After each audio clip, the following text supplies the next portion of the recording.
Hello. Is me. Is stream. He's live. Let's drop the desktop audio a little bit before I start.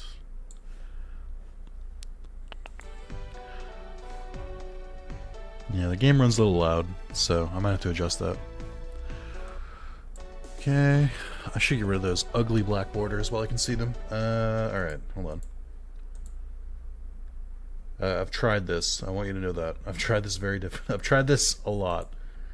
If he makes you feel better, it looks like this in my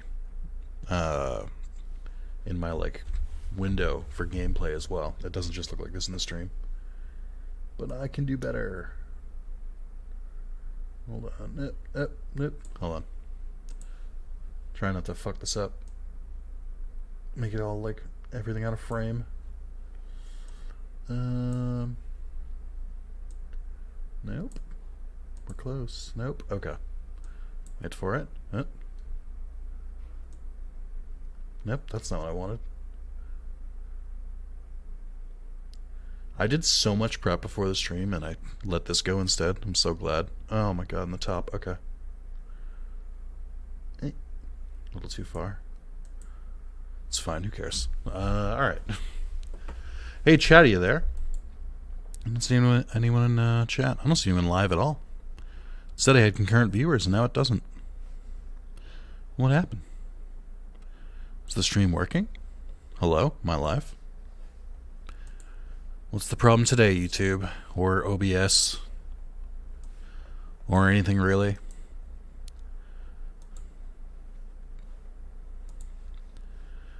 Congrats on 10 years. Hey, John, thanks. Alright, let me post here. Alright, everyone. Stream time. Starting the month of the 10-year anniversary off right. Come watch me continue the chaos playthrough of Digimon World 2003, where every $10 donation swaps a Digimon out.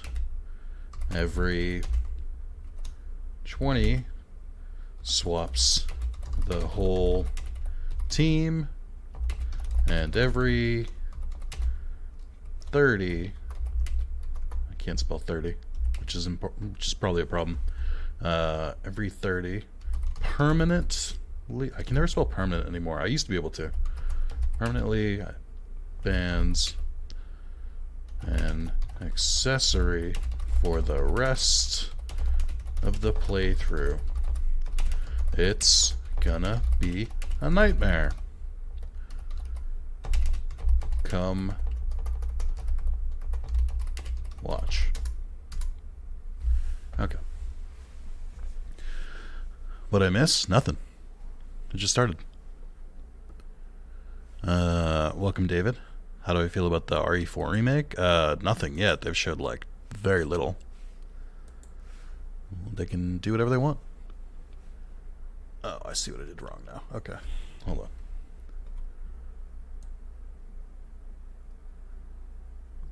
Maybe this will be right. Hold on. There we go. Okay. I mean, they haven't really showed anything on it, so I don't feel anything. I'm excited. It'll be cool. They said they're going to change some things, which isn't a great sign, but, you know. The original still exists and is still thriving. Hey, Night Demon. What are you excited for? But yeah, that makes sense. I mean, I don't get excited for games, like, that far off. I'll get excited, like, 2 months ahead of time. Hey, Trainer Gold, what's up? We are on our way to Qinglong City. I checked last stream, and I checked the guides to make sure I knew where I was going. Before you do anything. Hold on. I'm gonna finish checking my messages before I start the stream. Cool. Alright. Just saw on Discord where as I put my phone down, then Under can't make the stream, which means we're all safe. Today will be a normal stream. don't have to deal with my stupid fucking rules that I put in. But yeah, doing well. I have a little bit of a headache today. That's why I delayed the stream a little bit. I woke up with it, and it just has not gone away. It's like not as bad right now, but I'm not used to that. I'm used to my headaches kind of going away. So, if I remember correctly, I'm waiting for Agumon to hit level 40 so I can get Greymon. And then Greymon needs to get to, I think, level 10, and he unlocks Metal Maimon, who then unlocks Metal Garurumon. If I get Greymon and Metal Garurumon both level 40, they should turn into Omnimon. I don't remember who was going for who. I think I was going for Beelzemon with Veemon. But I haven't unlocked Growlmon yet. Game audio can be heard, but feels a tad quiet. Okay. Stream something else. The Lord of Chaos unavailable as he is at a wedding. Ooh. Tough break for the Lord of Chaos. It sounds like he can't donate and fuck up my run. Oh well. Hope you enjoy the wedding, Under. I can tell you this is probably the one stream this month of Digimon World 3, depending on how it goes. I bumped the game audio a little bit. Let me know if it's too loud now. I was gonna look into a pre-order, but I just devised $700 with the new broadcasting equipment. Yeah, that'll do it. How much do my first playthrough of Ni no Kuni 2? I couldn't get into the Ni no Kuni games. But I wish you the best of luck. I've been playing Sakuna of Rice and Ruin, which is a game where you grow rice once a year. And every time you do, it essentially acts as like a level up for you. So it makes you stronger.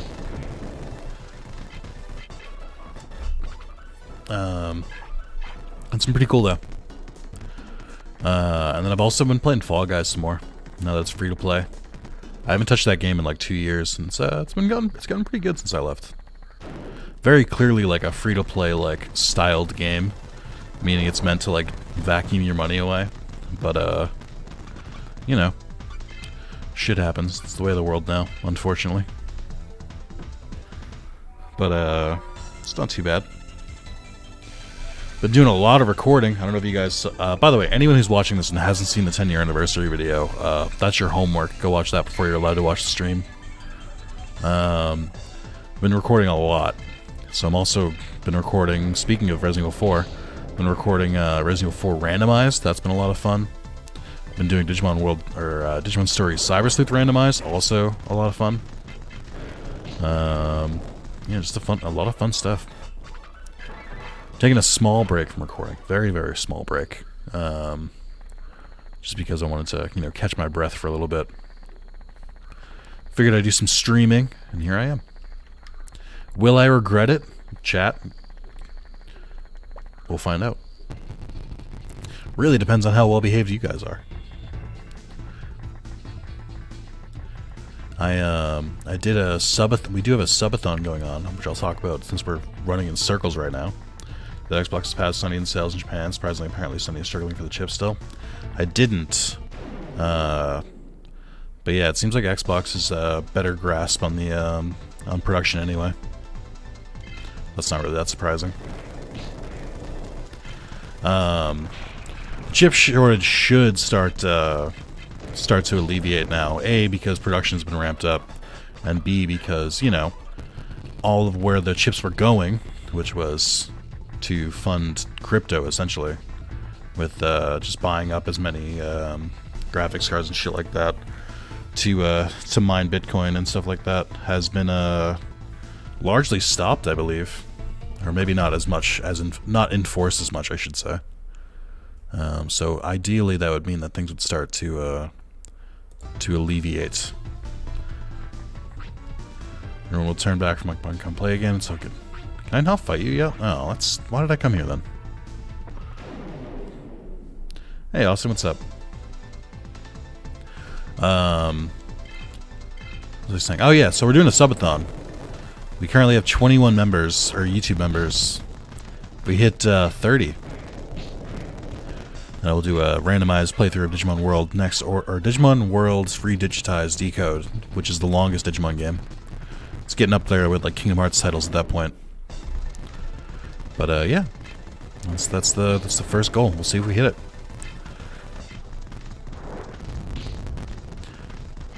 Still haven't seen a Series X in person, so it's still a myth to me.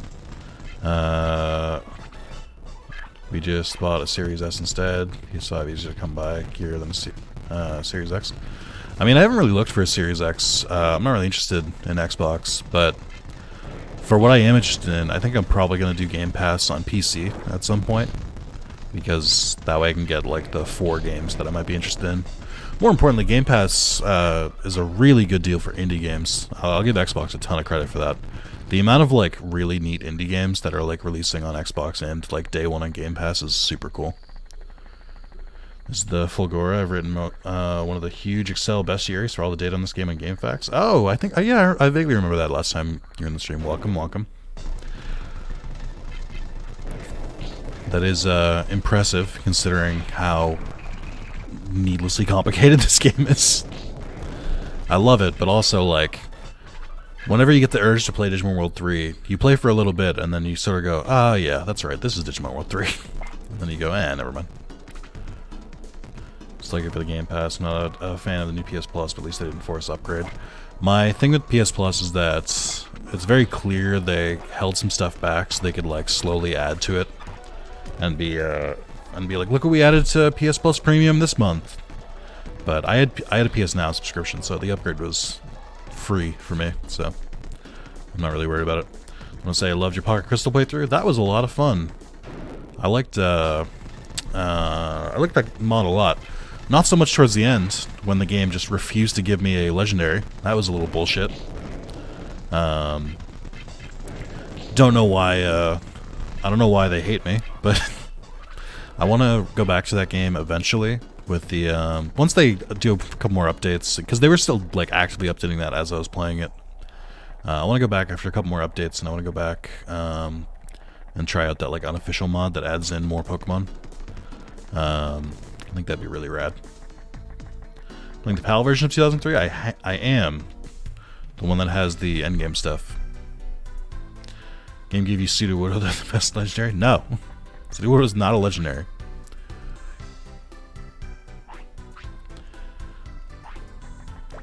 Not enough power. Oh no. Game Pass is amazing and honestly keeps up to it for all the good stuff. Ultimate is honestly a good price for it yet. No, I agree. The problem with with Game Pass Ultimate, and the reason I don't have it now, is that A, I play a lot of games for trophies, which is very much a PlayStation thing. And B, a lot of the games that get added to Game Pass, when they get added like a little bit after launch, if it's a game I'm interested in, chances are I already bought it. So there's not a ton of games that come out on, like, Game Pass does have a lot of games that go out on it at launch, which is awesome. But most of the ones I'm interested in are like $20 games on PC or stuff like that. Like, it's not like a huge cost for me to just buy them on PC. So I'm just not really in the ecosystem. Alright, what the fuck is the next step here?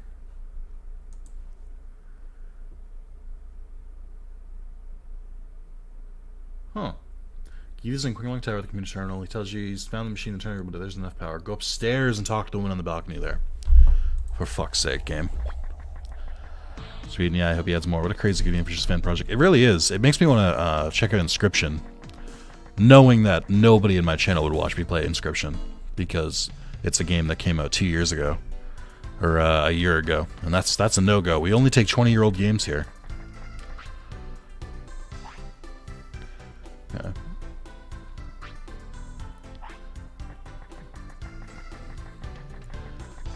There's so much in this game that's like, I just wish it had the logic to be like, if you like vaguely knew what the next step was, like you could skip a couple steps, but no, it makes you go through every single one, no matter how mundane. Thought about it, but I'll stick with the 60 a year. Let's give us all the Digimon World games, because I can't find Digimon World 1 anywhere. Gotta emulate, it's the only answer. What? Still? What am I doing here? Sports games. Ew. Gross. Sports? Blech. Really watch Inscription. Also watch Okami. Nobody wanted to watch Okami. I finished that series on spite because nobody wanted to watch it. Game Pass is 100% a great deal. I'm not going to knock that. I think it's really good for more casual players, but I'm like way too into the PlayStation ecosystem. Alright, what am I doing here?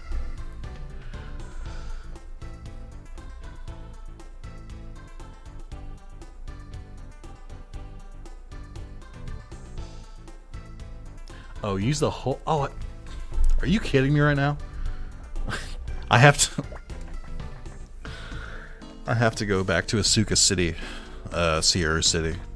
That's why I hate this game. I hate this game so much. Why do you think no one watched description? Be fair, it's a lot different from Crystal, but it's a really good game. I think you bring in some views as long as you're semi-good. No, I have a big problem with my channel, and will actively accuse my audience of this. If it's not something they recognize, if it's not like an IP they know about, if it's not a game they've heard of, or like has like a tie to it or something like that, they will not watch it. They don't.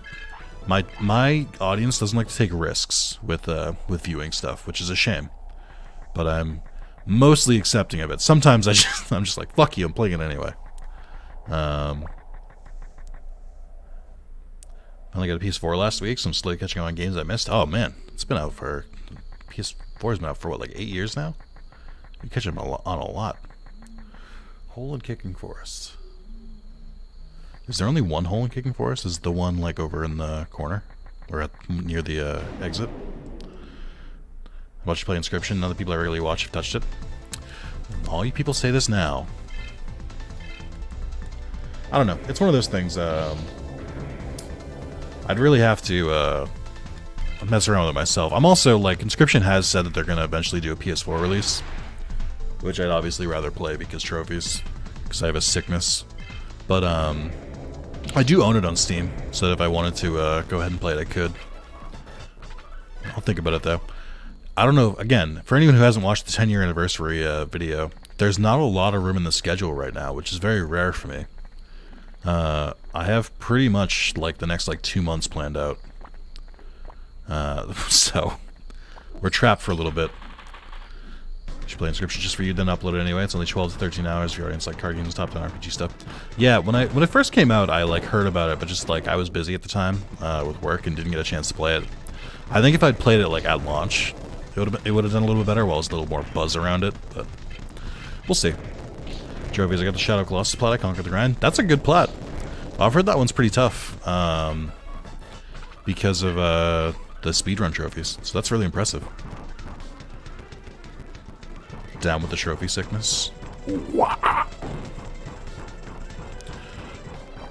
love the circuit board. It's my favorite. Should be in every game.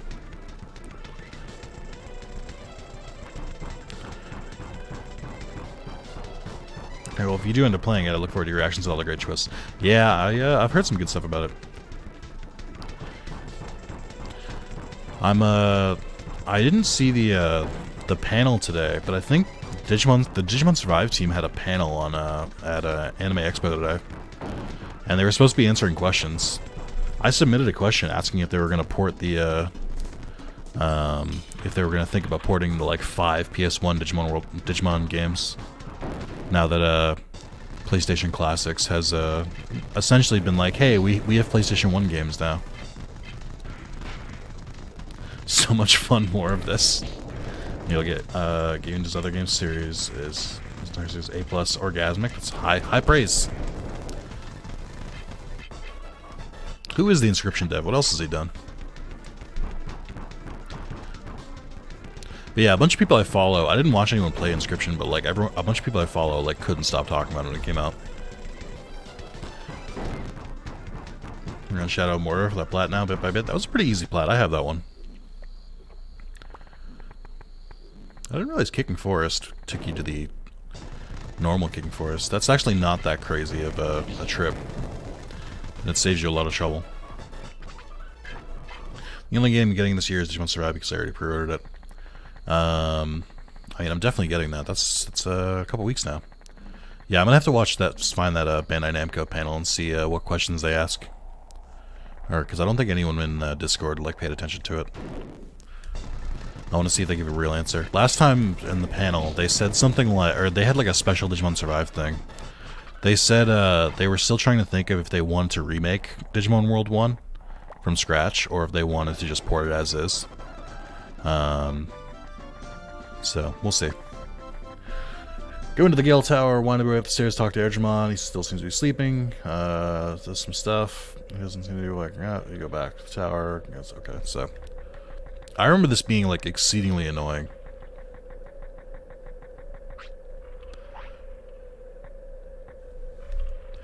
Will you watch the English dub of Adventure 2020? No, I won't. I won't watch the sub Adventure 2020. I just don't watch that much anime anymore, and that's a very long commitment to something I'm like just don't really care about. I love Digimon. That's very obvious and very well stated, but I also love more adult and more mature stories, and Digimon 2020 is very clearly like aimed at like a new audience of like younger viewers, which is fine. I don't have it. Not everything has to be for me, but that also means I don't have to watch everything. Like, I'm not going to be the kind of person who like watches it and then gets mad. Like, I'm not a psychopath. I also heard very mixed reviews about it. I heard it's very, very Tai Chi heavy. Of like, he's like, as opposed to the more ensemble cast that the original adventure was, with Tai and Matt being like more of the focus. Apparently, it's just like completely focused on Tai in this one. Renamon games. He did Pony Island. You might have heard of it. Maybe. The Hex. I don't think I've heard of these. I think they should go with an all-new cast instead of a reboot. I agree. Like, if you're gonna cast the voices differently, I mean, it's a remake, so who cares? Or a reboot. Like, if they're gonna get the cast for like an older, like I think didn't they get Joshua Seth for Last Evolution of Kizuna? That's the one that I'd be more pissed about. Definitely not getting Scarlet and Violet on launch. How come? I'm actually gonna get those on launch this time. I didn't get Sword and Shield at launch. But I got it like maybe like a year or two after it launched, and I had a blast with it. That's like my favorite Pokemon game since I don't like Ruby and Sapphire. I know a lot of people were disappointed by Sword and Shield because Pokemon fans are impossible to please, but I really, really enjoyed that game. Very much starting to show its age, though, with Game Freak not really grasping. Oh my god. It's so loud. Kind, thank you for the YouTube membership sponsorship. I don't know what they're called still. Welcome to the club. That makes 22. Congratulations, you now have access to 60 plus videos on the channel. Including Resident Evil 4 randomized, Digimon Story Cyber Sleuth randomized, Pokemon Brilliant Diamond with Carlos. There's a lot going on there. There's too many series for me to remember them all. Just too many. But thank you very much, I appreciate it.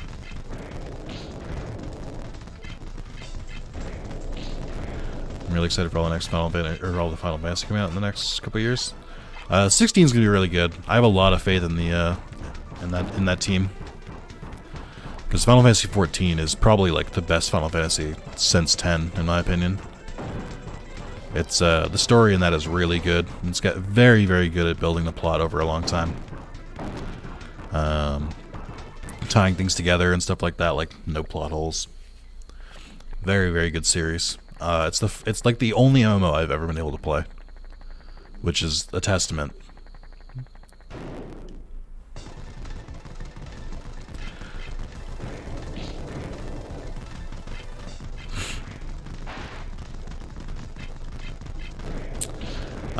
But yeah, what else have I been playing? I bought the Evil Within 1 and 2. I want to try and play those. I hear they're supposed to be Resident Evil-esque.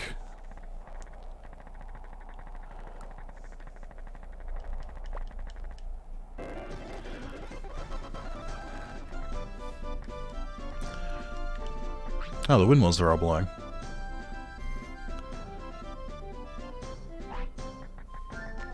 Here for a long time. Thought I should finally join as a member. Well, I appreciate it, man. I'm glad. If you're gonna check out any of the videos that are available, what's the first series you're looking at? I'm curious. Well, I remember this Agumon quest being a lot more annoying than this is. Like, was it just annoying getting back here? I didn't realize that the Kicking Forest was such a good one. Cyber Sleuth? That series, people should be so excited for that series because, oh my god, it's very often with randomizers. I have like a little bit of logic baked into them, so like they're not, so it's not like unwinnable. The Cyber Sleuth randomizer in the beginning was brutal, absolutely brutal. They just kept giving me endgame bosses, and I was like, I have a rookie. What are you doing to me? It's honestly though, it's made the game so much fun. Like, of the series that I'm recording right now, I am like most excited to go back to Cyber Sleuth. Like, dialogue skipping, randomizing the music with like other Digimon games, and randomizing all the Digimon stuff and all the like in-game randomizing everything essentially, has brought so much joy back to that game for me. After playing it, after beating it, platinuming it, and then recording an entire series of it, I was pretty burnt out on that game for like a really long time. But oh my god, it's so much fun now. Alright, what am I doing? Game, where am I going? Everything's back to normal. Wait, hold on. Yes, back to the login room in Amaterasu City. Oh, I have to go between Amaterasu and then Asuka? That's so mean. Why is this game doing this to me? Did you hear that Hasbro is doing a full Power Rangers franchise reboot, so they make their own full timeline not connected to Super Sentai? I didn't hear that. I don't really care. I'm not really a Power Rangers fan, but I mean, good for them. Maybe, I guess, if it's successful. I guess they've been on the backs of Super Sentai for a real long time. I'm not an expert in the arena by any means, but from what I understand, Super Sentai is the Japanese source material, and then Power Rangers, they basically pick and choose like the action scenes they want to use, the characters they want to use, and then add English scenes into it and English actors, and then try and make their own. But from what you're describing, it sounds like they're trying to break free from that and film their own action scenes and stuff like that too, to make it a separate franchise. I've been replaying it after playing Hacker's Memory. Nice. Could someone hacker mod Fast Travel into this? I don't know. The thing with older PS1 games that it's easy to mess with some things, but to make like sophisticated mods, I think is a little harder, just because there's not as many tools available.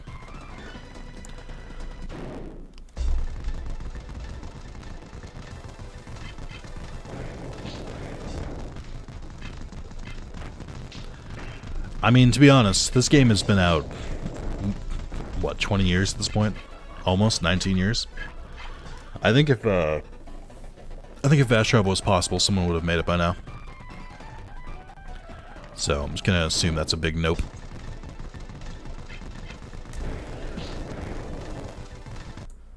Oops, sorry, gotta bring that up. My controller keeps getting unplugged, and I really wish it would stop.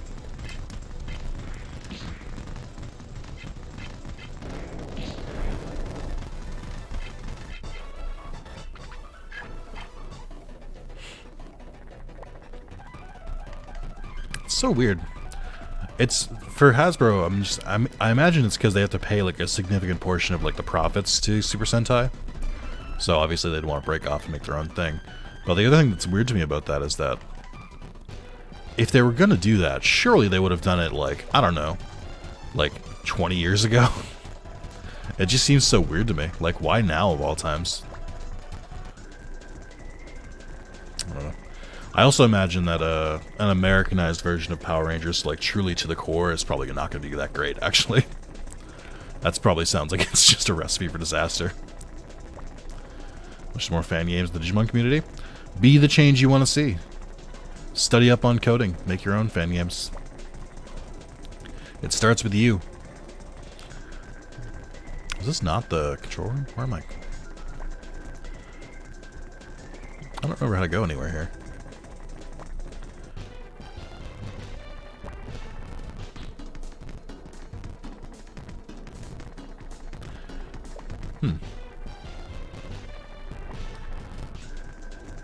The other problem with this game is that coming back to it over so long, I don't remember where anything is. Like, I'm running in circles here.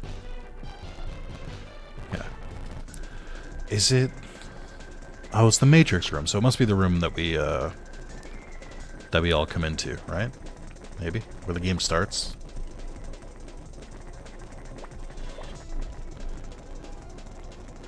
Arena front desk? What? Has this area always been here? Kept changing hands, now fully in the hands of one company for the first time since Disney had it? Ah, I see. I didn't realize Disney had the full thing.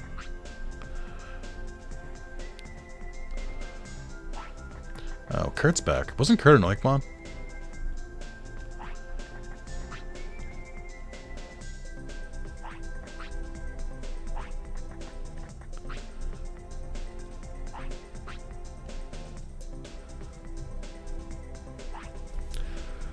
I like these vague hints of where to go next. This is so frustrating now. Just seeing your way here, everyone's back to normal. Walk in and talk to Kurt. He's trying to get to the master, but someone gets interfering. Time to go to Suka City's master room. Alright, so I need to go to the master room, but I think in the meantime, this is like the perfect time to go do some of the side stuff, because everyone is currently a human. Which is just, in general, pretty good. Not to be specious.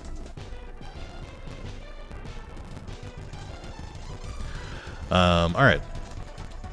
So, I'm gonna try and beat some of the side bosses.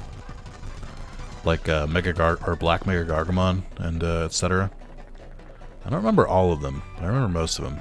So this should be okay. Also a good chance for me to, like, slowly get some levels on my, Digimon. Or run into someone until I get a random encounter. Yeah, that works too. Yeah, I haven't really been doing much.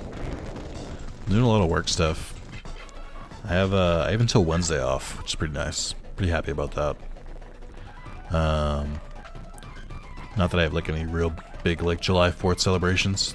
July 4th for my non-American friends is a celebration of America's independence from England. Which, you know, means that you're gonna grill cheeseburgers and hot dogs and fireworks and general American belligerence the only way we know how. I don't mind the 4th of July most years. I'm just not really into it this year. It's a good outdoor holiday. Like a lot of stuff, I like pools and beaches and stuff like that. Actually, that's not true. I think I do have plans. Disney got full rights to both Digimon and Power Rangers in the early 2000s, lost both rights in 2010s because Disney didn't see much potential in either franchise. Rude. They also probably weren't wrong. I would have said the same thing in 2010 for both those series. I think Digimon was pretty dead in the water around 2010. To be fair, I wasn't fully convinced Digimon would ever come back or would ever be like have potential again until Cyber Sleuth. I really thought that even Bandai Namco had kind of abandoned Digimon. Which, to be fair, could still happen. I don't know how well Survive is going to sell. I don't know how well this next story game is going to do. But if they continue to do like kind of niche sales, then Digimon's probably in trouble still. I like the 4th because I get to hang out with my friends and family. I hate my friends and family. They're the worst. No, it's a good point, though. I think that's the difference, though. As you get a little older. Also, I didn't do like a line of coke, I swear. I'm just like, my nose keeps being itchy. You have to be conscious of that stuff when you're on webcam, because I'm like, am I going to look like a coke addict? Because I'm tell you this, though. Good indicator on whether someone's on cocaine or not is if they sound this monotone and they're speaking this slowly. Good chance they're not on coke. Sure. Thanks, Austin. I appreciate your faith in me. One of those things, though, as you get to be an adult, like, there's just less chances to hang out with people. Am I snorting cola again? Oh my god. Not a big cola drinker. Chad, are you guys cola drinkers? You guys like Coke, Pepsi? Tab? I don't know. Not really a cola guy. More of a like fruity kind of drink guy. Like my Mountain Dews.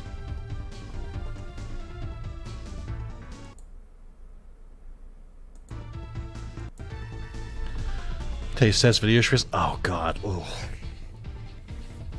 That was a rough one. I felt my teeth like eroding when I did that swish. Same? Nice. Speaking of, next soda review when I find a soda that I want to review. Disney made 2 really good series Digimon though. They were responsible for Tamers and Frontier, which is cool. I don't think Disney was responsible for Tamers. I think that... Yeah, I'm pretty sure Disney was not responsible for Tamers. Tamers still...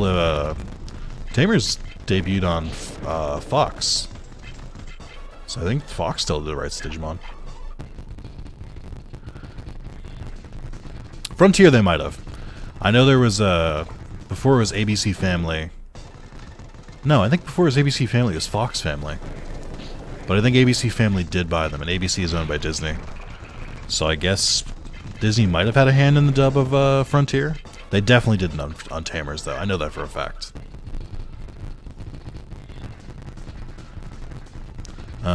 I know they did the... Didn't they do the dub of Savers as well? Or Data Squad, whatever they called it in America. They played on Toon Disney or Disney XD, whatever it was. I don't know. I always think the big problem with Digimon in the States is that they always try and like dumb it down and like make the audience younger. And then it doesn't work and then like, oh, we can't sell this. And I'm like, why? Anime is literally bigger than ever. Like, just port it as is. And then now that anime is, like, freely accessible with, like, Crunchyroll and formerly Funimation, but now also Crunchyroll, it feels like now's the time where Digimon's like, adult series, people don't want that. How would one cause chaos right now? Not to dig my own grave, but, I think it's in the description of the video. But $10 swaps a single Digimon out. $20 swaps the entire team out. $30 bans an accessory. I don't even know what accessories I have equipped anymore. I don't even know what I'm allowed to use. Okay, I've got Metal Power too and the boost rank. Okay. That sounds right. Isn't Digimon Survive kind of for adults though? Yeah, but I'm at anime versus or anime specifically. When Zeta Squad was on Jetix, if I remember that side of Jetix. Yeah, that was Disney. Yeah, that was Jetix, Disney XD, and Toon Disney. I think Jetix was a subset of Toon Disney. I don't remember. It all gets blurred together.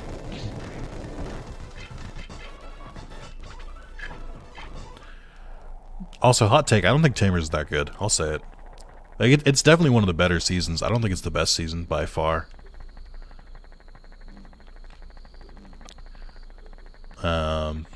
The D-Reaper is an interesting enemy, but I think they kind of like... I don't know. I feel like they flubbed a little bit. Like, I would have preferred, more stuff with, like, the, Can I not take this here? Oh, I guess I don't have a blue card, right? Shit. I think I would have preferred if they explored the 4 Sovereigns a little bit more.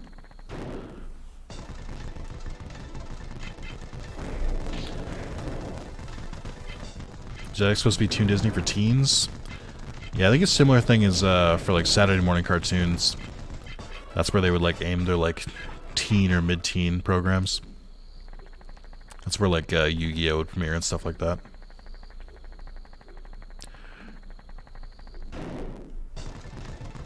Love this counter rate. I love this counter rate. Also, hey Sean, what's going on?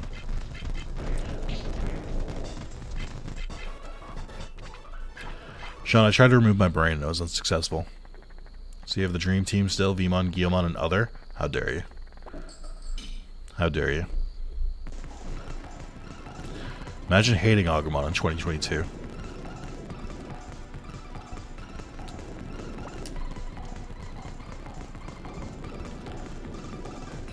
I mean, even despite, like, not really being as big a fan of Tamers the anime, like, I do think the designs that came out of Tamers are pretty good.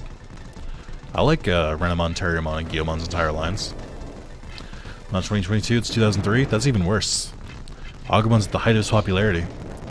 You look like a fool right now. You know, Agumon has the Naruto run. That's true. He does have the Naruto run in this game. Chad, I want you to be open and honest with me. This is a safe space. How many of you ever Naruto ran, like in school or stuff like that? I know a lot of you would have been in, like, middle school and... Oh, good. Oh, good.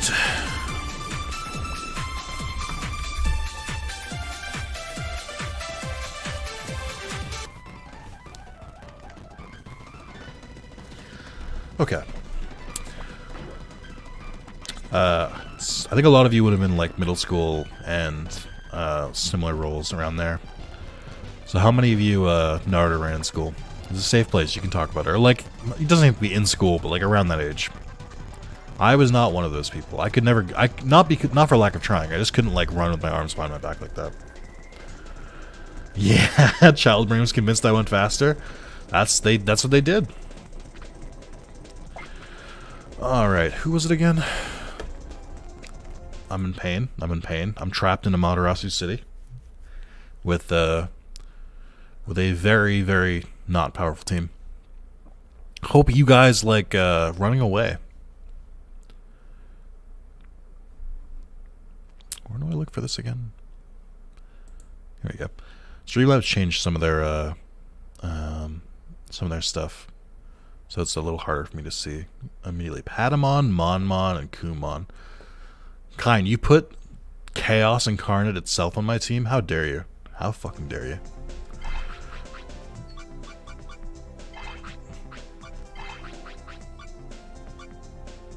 I forgot I named it Monk. I love laughing at my own jokes. And Kumamon. I think Kumamon was okay leveled, wasn't he? He was not. Okay. Oh, this is pretty cringe. Okay. Alright. Okay. We can do this. It's fine. We can do this. It's fine. It's fine. It's fine. It's fine. It's fine. It's fine. Not even worried. Had to for Under as he can't be here? Well, no, because if he wanted to, he'd be here. He would have skipped a wedding for the stream, like I expect all of you to do. A few times for David Johnson? Okay. Rip Dream Team, too old, never watched Naruto, but I definitely tried to do Kamehamehas. Never Naruto ran because I read or watched Naruto until 2016. Alright, what do we got here? You guys ready to go fight some Mega level Digimon with my champions?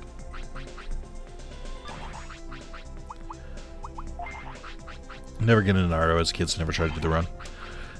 It's fine. I don't really like it anymore. Are boost gems banned? Can I even use these?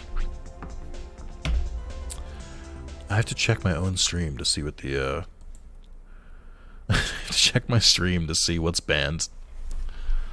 Let's see. Oh my god, there's a lot of things. Boostering was the last thing banned. Great. Cool. Sweet. I love it. Awesome. Great, dude. I love it. Alright. Okay. Let's get to work. I'm so upset. List of things banned. Yes. You're not wrong.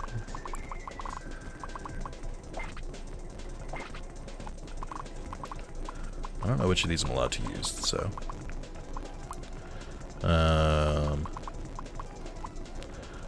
Search Crest banned? I really should have this pulled up. Oh, I do have it pulled up. Hold on. Counter Crest. Oh, right. XP Boost, Counter Crest, Proxies, Multi-Crest, Recovery Crest. Not the Search Crest. Okay. I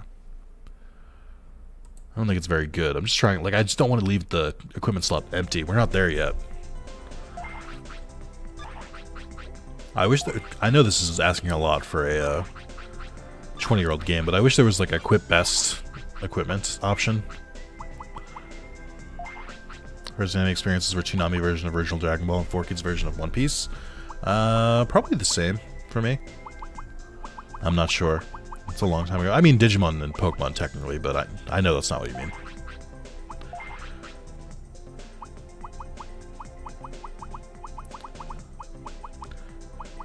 Is Naruto worth watching / reading anyways? I'm very torn on that. I think Naruto suffers from really good ideas that just sort of fall apart as like as you get to the end of a series and have to start wrapping it up. I think a lot of manga authors struggle on this, where they do have genuinely pretty good ideas, and like they have a really cool concept, and then when it comes to like wrapping it up, they're just bad at it. Like they just don't do it. A good example of this right now, and people can argue with me about this, I don't care. I kind of think My Hero Academia is falling into that right now. It's not as bad as Naruto did. Like I grew to hate Naruto towards the end, but I really enjoyed it in the beginning. Like, I think it's one of those things where, like, you have this cool concept. In the beginning, it's really cool because there's so much potential, but then when you're winding down to, like, the last arc, the potential's gone. Like, you're just like, this is it. And that can be very frustrating. If, you know, it's just bad. On season 6 with my therapist? That's good. What arc are you in right now? Are we in the childhood trauma arc? Naruto and Bleach got away from you? Is that what you mean? So Bleach is an interesting case. I will forever defend Bleach. But I think the interesting thing about Bleach is that I think Bleach is bad if you read it week to week. But reading Bleach all at once and reading like an entire, like basically like binging it is actually a pretty good story. Is Boruto worth watching and reading? My brother reads it and says it's okay. I stopped. When Naruto ended, I was like, I read like one chapter of Boruto and I was like, no, absolutely not. Naruto has some good arcs. I've said this before, but right up until the Pain arc, Pain being the name of a character, by the way, I think Naruto is pretty solid. And then after the Pain arc, I think it just is a slow downhill spiral to mediocrity. Just a lot of fights between characters that don't die, or characters that were already killed but brought back to life, so nothing matters because there's no stakes. In like trees or fields or cliff sides, like a lot of like nondescript locations that I just couldn't give a shit about. And then a weird, I don't like using the term ass pull when it comes to things, but a very weird ass pull for an ending, or like a last like final villain that just literally comes out of nowhere with no foreshadowing, and I'm just sort of like, what are we doing here? I'll never forgive Bleach for the dropped ball-like plot point that was Kumamon. What do you mean? How Kumamon? I think Kumamon, because I reread Bleach I think like a year ago, I think his story was done really well. It's very sad what happened to him, but I think it was done well because it was the whole theme of that, without spoiling it for people who haven't seen it, was he was so filled with rage and hatred that like he had one singular goal, which is just to get revenge, and that's why things turned out the way he did and why he wasn't able to make it to the end. I just don't like asspulls because I feel like a lot of people, when they criticize anime, like, I don't like talking about asspulls, I should say. So I feel like when people talk about anime, they if there's something like they don't like, they'll just be like, it was an asspull. I'm like, I don't like using it. So I don't like using the term, but sometimes it's literally like it just came out of nowhere. My favorite childhood games, I remember getting stuck in Mirage Desert because I didn't know the walkthroughs were a thing. Yeah, I've put in Mirage Desert so many times. What is it? Left, down, left, down, left is the pattern. Digimon World 3 was definitely a game designed with a guide in mind, which is not the way you should design games. But hey, Ganksy, what's going on? When I did my first playthrough, almost 10 years ago, I put up a guide for the Mirage Desert as I was doing the video. Yeah, it was it's not great. There's a lot of points in this game where they vaguely hint on where to go next, and I'm like, the game is too big for you to vaguely hint. Like, you need to directly tell me what's going on here. All right, chat, here it comes. This is where we just run into a wall because I can't beat any of the Digimon we're gonna go against. We're officially at that point in the game where my my gimmick has come to catch up to me. All right, let's see. How much damage does Sneemon do to me? I guess I can change their equipment too. Oh, no. Alright.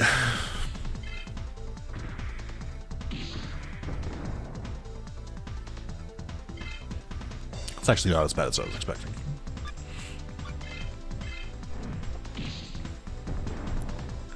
Don't ouch me, kind. You did this.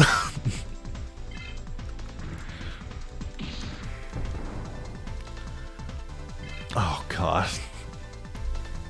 I'm gonna lose. Oh, okay. I'll take a crit.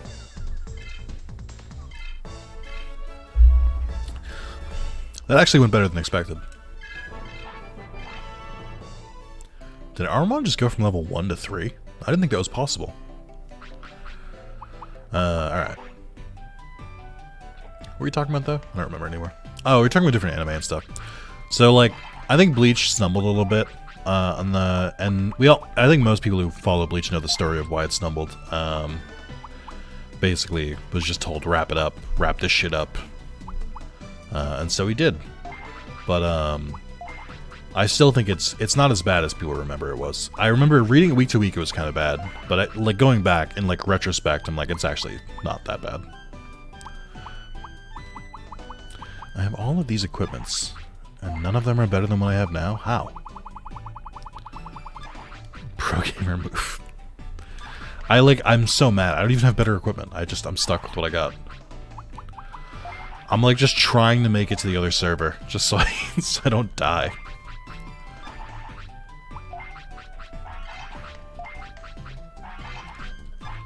We're gonna do a fun little experiment here. I love Bleach, but the anime had way too much filler. I mean, that's true of any anime from Shonen Jump at that time. One of my favorite things that's happened with anime is I'm so glad anime stopped doing filler arcs and just like, which is like, hey, we're going on break for a couple months. Like, I love that that's just been like, I love that it's like socially acceptable to do now by companies, because filler arcs had to have like turned so many people off from anime. Like, One Piece still does that, I think, don't they? Or One Piece does something worse. One Piece will take an episode and just fucking just stretch it out. I think the One Piece anime is unwatchable, but I think the manga is like one of the greatest manga of all time. So I'm very torn on One Piece. But I do think the anime is unwatchable at this point. Did you remove the equipment from Rex and his friends? I didn't. I'm going to keep it on there. I know eventually Justice will return. We'll get Team Justice back. Team, I'd like Nick to finish the game at some point. Watch Dragonons fighting, fly out of bounds, and create a hurricane inside a building. That's fun. Oh boy. Okay. Hey. I would like to leave now. Thank you. Yeah, filler burned me out of multiple... Oh, okay. Yeah, here we go. Filler burned me out of multiple back when I watched anime with any consistency. Isn't Case Closed like a billion episode anime? I only watched a couple episodes very, very rarely. If I like woke up early enough, it would be playing at like 5 a.m. Instead of Girls Gone Wild ads, which is why I woke up at 5 a.m. No, I'm just kidding. One Piece does the recap episodes? Ew. You're playing an anime, do you want to talk about Digimon? I mean, we've talked enough about Digimon. Veemon, help us out!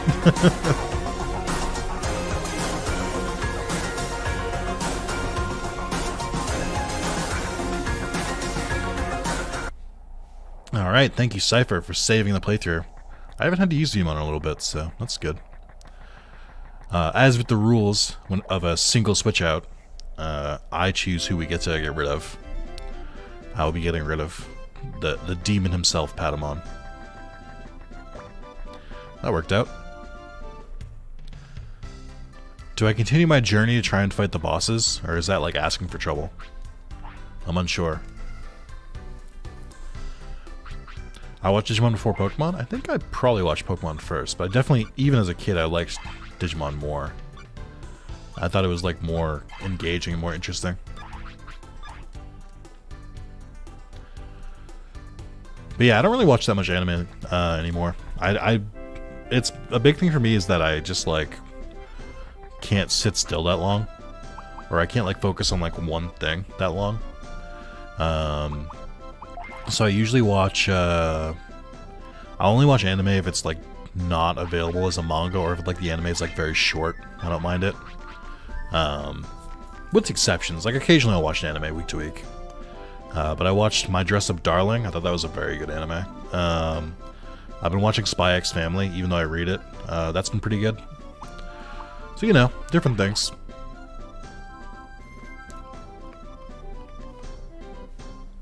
Oh, one thing I need to do with Veemon.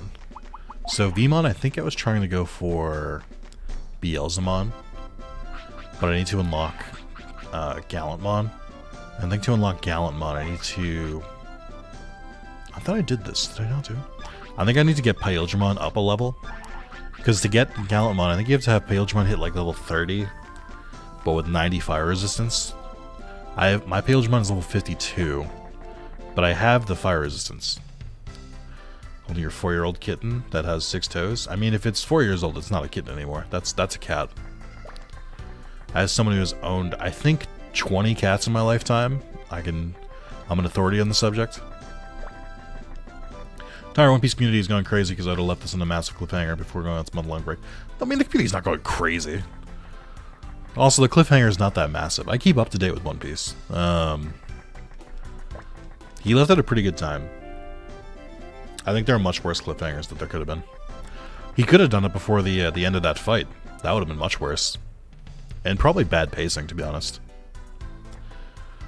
But, yeah, he's on a month because he's visiting the set of the Netflix anime show. And he's doing a couple other things. Also, the dude just needs a break. Like, that dude pumps out chapter after chapter. And I just, like, don't want him to, like, keel over before he's done.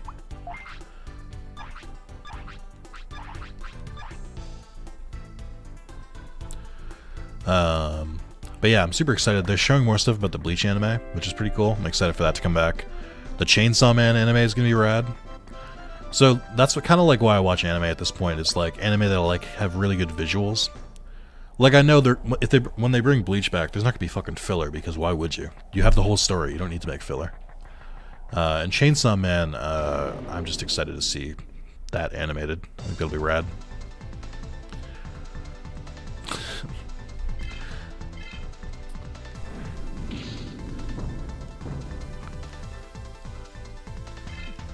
Oh, I did have a question before Kind swapped the party out and threw us into chaos. Thank you again, Kind.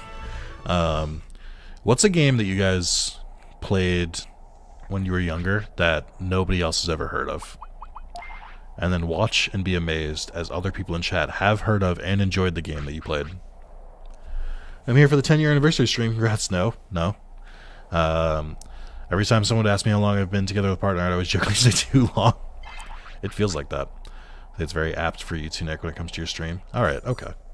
East Sector, I barely know her. Okay, thank you, Skullcat. It's not actually the 10-year anniversary. It's 10-year anniversary month. The actual 10-year anniversary, July 17th. It's in like 2 weeks. Forgot the fleshy look of Mallow? Yeah, it's a little weird. Waiting for the next seasons of Eden Zero. Is that the, Fairy Tale spin-off sequel thing? I didn't know it had an anime. Oh my god. I remember like reading the first chapter and I was like, this is just Fairy Tale again. I'm not reading this. Fairy Tale, I think Fairy Tale might be the manga that I read from start to finish that aggravated me the most. Because it just, every arc was just exactly the same. And I was getting so frustrated, but I was so invested at that point where I was like, it would be stupid to stop at this point. I mean, I think it's a 10-year anniversary, don't put it in your title. I mean, there's a whole 10-year anniversary video explaining it. I don't have to explain myself. But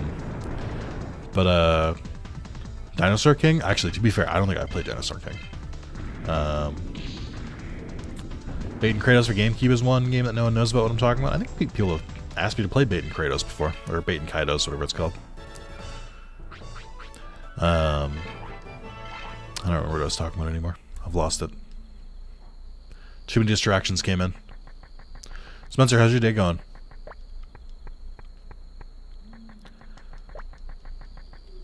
You slaying that puss?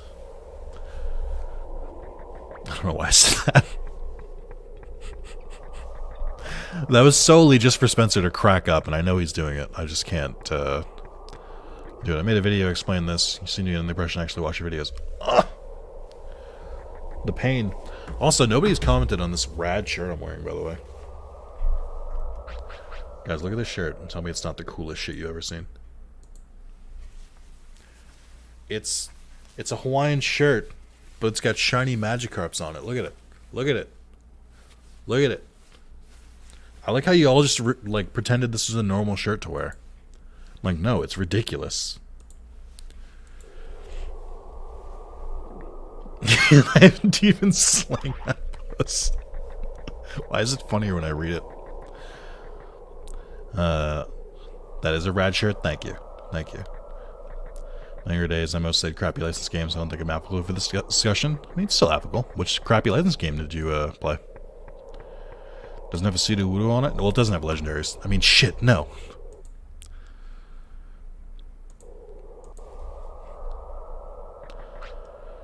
Ready for the Pidgeotto swoop in?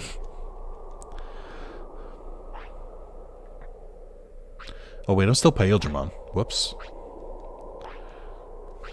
This will be fine. I love it. I love that the dialogue is always like fucking 6 boxes too long. It's great. Shaman King is another 4K skewered anime that finally got a redub recently on Netflix. I've heard about that one. Ooh, Black Imprisonment looks weird.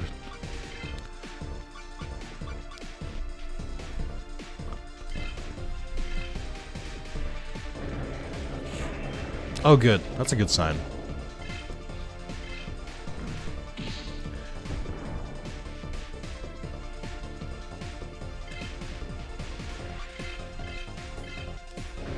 Wear the shirt enough time? Does it evolve into a red Gyarados shirt? Dude, I fucking wish I had a red Gyarados shirt. That'd be rad.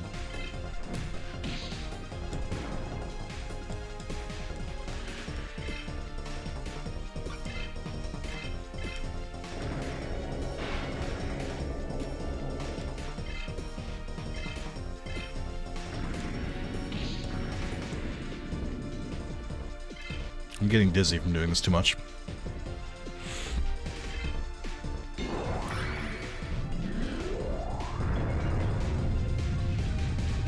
Four Kids was utterly convinced that kids would not watch anime unless it was like dumbed down and made to look like a cartoon. They were convinced of this. Cool shirt, but would be cooler if it had surfing Pikachus. I don't think that's true. I do have a Hawaiian shirt that has Pikachu on it too, though. I have one with Pikachu. I have a red one that has Pikachu's on it. I have a yellow one that has Charmanders on it. I have a pink one that has Gengars on it. I think that's it, though. My girlfriend has one that has a bunch of Evolutions on it. Don't buy a shiny Garchomp shirt? Why? It would look exactly like a normal Garchomp. Welcome to the Jurassic World! I don't get it. I don't get the reference.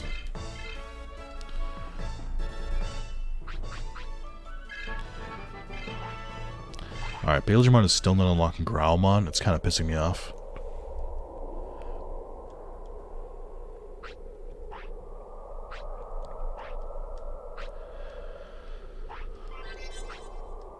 Got the Hazard Helmet. Isn't that Guilmon's exclusive thing? Why would they have Imperial Digimon give Guilmon? I don't know. Who cares? I already lost interest. As I was saying it, I lost interest. I don't care anymore. So those are the only obscure games you guys played? Is Bait and Kaidos and Dinosaur King? Nobody else played an obscure game as a kid that no one else will have heard of? I don't believe you guys. Oh, you guys are full of shit.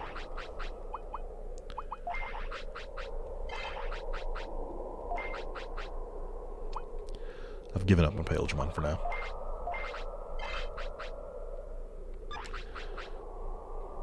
Why does it look like Paladin mode turn into a dragon in the overworld? He doesn't. Paladin mode is white. That was a black Digimon. Excuse me. Are you saying all Digimon look the same? Cringe.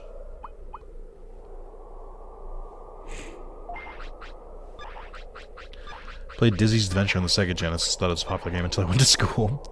Alright, Gramps. We're talking about like games that people in this chat might have heard of, so not games that are 40 years old. Dizzy's Adventure. What, you trying to get to your pills every fucking afternoon?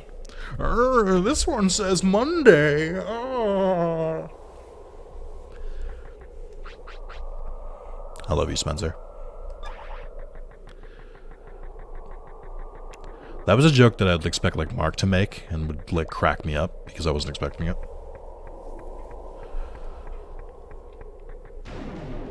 That's okay, Spencer. You'll appreciate this. Carlos and I spent probably half of a video talking about Back to the Future the other day. Oh, Metal Tyrannomon. I didn't know he was in this game.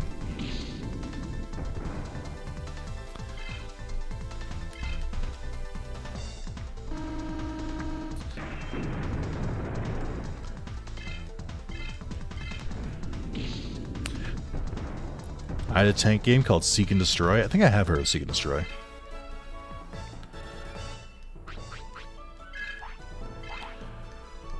I mean, the game that I played that no one else played was the Magic Pendule, but I've already done a bunch of videos in that game.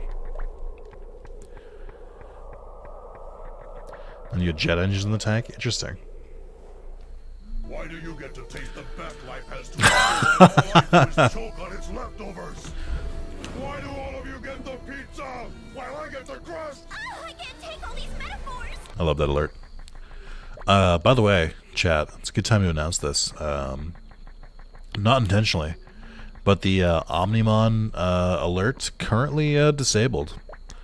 The image I used for it, to get in the weeds a little bit, the image or the GIF that I used for that is like super old, and I had it uploaded to a website, and like the stream alert would pull it from the website. The link got broken, and now I can't find the GIF. So there's currently no original version of that alert. I only have the Christmas one, so I just disabled it.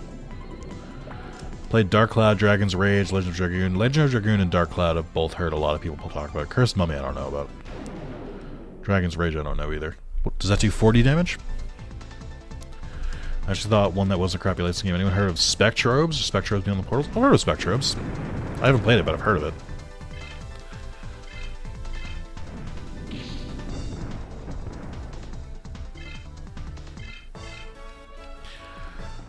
For anyone who knows this game, where should I like vaguely aim to go for next for a boss? I don't think there's a Bizarro Zanbamon boss, is there, in the Jungle Grave? I remember Fossil Fighters. I remember seeing Fossil Fighters in GameStop, but I never bought it. I was told it was basically like another like Digimon or Pokemon game, but I never tried it.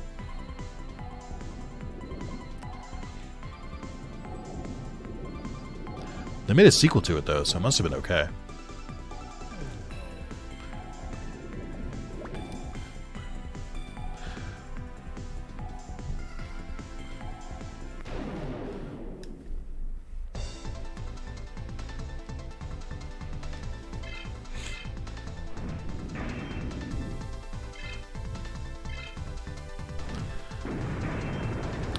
You know, I'm gonna say it, because I think some of you are thinking it, and I'm also thinking it as I play this game. This game looks ugly as shit. Like, it's just... Boy, I remember this bit looking like top of the line when I was a kid, and now I'm just like, it is ugly to look at. Off to dinner, have fun with your digital bits and bats. Thanks, Dad. Also, you having dinner at 6 p.m. tracks. You gonna go to Old Country Buffet, get the early bird special? Bye, Spencer. Pokemon mixed with Jurassic Park. Died on 3DS because new company charged too much and broke it. Yeah, that tracks. This isn't where I wanted to fucking go. What the fuck? How do I get to Bulk Swamp? I don't remember anymore. Ugh. Where is the swim point from this? Oh, it's in the beach. I do remember that now. There's so much of this game that's like in my brain, but it's just like so convoluted and like all over the place. I wouldn't say I have an encyclopedic knowledge of this game, but I do know a lot about it. And I wish I didn't. I wish I could just get rid of that information.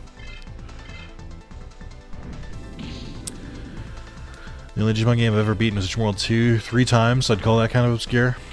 That's horrific. Why would you do that to yourself? I'm like desperately trying to make Digimon World 2 fun for myself, and I can't do it. It's so long. Digimon World 2 has to be like a 400-hour game. I'll never forget when I was recording Digimon World 2 for the first time on the channel. I was like 30 parts deep in that game or something like that. Like, I was super deep in that game. And finally I canceled it, and I was like, hey, it doesn't seem like people are watching this anymore. And then everyone in the comments was like, oh yeah, we didn't want to watch it anymore. I was like, why the fuck didn't anyone say anything? Like...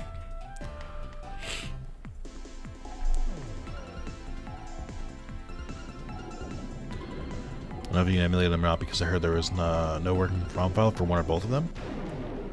Oh, Fossil Fighters? Interesting. I'm kind of happy I never got it. I mean, it's one of those games, and I've talked about this like with Digimon World 4 as well. I feel like I can get into it as a kid, because if it's like one of the only games you have and you have nothing but free time in your hands, it's like a different story. But like, I don't know if I could do it today. The only way I would possibly beat Digimon World 2 today would be if Bandai Namco added it to the PlayStation Plus collection, gave it a platinum, then I would force myself to go through it. But also, I'd be playing it like on my own time. Like I'd be able to play it on my own.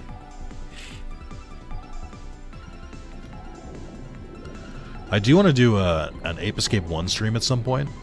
I don't know if you guys would be interested in that, because I know that game's supposed to be a classic. I've only played 2 and 3. I haven't played the original, but I love 2. And 3 I really liked. I think I've only played through 3 like once, though. 3 has a full-blown minigame called Metal Gear Solid, where you play as a monkey and basically replay the like a couple levels from Metal Gear Solid 1 as an Ape Escape monkey, and it's very funny to me. Alright, where would the next boss be? Would Shogun Gekomon be? I don't remember. Is there a boss in like the underwater places? I don't remember anymore. Yeah, Digimon 2 I think would be a lot better if like it didn't just like drastically increase the amount of floors in every fucking dungeon. I'd also go so far as to say there's like way too many dungeons in that game. Like it feels like busy work. It's like, go do these 3 dungeons. I don't know, figure it out, idiot. Like, why would you do this to me? I just want to like you, Digimon World 2.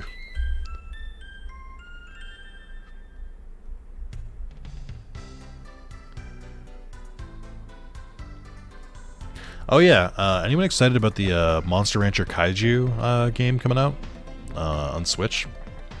I'm pretty excited about that. I like Monster Rancher enough, and them doing Kaiju seems like a natural progression, something that should have happened like years ago. What I do know of Godzilla is Godzilla very much likes to just ship their IP out to pretty much anyone who asks, so...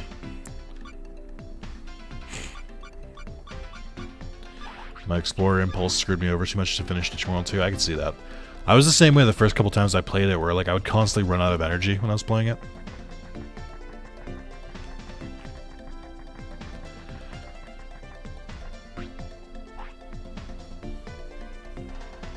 And I'm going to talk about my friends yell at me and say it doesn't exist as Lunar Silver Star Story. I have never heard of that. Weirdly, I got bored of the other Digimon World games over time. Digimon 2 didn't really bore me. That is... very weird. I don't know why I was about to switch Digimon out, I promise. It's not my intention.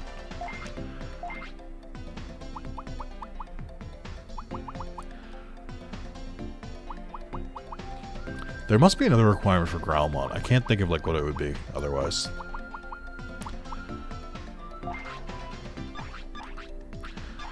Granted, I would just listen to a book while grinding, so there's that. I guess so. Well, when did you play Digimon World 2?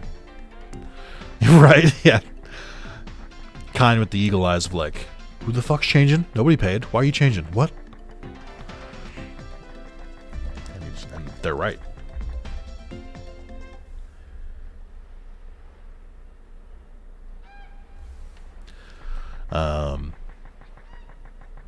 Let me try and see if there's a... What the fuck happened there? Try and see if there's a boss in the Jungle Grave. I don't think there is, but... who knows? Brachiomon.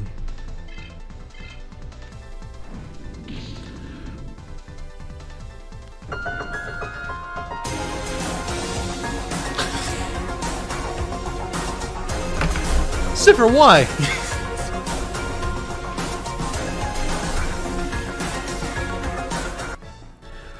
Cypher, you were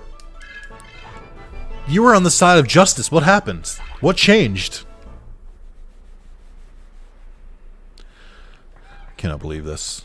Cannot believe this. However, due to the rules of one Digimon changing, I choose who I swap out, and I will not be swapping Veemon out. So, chaos.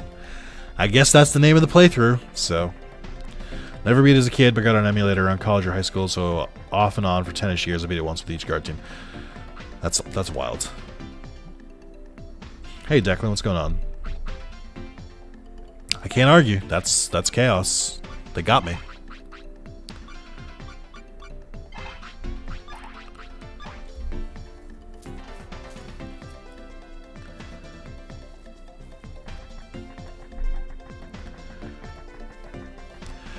I think, I do think we don't see as many Digimon switching now because, like, I don't know.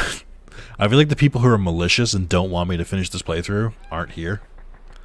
So, there's a lot of people who are like, we should probably let him progress.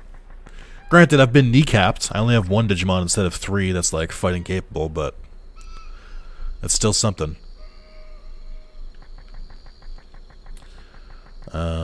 Is there a boss in the Jungle Grave? Is my question right now.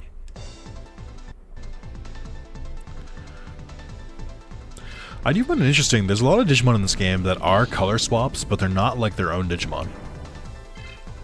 Like, there's different color male Digimon, there's different color Blossomon and stuff like that, but none of them are like have their own name. I feel like this is the only game that does that.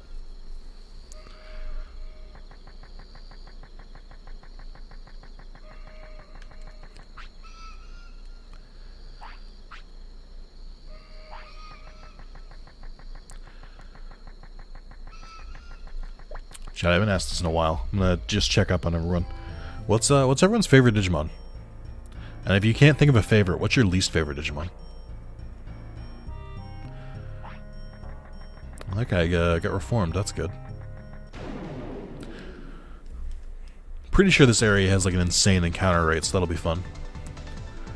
Ew, brown Numemon. Shit-colored Numemon. Great.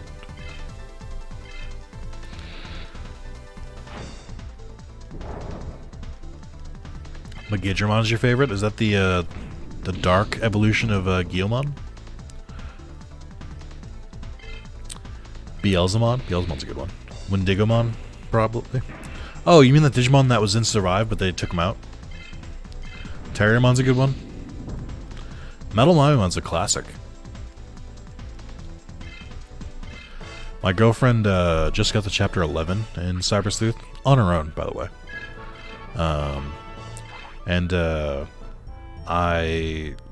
She was asking about, I was with her when she got to the part where Nokia's Digimon digivolve into War Greymon and Metal Garurumon. And those were her first time seeing those Digimon. And I was like, yeah, those are my favorites. Or War Greymon might be like my favorite Digimon. It's funny you say that, Sean, that you're a fan of every villain from Adventure 01. Because seeing them appear in Cyber Sleuth, like, I think it's in it's like the Kamashiro building or something. But like seeing them appear in games, and stuff like that, or every time like I see the Dark Masters outside of Season 1, I'm like, holy shit, these are great Digimon designs. I'm trying to donate, but it won't let me. I don't know what to say. I got a training book. What the fuck is a training book? Do I have the training book already? Oh, I think it makes training easier, but I don't need that because I just save state. Fave Guilmon, least fave Numemon, I guess because of the World Games. I never really, like, I know people always talk about this, but I never really got Numemon growing up. I might have got Numemon, like, by accident once. But, like, I pretty much understood the mechanics of the game enough that I wasn't getting Numemon. I wasn't always getting the Digimon I wanted, but I wasn't getting Numemon. Guilmon, he's my first Ultimate Digimon 1. That's pretty cool.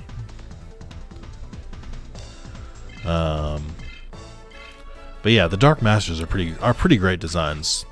Puppetmon, Metal Seedramon, Machine Dramon, Piedmon, even Apocalypmon are all pretty rad. I'm always happy to see them in games. Mirage Galgamon Burst Mode, least favorite mod Sukamon. I like Mirage Galgamon's line. I don't know if I don't like Burst Mode that much though. Oh, there is a Digimon here. Like his Burst Mode just looks a little off to me. I do still want I want an Omnimon variant between Mirage Galgamon and Shine Greymon. I would love to see that design. Chaos Dramon is my favorite. Is Chaos Dramon Machine Dramon's evolved form? Because there's Chaos Dramon and then there's Chaosmon. Chaosmon is a super cool Digimon. Chaos Dramon's also pretty cool, but I like Chaosmon a lot more. Strabimon? Is Strabi... What is this Strabby from Bugsnax? Which Giga Digimon is in more games. Is he not in Cyber Sleuth? I can't remember. But he is a pretty cool design. The problem is he looks way too similar to Metal Digimon. I think Giga Digimon should be considered an Ultra, meaning like above Mega. Because then I think you'd see a lot more use.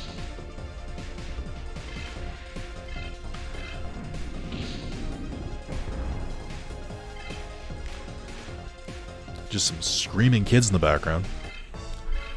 I love, if you're going to have your kids yell, please have them yell in the public hallway. That's my favorite.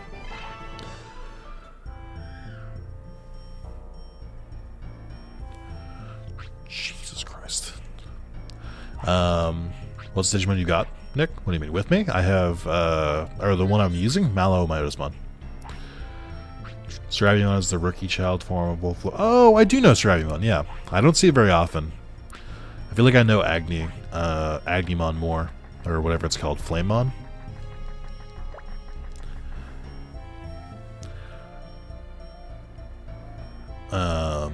That's pretty cool though. I like the ones I think don't get enough love are Victory Greymon and Zed Garurumon. I feel like those designs are so cool.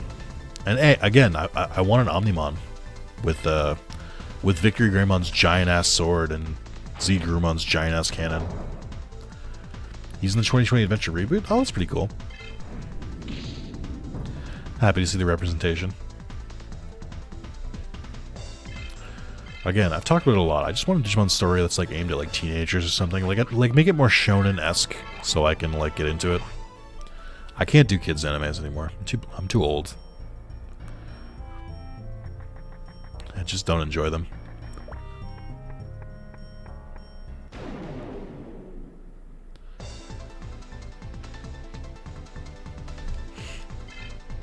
Metal Garurumon, it's a good one. Chat, can you explain to me why does so we have Gabumon, okay, and then we have Garurumon, okay, and then we have Weregarurumon, also okay, and then Weregarurumon goes from being bipedal back to quadrupedal. So he stops walking on 2 legs and starts walking on 4 legs again and becomes Metal Garurumon. What happens? I don't understand.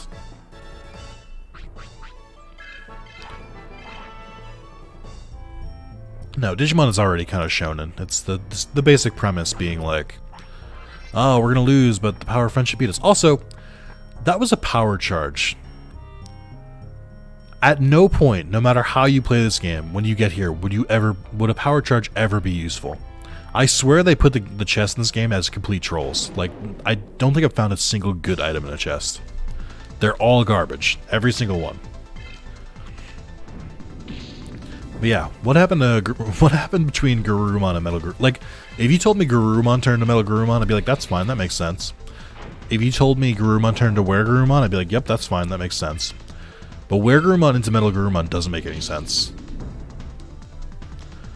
Oh yeah, Metal Garurumon X does fix the leg issue.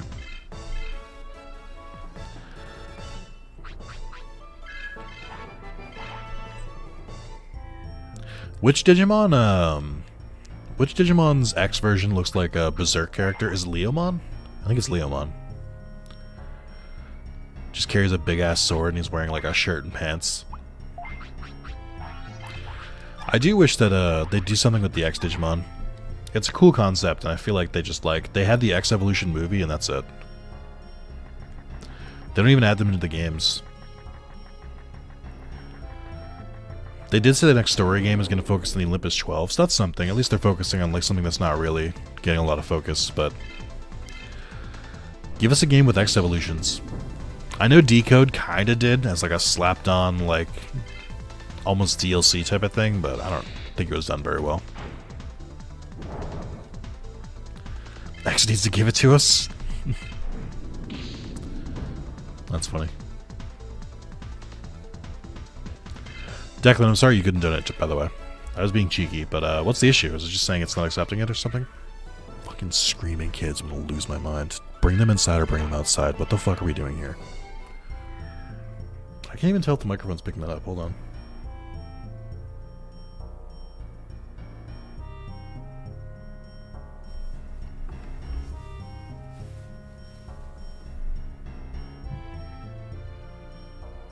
Now they stop screaming, of course. Oh, it is? I'm glad. I finally live by myself, and I live in a mostly quiet apartment. But like, maybe once a day, or maybe once every like couple days, I deal with that. So it's not usually that bad. I'm just like, it's just... Someone better be getting murdered. That's all I'm saying. It's the only thing that justifies that stream.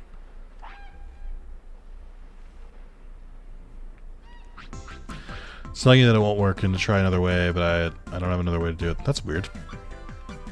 I don't have an answer for that. I'm sorry. It's the only thing I can think to do.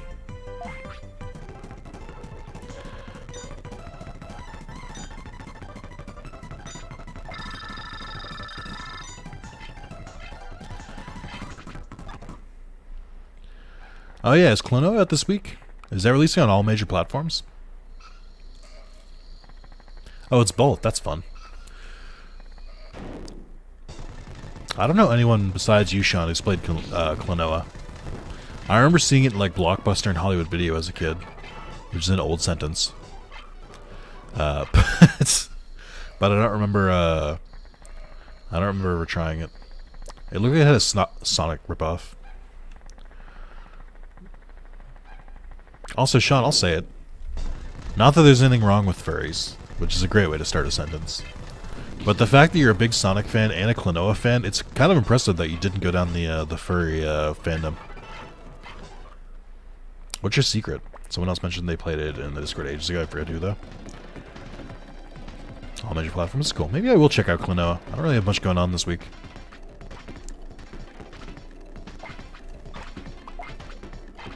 I think I did finally just unlock Guilmon. I did. Okay, so I can start working towards Beelzemon. I need Malamotus at level 40. I need Gallantmon at level 40 as well, I think.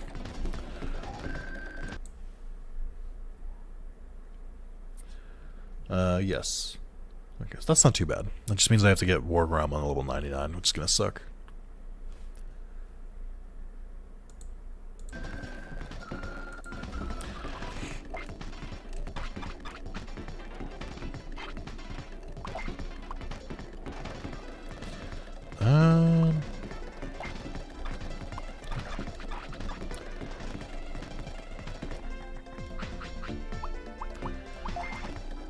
I'm kind of hungry.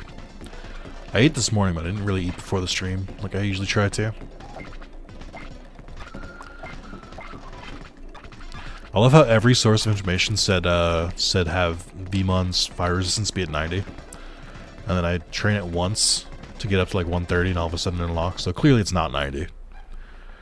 Those gads lied to me. I talked about Sean not being into the furry fandom and not a single person said anything in chat since. I'm sorry if I offended or upset anyone in the chat. Not my intention. It was just a simple statement of fact. Please don't cancel me. I need this. It's my 10th year anniversary. Please, guys, please.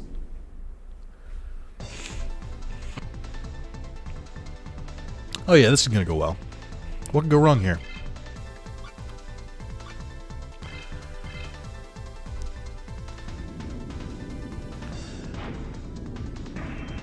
Was just thinking about giving you Renamon.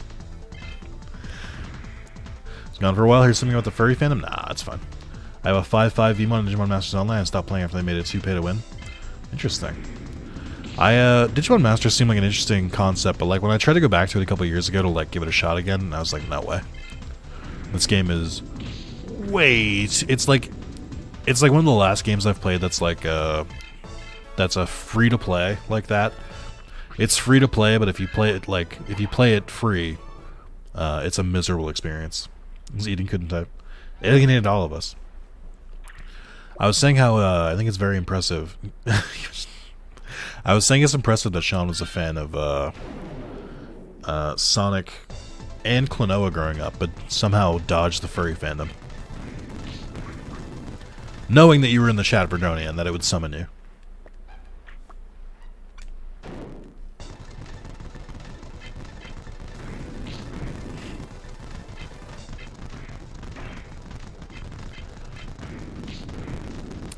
My favorite part of DW3 is all the grinding.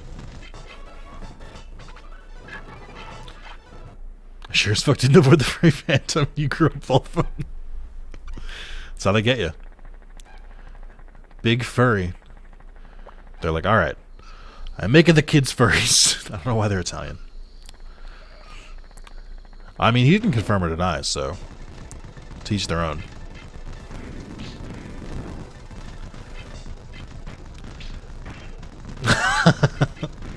Oh, that reminds me. Oh, I should have done it here too. I finally went and fixed the Wrath Maz emote. I removed that little like blue bit on the left. And so it's basically just Agumon's face. I did on the Discord. I forgot to upload it to YouTube as well. I've been meaning to fix that for a long time. Oh, hey, I don't think anyone here has it, but I also, for the people in the chat, I guess, or for the people who are watching later, YouTube finally... Jesus. Damien!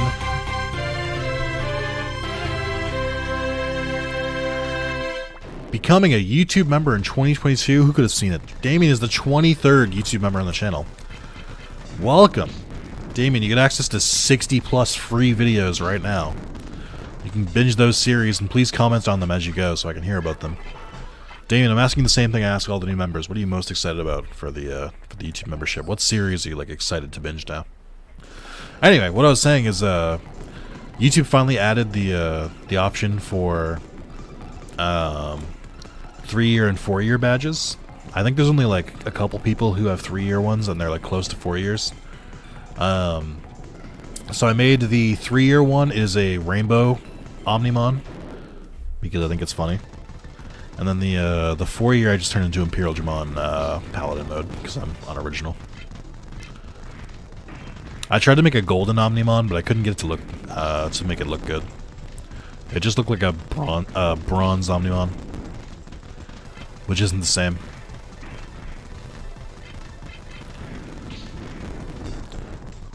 You've been a member for 3 years now. They just get the power of gayness.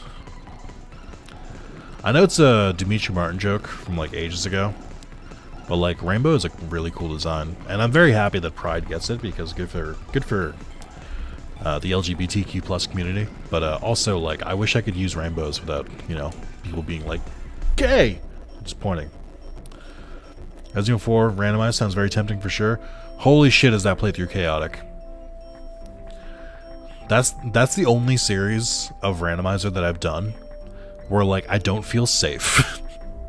like in most randomizers, eventually you get to a point where you're like, okay, I can probably take whatever comes at me at this point. That series, like all it takes is like one bat or like one fucked up like area, and I lose all my ammo, and I'm suddenly not okay anymore. I don't like these weird skips it keeps doing. Oh, fuck, King Agumon. I forgot how old King Agumon was. I thought it was introduced in Digimon World DS for some reason. You're a larger fan of use more rainbows, Nick, but it's my actually buy Fury Trash. That's fair. Chaos will rule all, apparently.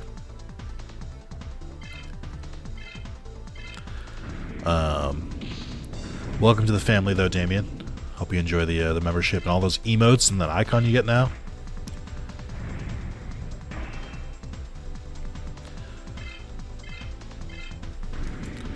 Would you guys believe that I made that 10-year anniversary video like, I don't know, 3 days ago, and I already forgot everything I said in it?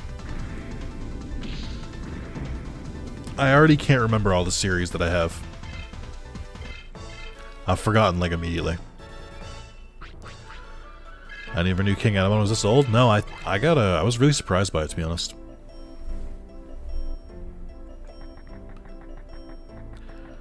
Not surprising? Alright. I don't usually come at me like that. Okay, guys, let's relax. Okay, we don't all have to agree that Nick is forgetful. Streaming is ephemeral, so is recording. The second I say it in recording, I don't remember it anymore. It's a version of Koromon, not a Chad Sunomon. I love it nonetheless. Ouch. How dare you? You don't know, maybe that Koromon fuck. I'm not gonna say that. Probably shouldn't insinuate that Koromon is fucking. Even if it is. Being a Clino earlier, there's a remake coming out with updated graphics. No, yeah, that's what Sean was talking about. Is that it comes out next week. I might check it out. It's a baby Nick. It's in training! Which is code for grooming. Also, this is really funny that Metal Edamon and King Edamon are in the same area. So obviously Rando is great. I'm halfway through the second ep at the moment. It's funny to see how much of a struggle it was at the start. Dude. The Cybersleuth randomizer is both the most fun I've had and the most like infuriating randomizers I keep getting. It's just... So, I'll spoil the Cybersleuth randomizer. The first episode comes out on Wednesday, so you'll find it anyway. But, so I was supposed to have a randomized starter, but for some reason it didn't work. And so I just got a regular Agumon, and then I think like the first Digimon I fought was like a Mega level Digimon, and I was like, okay game, what do you want me to do here? I think it's in part 2. But literally, one of the first Digimon I fight is an endgame boss. Like a post-game boss, I should say. Digimon Survive will be worth it though. Don't forget guys, everybody should buy Digimon Survive and support Western Digimon releases. Otherwise, Bandai Namco will stop making them and they'll take them away from us again. They've done it before and they'll do it again. Those bastards. That 30-minute fight was fun to watch. I was worried about that. I accidentally made That's another good warning for anyone who's about to watch that series in like 2 weeks. I accidentally made an epilepsy trigger, which was not my intention. I had a fight that lasted for 35 minutes in Cybersleuth. I'm not kidding. It lasted 35 minutes on auto. And so I sped it up, and then what I didn't remember was that it's an RPG. It's not an action game. So if you speed it up, it basically just goes between two pictures back and forth, which creates a strobe light effect, which was not my intention. I had to put like a big warning over it in front of it. I'll tell you what I actually did. I edited that video without the warning, and then like I went back and watched it later, and I was like, I have to put a fucking warning on this, or I'm gonna cause some people to like get seriously hurt. I don't know what the AI Somnus files is. I don't know what that is. I've heard about it, I think. Like, I want to buy Survive right now, but they won't let me. No Steam page pre-order. Oh, that's true! Isn't the pre-orders like not up yet? I don't think it's on PlayStation 4 yet either. Which is weird, because there's a pre-order incentive. Isn't there, like, Guilmon is the incentive?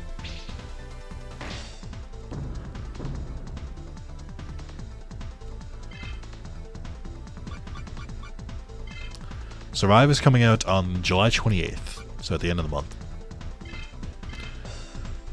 Could I edit a funny picture and text over the flashing part? I mean, if I was going to do that, why wouldn't I just take it out?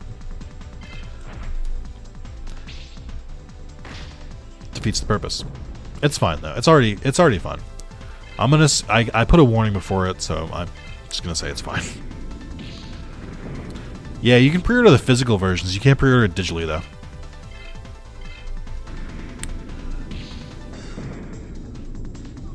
Oh, does it? Okay. So they're not doing digital pre-orders, but it'll be available for a limited time after release. Oh, this is killing me. Oh my god.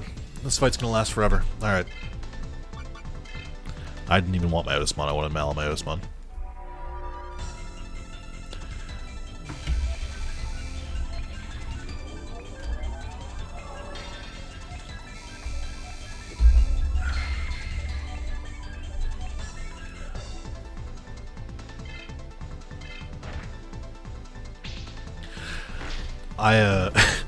It's a tired old joke.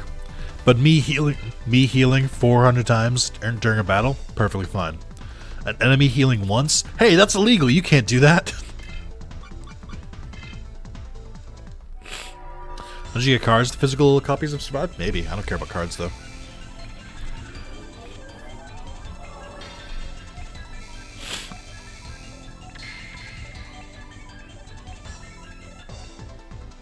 Oh, interesting. I don't know if that's the kind of game I'd be into, though. I have to finish the Monster Hunter Sunbreak DLC by then. How is that, by the way? I heard mixed things about that game. I really, really want a sequel to Monster Hunter Worlds. They have to be working on it, right? Monster Hunter Worlds sold like gangbusters. Like it broke crazy records. Like it has to sell, right? Like they have to be working on Monster Hunter World 2, right? Please, Copium.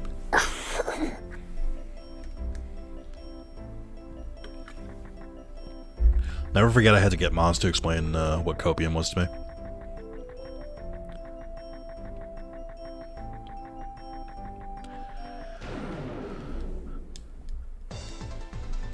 The encounter rate here is super high, and I really just don't remember how to navigate this place.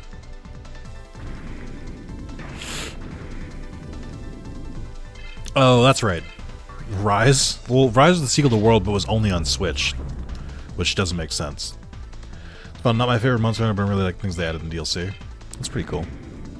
Oh, here's a cool thing. Final Fantasy XIV in the next update is adding a little personal island for each character, and you can have your minions like run around on the island and stuff like that.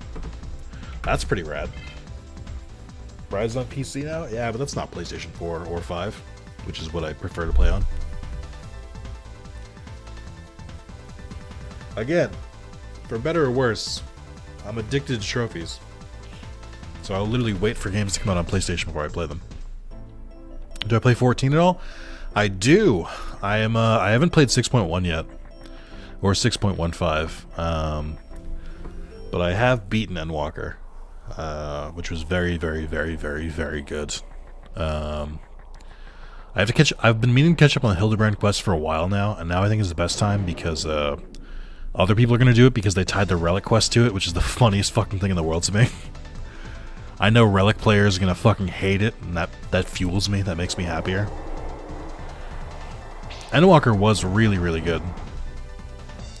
A lot of people like really sing the praise of Shadowbringers, which I thought was okay. Like I liked there was a lot of good parts of Shadowbringers, but I also don't think it like met the hype of like everyone else.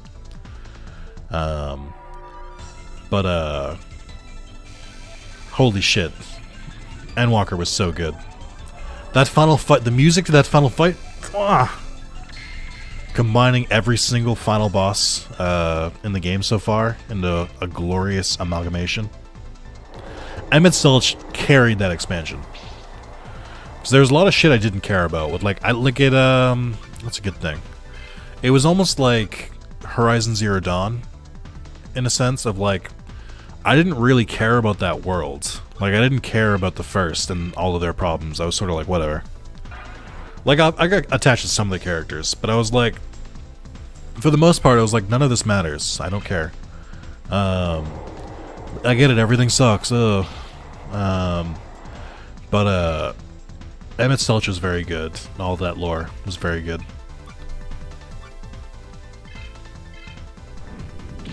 Speaking of 30-minute fights, when are you gonna make 14 videos? People have asked me about this. I don't think I will. I'm not like hardcore enough. Also, Verdonia, you asked my main. I'm a paladin. I have been for 8 years.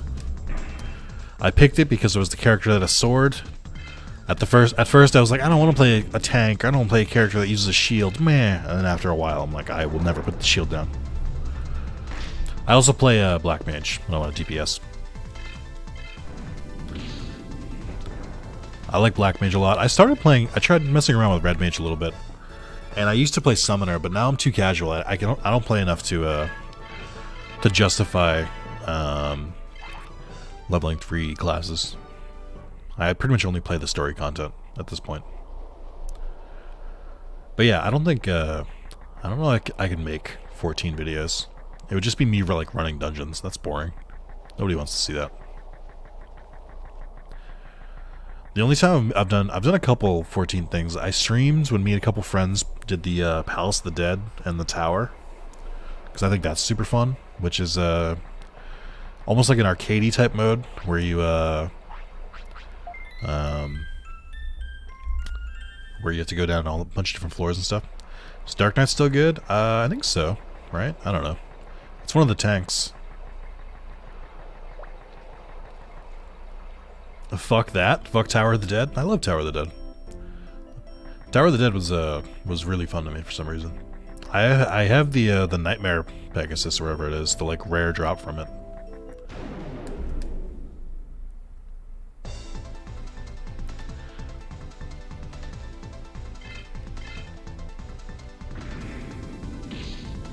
But yeah, I gotta catch up on Hildebrand quests. I think I like stopped at the beginning of the Stormblood Hildebrand stuff. Hildebrand in 2.0 was like peak comedy writing, and then I thought he was mostly okay in Heaven's Ward. I wasn't like super thrilled with it. Yeah, Eric Kotemon is like weirdly strong. I also don't think the HP bars in this game are like scaled correctly. I feel like they aren't like how HP bars are supposed to work, if that makes sense. I always feel like that first hit on like every Digimon makes it look like it does less damage than it really did. I haven't done any of the Hildebrand quests. Holy shit, you have to do at least the Realm Reborn ones. They're so good. Hildebrand starts off kind of slow and then has this like very sharp turn that you're like, oh, this isn't a serious quest at all. Okay. I love it. I love parody. They also include a bunch of past Final Fantasy bosses and stuff like that in the Hildebrand quests that aren't in the main story. They're very good though. Very, very, very good. When did you guys start playing Final Fantasy 14? Because that could be it. Because when I played, Hildebrand was like one of the only things that like I had to do, if that makes sense. Like, there wasn't much else going on in the game at the time, so like it was very easy to get in Hildebrand. I remember doing up to the point of Battle on the Bridge, but that's it, thinking on it. So there's two fights with Gilgamesh. There's one on the Battle on the Bridge, which I thought was okay. And then I think 2.0 ends with another fight with Gilgamesh. But you fight him in Ambador Keep this time. And it's like a harder fight.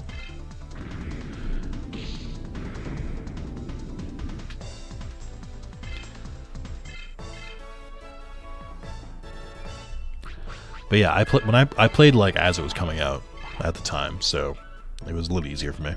I feel like if you like jumped into the game today, I feel like it would be very easy to never even like see Hildebrand because it's not like presented to you like up front.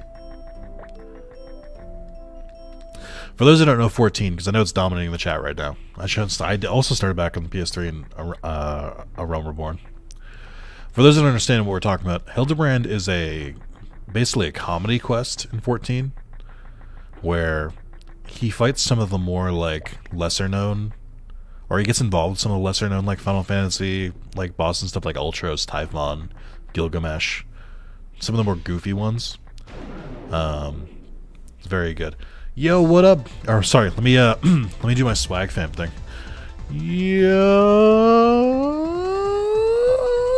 is that what you guys do? Or is it all? I just know it just goes for a while. What's going on, Boz?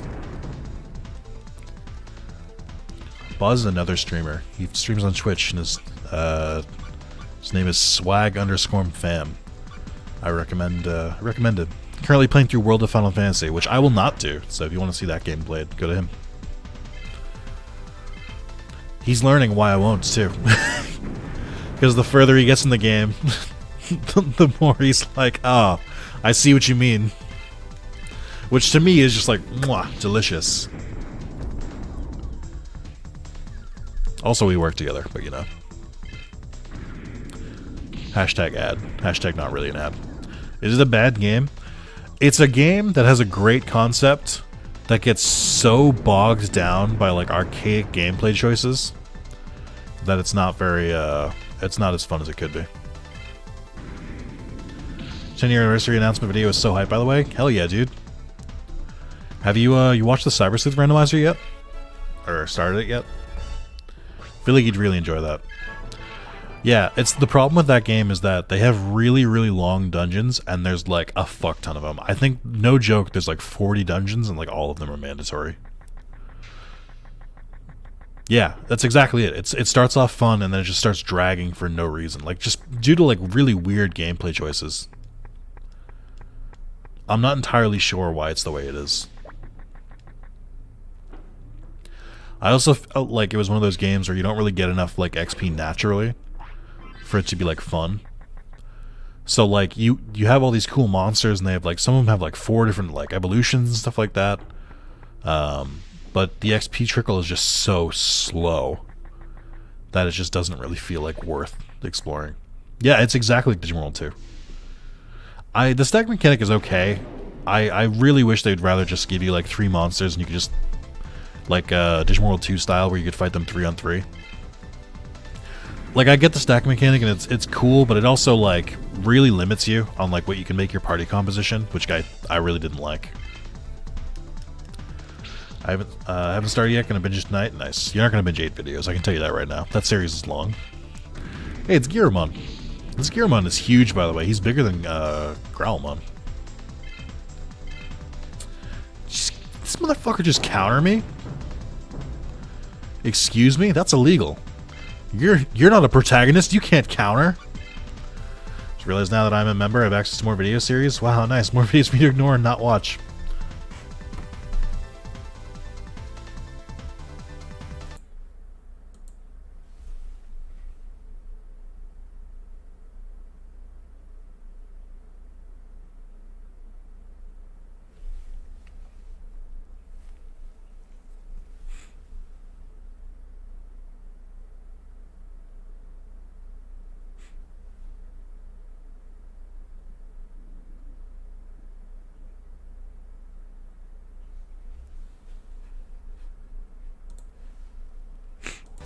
Okay, back to Digimon.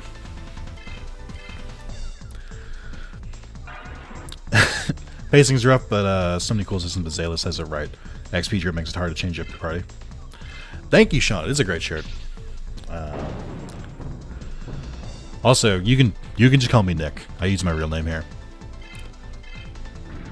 You think Guilmon was Gyromon for some reason? He do be gyrating. I should call him Chainsawmon. Which also sounds like the Jamaican dub for Chainsaw Man. It's Chainsawmon! Can you die, please, and not counter me? Son of a bitch.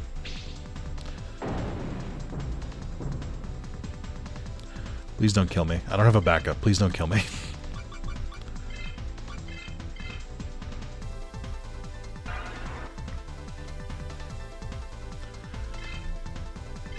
I can't believe Verdonia was unaffected by me staring into the camera, sadly.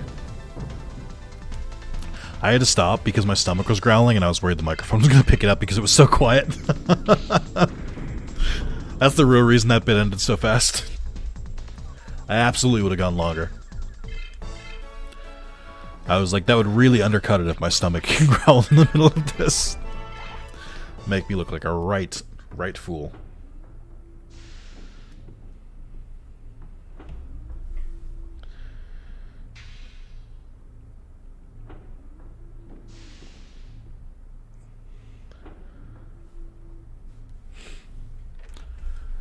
Hey boss, by the way, when am I deciding if I can take your couch or not?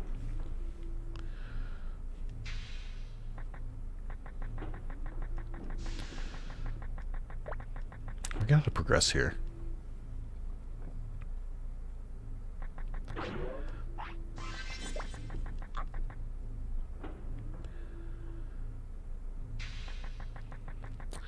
Sorry man, speaker just cut out? It sounds like someone's dodging.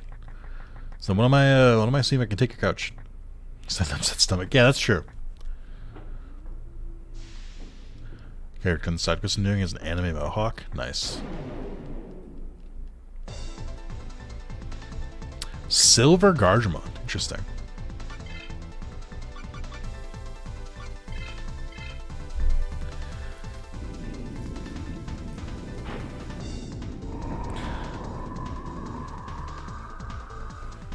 Oof, did not do a lot.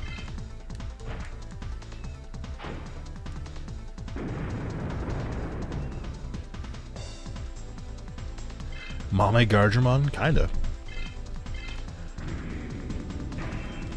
Oh my god, dude. We doing this right now? What's going on? Can we relax?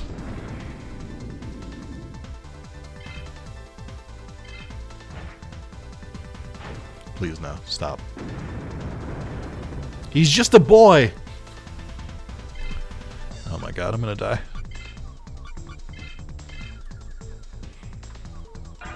All because I'm trying to level a champion, how dare I? So many unique palette swap Digimon in this game that never appear again. That's what I was talking about, it's like, none of these palette swap Digimon in this game have like a palette swap name. Like, they're all just like different colored versions of the Digimon that they look like.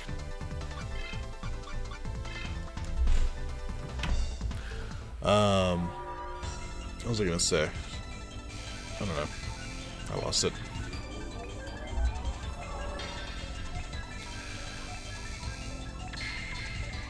Just realized, does This one have the yin-yang symbol on the top with like evil eyes instead of the symbols in the middle?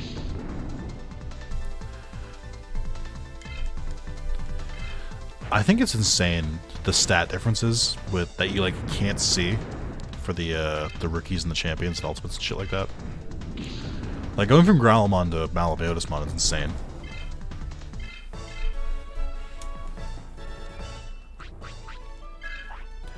I think I mentioned this in the Cyrus Sleuth video. I think it's weird that Cyrus Sleuth has Venomyotismon, but like Malabayotismon seems to have been like forgotten. Because Venom's also in Next Order as well. Ooh, a black War Growlmon, interesting.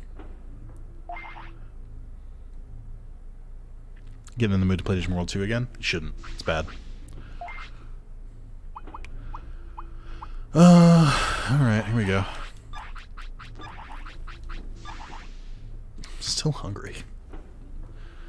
I was gonna say I don't have any food made, but I think I have leftovers, so I'm good. Oh wait, I'm making tacos tonight. I forgot that. I like really got the urge for tacos yesterday. Care what other games have Malabayotismon, honestly? I don't know either.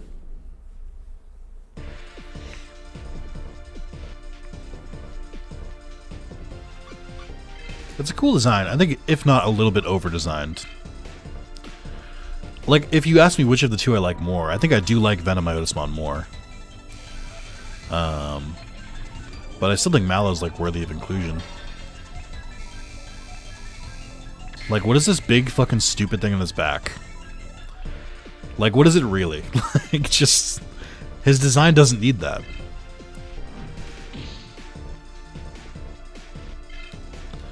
I mean, both of the forms are weird. Are we allowed to put links in the chat? I mean, you can try. It might not work. If you put a link to porn, I will ban you. First offense. Oh, you put it in Discord. What is this? Oh, no. Oh, no.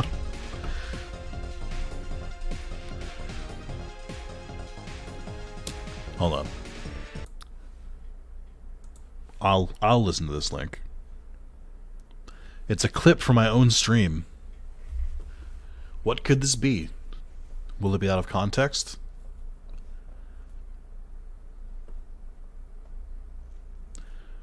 Oh, is he a DNA Digimon requirement? Or is he a DNA Digimon in Dusk and Dawn? That's weird.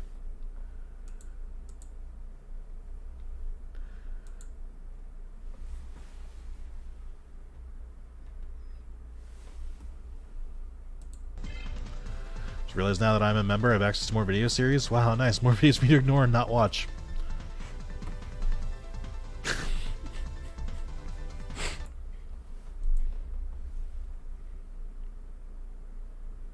Oh, I look so sad. Oh my god.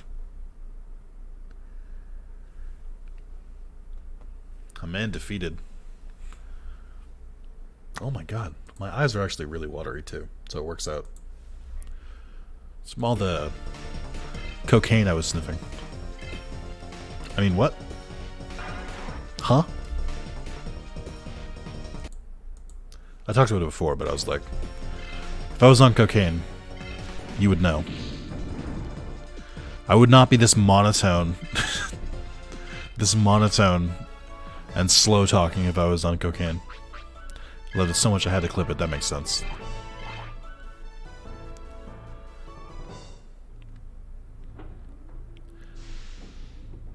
definitely video game setting for Marsmon, if I remember correctly. I feel like Marsmon is somewhere else. Oh, Malamasmon, it's a... You're saying it's a jetpack? Interesting. It's like really fleshy, and I think it looks weird. I think it distracts. He's done enough cocaine to know how he acts on it. That's a good point. Maybe I won't. Maybe on cocaine I get like... What if my voice like gets higher on cocaine? I think that would ruin my whole appeal. Or my whole appeal.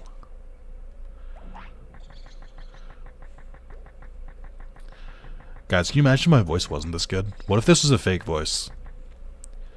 What if the whole time I actually talked like this? Would you guys still follow me? Would you guys still watch me stream if I talk like this the whole time? And talk really fast and kind of nerdy? Would you guys still follow me?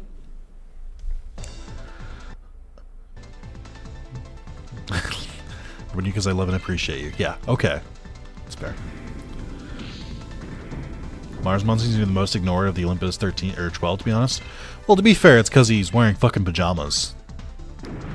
Marsmon's design is one of the stupidest Digimon designs I've ever seen. I don't know who designed his outfit, but it's awful. It's horrific to look at. You can tell him I said that, too. I would, to be honest? Oh, okay. Remember, it's Shadjamon, Warmon, and Kurajek. I know who Shadjamon is, come on. And my Otismon while Arukenimon is in the party? That's so weird. Probably would then again I suspect your real voice is the Kermit voice? I wish. I could never be Steve Wittenberg. Honestly, couldn't tell if you were doing a bit or not with that clip. I wonder.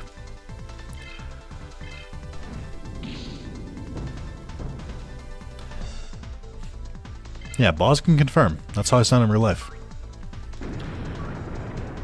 I'm not going to say who, because I don't know if you've ever been in a meeting with them, Boz. But they work at WB. They are very talented and very good at their job. So what I'm saying to them does not reflect on their work ethic, because they are a very vital part of the team. I'm not going to say their name. Like, genuinely, when they're on a project, I'm, like, relieved, because I know it's going to get done. However, they have a similar voice to that, and the first time I heard it, nobody had warned me.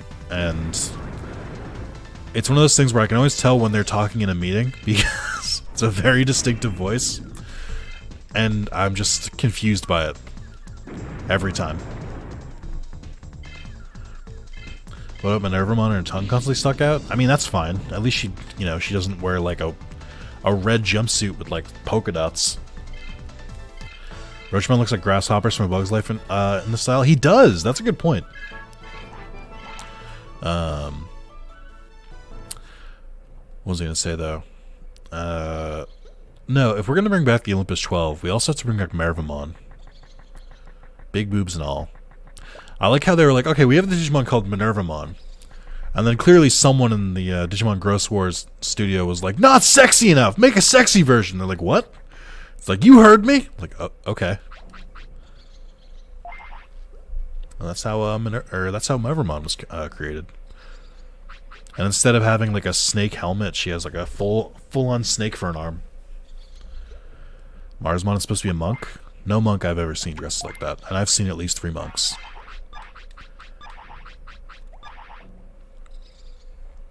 Also, I didn't know Black King Numon was supposed to be this big.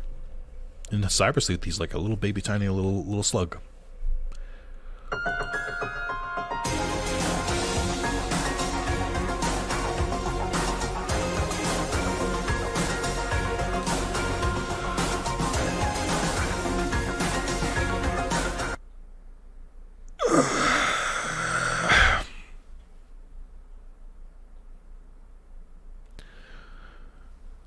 So I have to go all the way back to the city to swap in Renamon before I can come back here and fight this boss. Okay. Is that what we're telling me? Okay. Okay. Okay. Okay. I was literally hovering over to do a save state, and in the time it took me to do that, I could have talked to Black King Numon and started the fight, but no. Okay. Alright, cool. Great. They have to make bosses bigger than normal size for intimidation purposes? Who are the intimidation purposes? Are they like retired SeaWorld workers? New World Order, Danganronpa. He's got it. Yeah, that is Danganronpa music. I knew you'd get that. I can't believe you got the exact song though. I have that one, Boz, and then there's the one for swapping out the whole party that uses a different Danganronpa theme.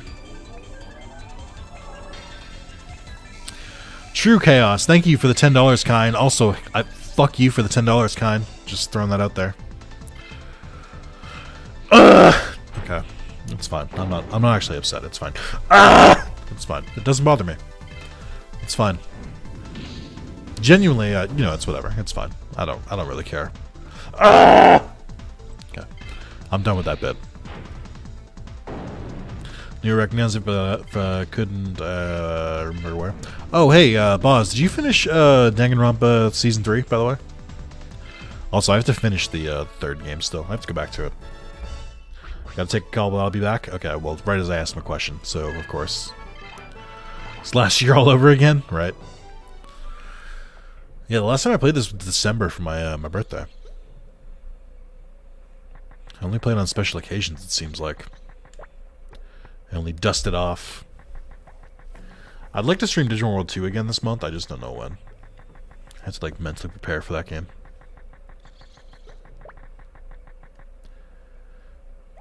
Even when not present, Under's will lives on, it seems. If Under's will lived on, we would have changed parties, like, 4 different times by now. Fully swapped out the parties at the worst possible moments as soon as I start melting off.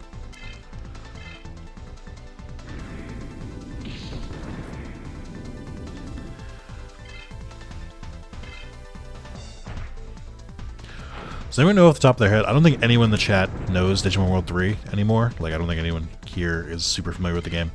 Does anyone know when you get War Guilmon? Is it Guilmon at level 40 or 30? Currently the Stark versus Visors part of Wizards, part of Bleach. Really enjoying this arc. It's good. I like the invasion of Kumamon. It's level 40. Okay, thank you, Seraph. I thought it was level 40.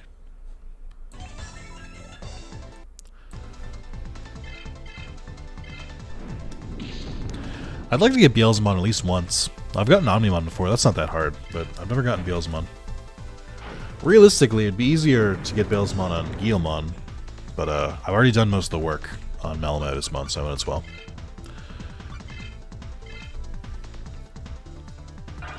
Beelzemon is level 40 Malamodusmon, and level 40 Gallantmon. So we're going to try and get the Gallantmon part. Currently leveling both of them at the same time, so I'm leveling Growlmon and Malamodusmon, who's almost at the right level. Even Pheromon looks weirdly small out of his game. Oh yeah, there's the Pheromon in Digimon World 4. Those are kind of tiny. It would be cool if all the Oinkmon who turned back into people, like, did something for you instead of just having the most generic lines possible. Why do you get to taste the best life has And I got some money for making up for me bullying you earlier. Genuinely didn't take it personally for any. while I get the crust? I can't take all these metaphors. Although, that is bad in a different way. Now I'm looking at that alert, and I'm looking at the pizza, and I'm like, fuck, I could go for some pizza right now. I'm really hungry. But no, it was a bit, I swear. Not offended by it. But thank you for the $5, I appreciate it. It works, guys. Just do puppy dog eyes, then people will donate money to you. Fuck, now I want pizza. Everyone should get a little pizza. Okay? We all deserve it. I had pizza for breakfast this morning. Which is allowed, okay? If it's leftover pizza, you can legally have it for breakfast. Nobody can stop you. I had to reset YouTube in order to message because it gave me an internal server error. That sounds like YouTube's problem. Welcome back, though.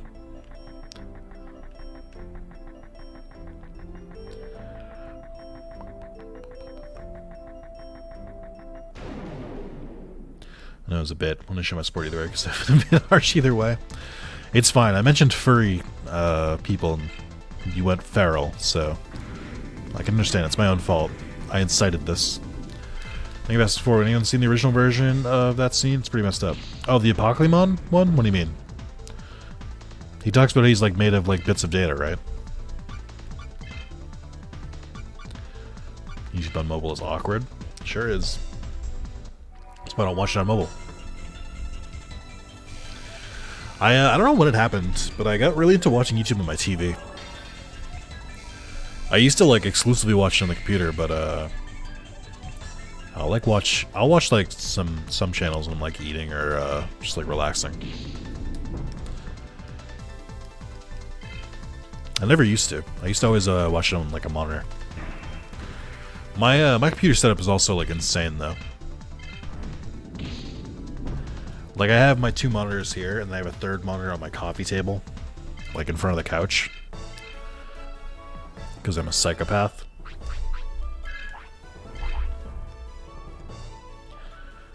But also so I can watch videos while I play video games on the big TV. For a very long time, I used to just have like a TV monitor that I would like play my PlayStation on, but like I got tired of sitting at my desk all the time. I rediscovered the true joy in playing video games on a couch, which I recommend. A lot more relaxing. Pokemon is made up of the data of all failed evolutions, so it's created from a dark emotion. Yeah. Standard stuff. Standard final boss stuff. So much more comfy? Hell yeah. His claws in his arms in the middle of his monologue, which upsets me. They cut that part out of the dub. It's whatever. Big old Tankmon. I think they added Tankmon to Hacker's Memory, right? Because I keep seeing him in Cyber Sleuth in the PC version.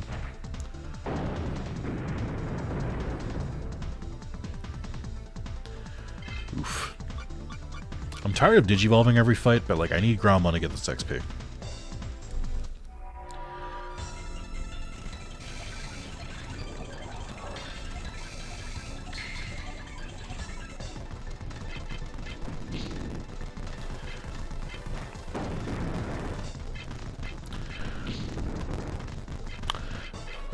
I thought you were standard JPEG darkness. I was like, I don't know what image quality has to do with it.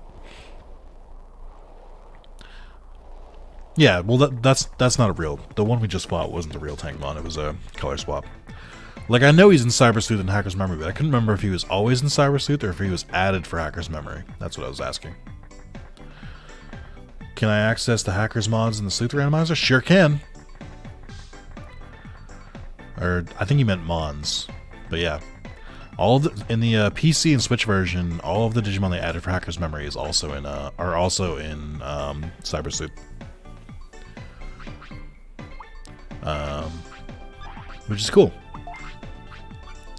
And then, I think... Oh, I'm gonna get rid of Chaos again. Fuck him.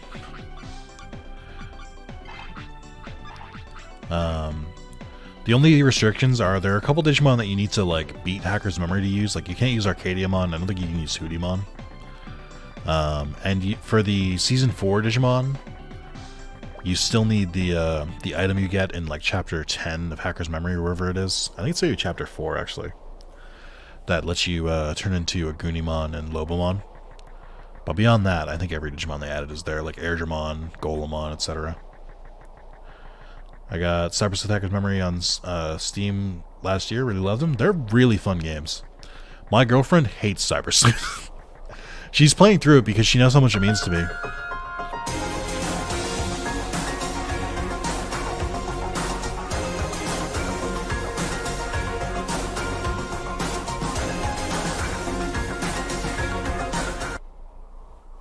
Fine.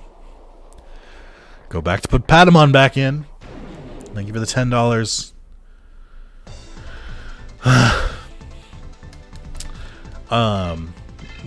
Don't swap me out, please. Alright, we'll see. But yeah, I really like... So my girlfriend hates Cyber Sleuth, but she's playing through it because she knows how much I like Digimon. I keep telling her that Cyber Sleuth isn't as good as Hacker's Memory, but for Hacker's Memory to be that good, you need to know the plot points of Cyber Sleuth. But yeah, I like Hacker's Memory a lot. Like, Hacker's Memory is a very, very good game, but I know a lot of it is based on, like, Cyber Sleuth crawled so that Hacker's Memory could run. To be clear, Gopher needs the plot and fake dialogue, not the actual Digimon aspect. That's fair.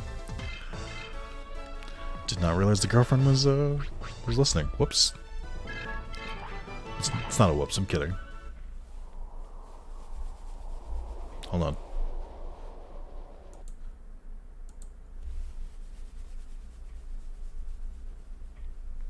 Sorry, I had to wait to my girlfriend. It was vitally important. Stream couldn't continue if I didn't.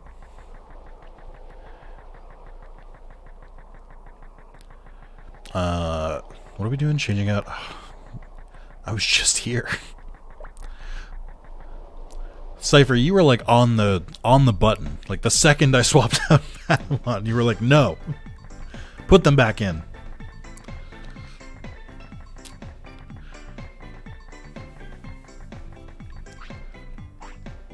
My wife said she likes your shirt. Thank you. Now I'm getting compliments on it, which is good. It is for people who can't see it, it's a shiny Magikarp on my Hawaiian shirt.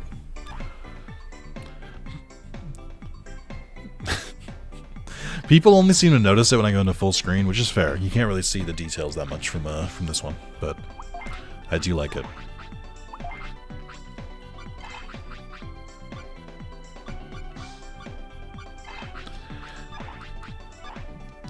This Patamon, I swear, is like a fungus. I just can't get rid of it. It's like a virus.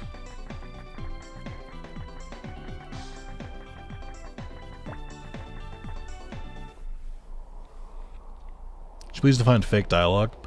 So I think what she means is that every time they give you a choice in Cyber Sleuth, it's worthless. They'll be like, "What do you think?" And they'll give you 3 options. And like my favorite is one I just saw the other day, which was they give you 3 different options, and it's like yes, no, maybe. And then regardless of what you say, their reaction is, "That's what I thought you'd say." I'm like, why did you like? It's so. I hate illusion of choice in games. Like if you're gonna get like why don't do that. It's like someone like read a book on like video game 101. And it was like, you need to give the players agency. Make them like feel like they're contributing to the conversation. So like they give you choices, but none of them matter.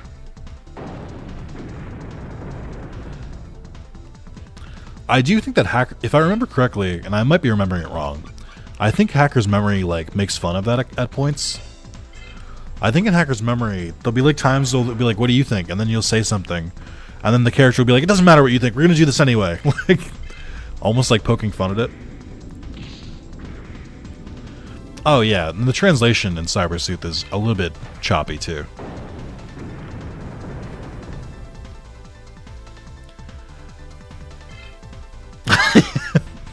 Let's not spoil Hacker's Memory. Some of us haven't played it yet. There are some plot points in Hacker's Memory that I think are... There's one plot point that I think was like...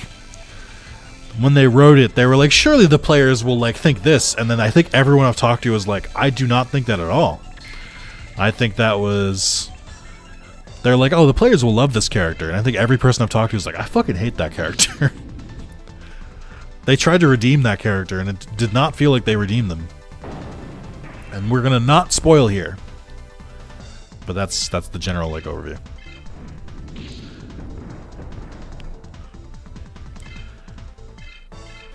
I like the second half of Cyber Sleuth's story a lot. And I like all of Hacker's Memory's story. Hacker's Memory did what I think Cyber Sleuth couldn't do, which is it made me care about like your friend characters. Like Nokia and Arata, I'm like, whatever. But like Ryuji and the gang, oh man. Give me all the quests with them. I was like invested in their story.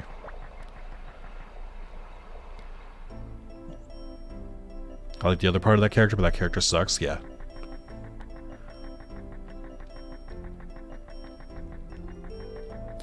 Also, there's some funny things with the Cyber Sleuth translation where it's like, in Cyber Sleuth you can choose to be a boy or a girl, but a lot of the dialogue options are written as if you're a male protagonist, which is kind of funny.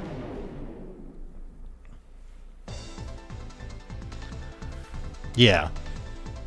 Yeah, I think if I remember correctly, doesn't Hacker's Memory, it's not illusion of choice based, is it? Like, not completely. Like, there are some that they still do it to you, but I believe there are some options that, like, actually have different, like the NPCs have different responses depending on what you say, which I don't think Cybersleuth does once. Yeah, Hacker's Memory using Arcadiamon was super cool. And I love the way they did it too. What a throwback. Arcadiamon is like a super old Digimon, but like he only ever was in the manga. He was in the V-Tamers manga, so he was in the same spotlight as Veemon.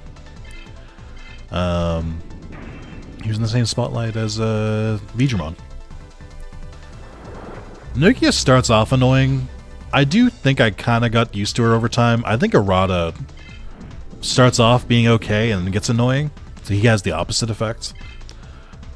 I think Yuko is okay. Or was it Yuko? Yeah, I think Yuko is fine. I was talking about it before, though, but I think what I like the most about Hacker's Memory is that they take the personalities of all the characters in Cybersleuth that, like, reappear, like, as, like, main characters, and they just dial them up to 10. So, like, they make Jimmy Ken, like, even more ridiculous. They make Faye, like, psychotic, which I liked. Like, I just liked that, they just, like, really, like, they took everyone who was, like, they had, like, some personality traits, and then they just, like, brought them right up to the front. There's some parts where Eric can hit you or not, depending on how you answer, if I remember correctly. That's funny. I also, like, as weird as it sounds for a silent protagonist, I felt like, the protagonist in Hacker's Memory had, like, more personality. Like, their internal thoughts and, like, how they respond to some things, like, have more, like, personality than the characters in Cybersleuth do. Like, it wasn't, like, basic writing. It was, like, sometimes I'd read what you would, like, think to yourself and be like, and I would chuckle a little bit.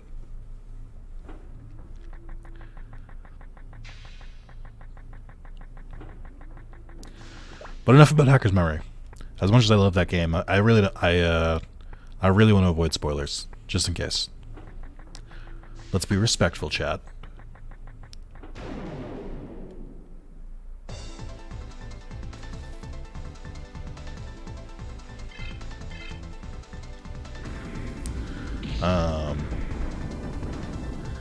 But speaking of Cyber Hacker's Memory, my last line on that is I, like, literally can't wait to go back to the randomizer. I've recorded 8 videos of that randomizer, and I'm, like, super stoked to go record number 9. I guess I can talk about this, because I haven't talked about that. I actually, like, commented on the mod on Game Banana, which is the website where you can get the mod, and, like, brought up some of the issues that I ran into. And the mod maker literally, like, responded to me within a couple hours. And he was like, hey, I don't know when you downloaded the mod, but there's been a lot of work that's gone into it in the last 24 hours. And, like, literally, like, I downloaded, like, a couple days before that, so I was like, oh. So I responded, I was like, okay, well, first things, probably should have checked to make sure that I was on the latest version before I commented. Pretty stupid of me. I checked the new randomizer, because it's still very much in development. The new version of the randomizer is probably a little bit better for most people, because it swaps out every rookie with another rookie, and every champion with a champion, and so on. So it's a lot more balanced, and you won't, like, run into brick walls like I did. But because I got so used to it, like, I have, like, super high level Digimon, I'm like, I can't go back to fighting, like, rookies. So I, like, had to revert it back to an older version so that I could, like, keep playing, like, the chaotic version. I think the next story game will be connected to Cybersleuth Hacker's Memory? No. They've mined all they can in that universe. Cybersleuth was more or less a complete story, and then Hacker's Memory kind of, like, fit itself in and, like, filled some plot holes, but also, like, made its own story a little bit. There is no possible way to go back to that universe. They have mined every bit of lore they possibly could there. And if I'm proven wrong, it could be proven wrong, but I'm like, they need, like, an original story. Like, there's no way they can go back.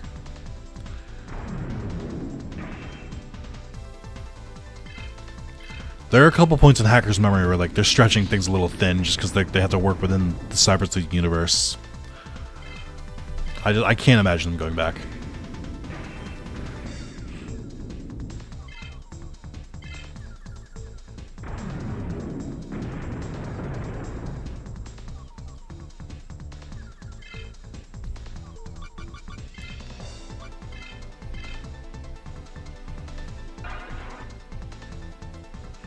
Oh, here's a good question for the people who played Digimon games. Which Digimon game do you think has the best soundtrack?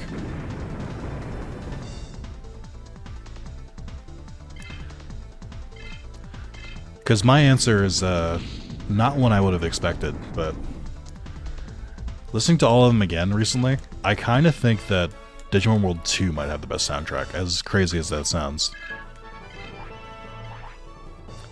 That boss theme is so fucking good. The Digimon World 2 boss theme might be the best Digimon theme, like, period. World 3 wins for me, but Cyber Sleuth and World 2 are close seconds. Cyber Sleuth had some bangers, too. Cyber Sleuth's composer is the same person who composed the Danganronpa soundtrack. So, like, for me, like, occasionally I can hear, like, the same kind of, like, inspirations, if that makes sense. And that makes it a little weird. Gotta be Digimon World 4. I tried to look for a good soundtrack for Digimon World 4, and I couldn't find anything. Happy 8 years? It's 10. What do you mean? Hey, Remy. World 3 and Cyber Hackers. World 4 has some good ones like Vine Tunnel. Does it? I don't really remember World 4 having that many good themes.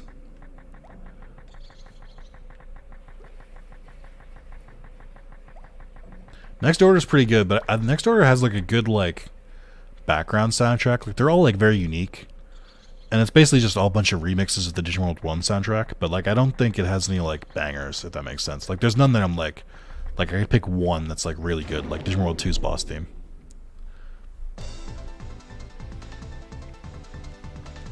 3's is pretty good though. Coming back to 3, it does have a lot of good ones.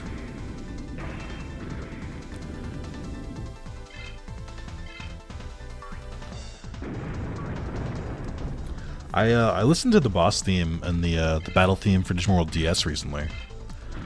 I think that actually had a couple bangers too. Rumble Arena's the theme you get when you fight Reapermon is like really, really good.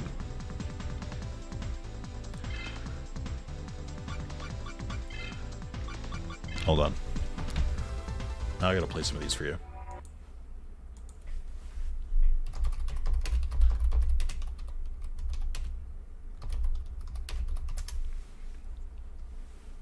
Is this it? That's so loud.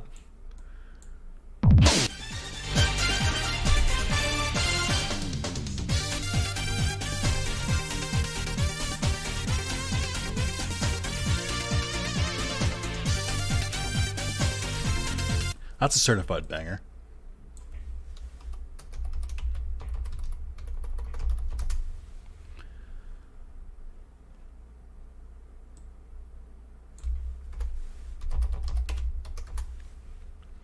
But I don't want people to sleep on the I don't want people to sleep on the boss theme of Digimon World DS either.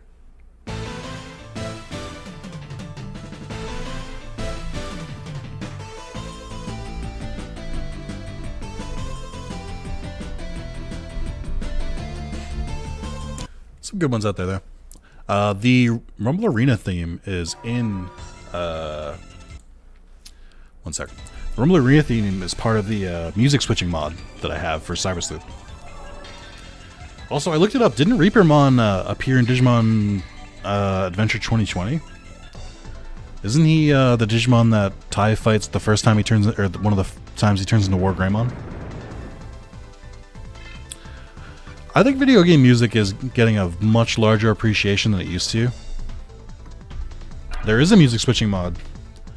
It's called Even More Music Themes. It replaces the basic battle theme in Cyber Sleuth and Hacker's Memory with a selection of 12 tracks. There's like 2 from each game, and then they throw in the Hacker's Memory and Cyber Sleuth themes so you can still like hear them if you want to. I think it has the boss theme of Digimon World 2. It has the normal theme from Digimon World 2. It has the boss from 3 and 2. Sorry, from 3 and the normal one. I think it goes to Rumble Arena, Digimon Adventure, the PSP game. There's a game I'm forgetting that it does as well, and I can't remember it. It doesn't have Digimon World 1, which I thought was weird. I commented on the mod, and I like suggested a couple more songs. I suggested the 2 songs for Digimon World DS. I suggested the ones for Digimon World 1, and there was another game I suggested them from. I can't remember. Oh, and from Digimon Data Squad, which is technically Digimon World 5, I guess. Because there's a couple themes in that game that aren't too bad. Yeah, Final Sprint, the Machine Digimon theme. They remake it for Next Order. It's a very good theme. I think that was Maz's favorite theme.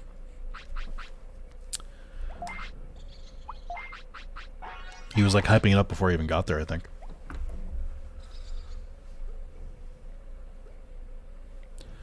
Alright. Here we go. Nobody switch Digimon. I'm gonna fight a boss, okay? I don't want to walk all the way back. This was a long way. No, don't do it. No. No, you can't. It's too late. I'm already fighting it.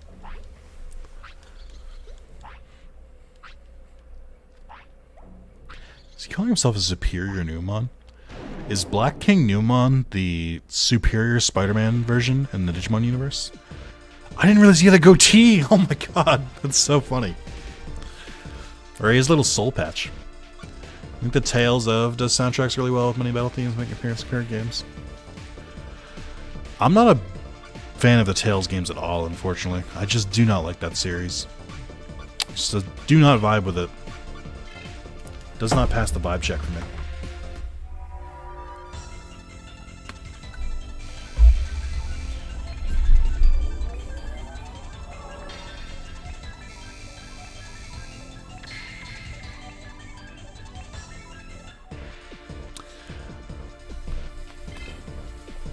Persona soundtracks are pretty good.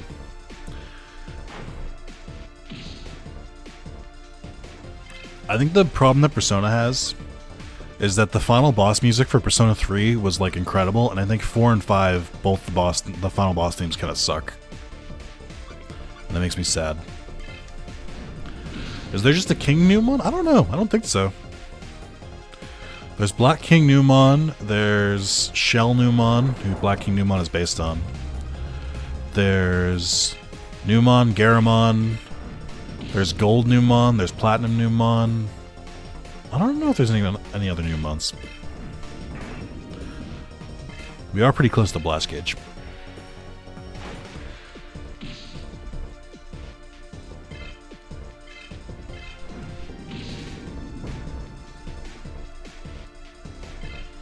Clearly a Platinum King Numon. I mean, his mustache and his soul patch are black. So there's one RPG series I can't get into for some reason, honestly. Persona's pretty good. I think Persona's slightly, and don't attack me, chat, is slightly overrated. I think they're very good, but I think all three of the like most common ones suffer from a bloating issue. Of like they kind of drag in the middle a little bit. I'm just frozen? Okay, cool. Persona 3, I think, is a little outdated at this point, but still pretty serviceable. Nobody tell Sean I said that.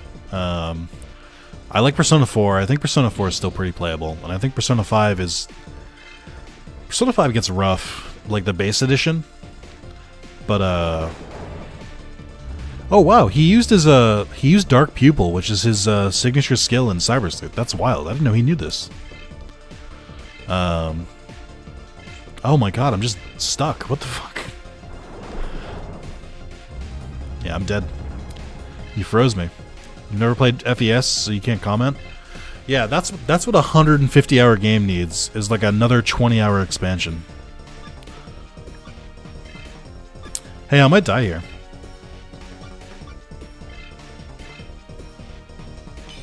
Yeah, I will play through them again when they come to PlayStation 4. Also, Sean, if FES is so good, why do they put Persona Portable instead of FES? Surely if it was so good, they would have brought that back, right? I played FES recently. It was slow pacing-wise. I could see that.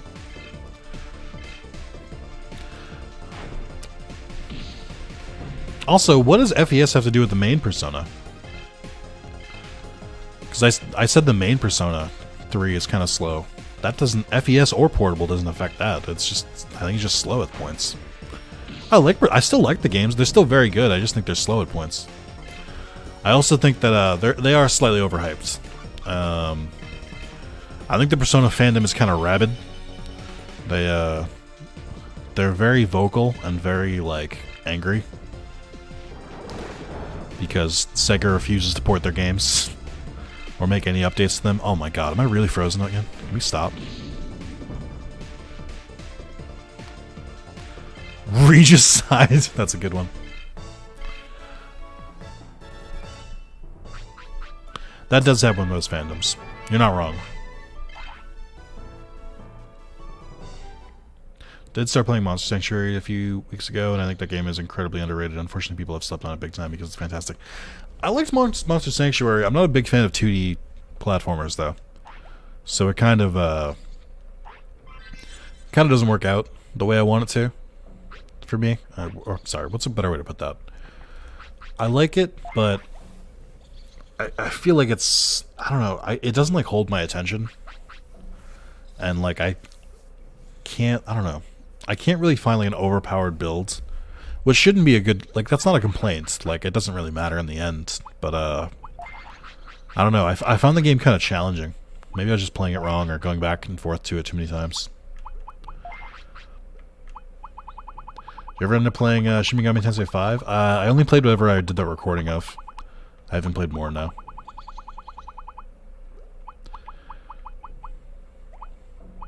Oh, there's the bit adapter. Gain more bits in battles. Oh, is this supposed to be like a rare thing that, like, isn't supposed to be given out? And I just have it? Okay. Interesting. But, yeah, Persona 3 and 4 and 5 are very good. I haven't played 1 or 2. I think my favorite of them... Persona 5 Royale has a lot of quality of life changes, which I think are very good. So does 4 Golden. And so does 3 Portable. They all have their own quality of life stuff. Like, not having to run around in Persona Portable is pretty good. But, I do like it. That's because Persona 3 started with 3. Ask Atlas, yeah. One of my thoughts on Scarlet and Violet. Unlike most people, I was a gigantic fan of Sword and Shield. I really, really enjoyed that game. I played it super late, long after like the hype had died down for it, because I just like needed a game to play, and I was like, oh, why not? And I really enjoyed it. I really enjoyed Pokemon Arceus as well. Pokemon Arceus is like should be an entire subgenre of Pokemon. They should do that with every gen. But I'm really hoping it wasn't a one-off and they don't go back to they go back to it, because that game was phenomenal. Like, definitely broken and looked like shit, but like the core gameplay was so satisfying. So I'm excited for Scarlet and Violet. I'll be playing it and probably streaming it day one. But I don't know. It's also cautious optimism, like knowing that Pokemon is not perfect and that they're very behind the times on a lot of things. So it could also suck. Like, there doesn't seem to be voice acting, so there's gonna be a lot of dead air. But they have a lot of good composers on it. I know Toby Fox is doing multiple themes in that game, which is super cool. Toby Fox is a very talented musician, as well as, you know, creator of Undertale. I don't know what you mean by that. Oh, amazing. Yeah, Arceus was really, really good. I like Sword and Shield, but the story felt lacked compared to the past games I did enjoy. I do agree with that. There was a couple times in Sword and Shield where I was like, okay guys, come on. You can't get away with all this. Also, Blasted. Persona 5 Royale is better than Persona 5 Base in, like, every single way. Why did I turn into Blackrock Greymon? What? But yeah, Persona 5 Royale is literally better than base Persona in every single way. It doesn't do a single thing worse. The biggest reason to play Persona 5 Royale is that all those nights where Morgana would just be like, no, you did too much today, go to bed. They changed it so instead of making go to bed, you can still do things inside the cafe. You just can't go outside. Which is like the smallest but biggest like quality of life change they could possibly make. But yeah, so the Sword and Shield story, they do a couple times. There's a couple times where they Like, they'll be like, oh man, it was crazy. All these Pokemon started Gigantamaxing, and they were huge, and Leon had to stop them. And that's it. They just tell you that happened, but they don't show it. Which is stupid. Like, you couldn't afford a cutscene of, like, showing a bunch of, like, giant Pokemon stomping around. Very dumb. Game Freak is the biggest billion-dollar company to make games that, like, seem like they're made by indie developers. I don't know how they do it. I don't know what goes on in that company, but, like, some of the stuff that they get away with because they have the Pokemon franchise is insane.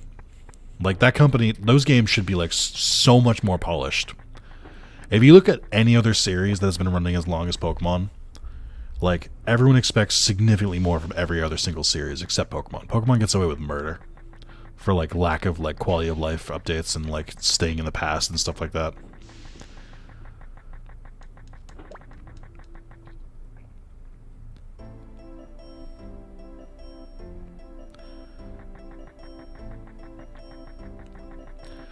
Most Pokemon games don't excite you enough anymore, trainer. You really need some CBT in your Pokemon.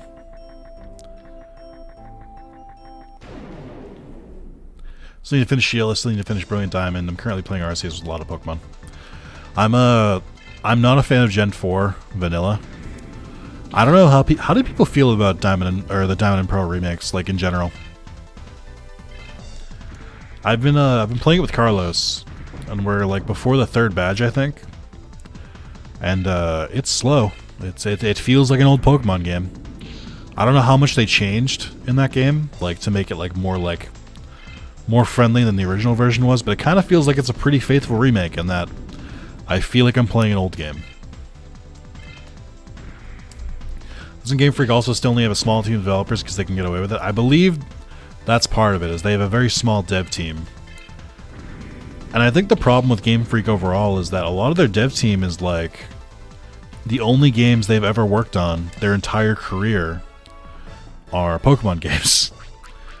And, like, because of that, they don't have as much, like, inspiration as other teams, because the tech industry in general, developers are constantly swapping from different studios and stuff like that. So, like, you know, they have a varied amount of knowledge, whereas I think Game Freak knows how to make Pokemon, and that's it. I don't know that anyone in the Pokemon team has played a modern game.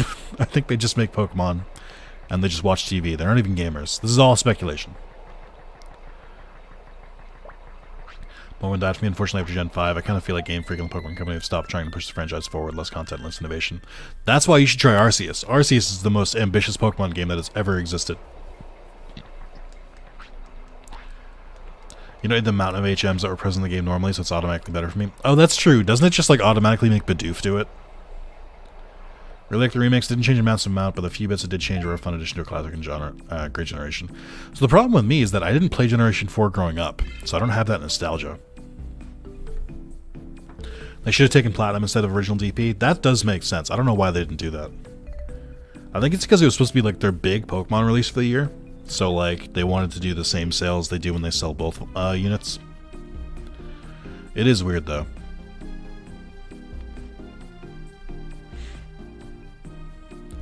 But if people haven't touched Pokemon in a while, I do recommend trying Arceus. It looks like shit. Like, you can't get around that. Like, graphically and engine-wise, it's not like the best Pokemon game, but it is very ambitious. Almost have an alpha living dex. Oh my god. That's insane.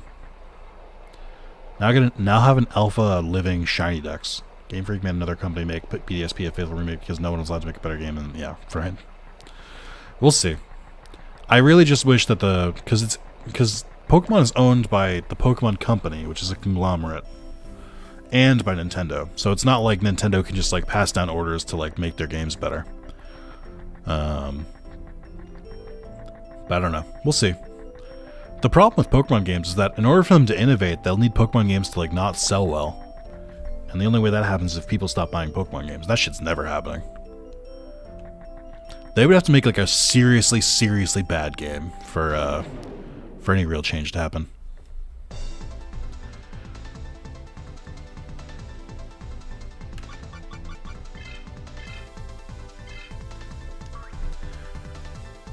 Going back to Arceus, it's far from perfect. It's the best Pokemon game in years, in my opinion. Yes. The freedom you have in Arceus is insane. I wouldn't go for a shiny alpha dex, but I might go for an alpha form dex. Unknown would be hell, though. That's true. What was I gonna say though? My brain's not working. Oh, so who are the like optional bosses that are left for me to fight? I don't remember all of them. I don't know. I don't remember where they are. Pokemon is okay soundtrack wise. I know a lot of people like Cynthia's theme and stuff like that. I think the only Pokemon game that has like really good music, in my opinion, like in the entire soundtrack, is Sword and Shield. The Sword and Shield like gym theme, champion theme, and battle tower theme are like fantastic. I didn't think Arceus' music was that good. I don't think normal Pokemon music is that good. It's very overplayed, I guess. Like, you've heard it a million times before.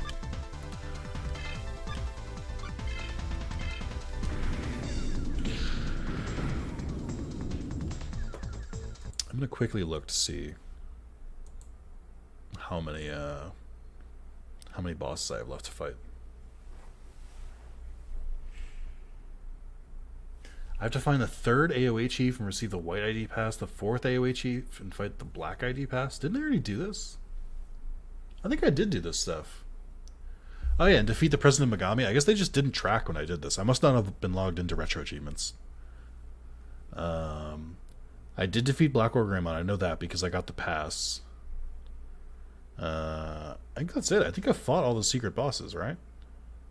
Anything I'm missing?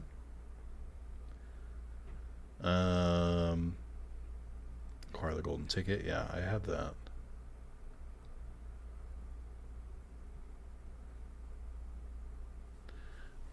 Oh, does Keith become the champion of cards? That's pretty funny.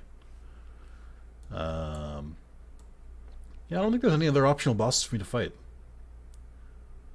Let me list off the ones I fought. I fought Pheromon, Master Tyrannomon, High Andromon, Warumanzemon, Datamon. I went back and fought Zenmon again. I defeated Black Imperial Digimon, Black Mega Gargomon, King Newmon, Black Orgralmon, Black Seraphimon, Black King Newmon. Yeah. I think I've fought every secret boss, right? Haven't I? I don't think there's any I'm missing.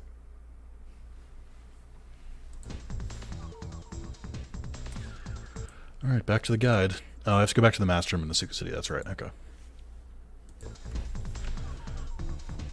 I love the music in Arceus. Inject those remixes straight in my veins. I guess it's the same thing though. Like, I have no like nostalgia for Gen 4. So like literally, I liked Arceus purely based on like its merits. Like, there was no like nostalgia stuff that like kicked in for me because I didn't know Gen 4. I made it ultra late, but I did it. Hey, J Fox, welcome. Did I beat Black War Greymon? I did. He was the first one I beat because I wanted the training idea or training ID.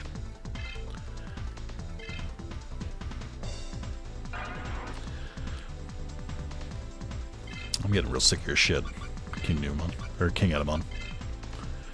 Why do the Edamons know like healing techniques? I feel like that's not like something Edamon would do. I didn't remember any music from Gen 4 before playing Legends. It's a semi-flawed game, but the base groundwork was so good compared to most of the games. Yeah, we were just talking about it, where Legends was like the most innovative and like inspired Pokemon game they'd made in years. So chat, let me ask you. Do you think in Scarlet and Violet you'll be able to catch Pokemon without fighting them? Do you think you'll be able to just throw a Pokeball at them? That would be a huge deal for me. I don't know if they're going to do it. He would 100% know healing moves. He's a troll.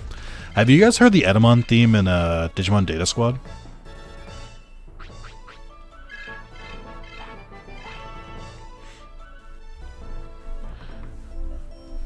Speaking of Edamon, have you guys ever heard this theme?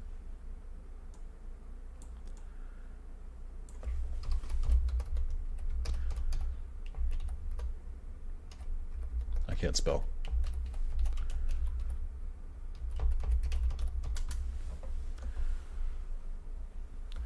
So this is what plays when whenever Edamon is in the battle in Digimon World Data Squad.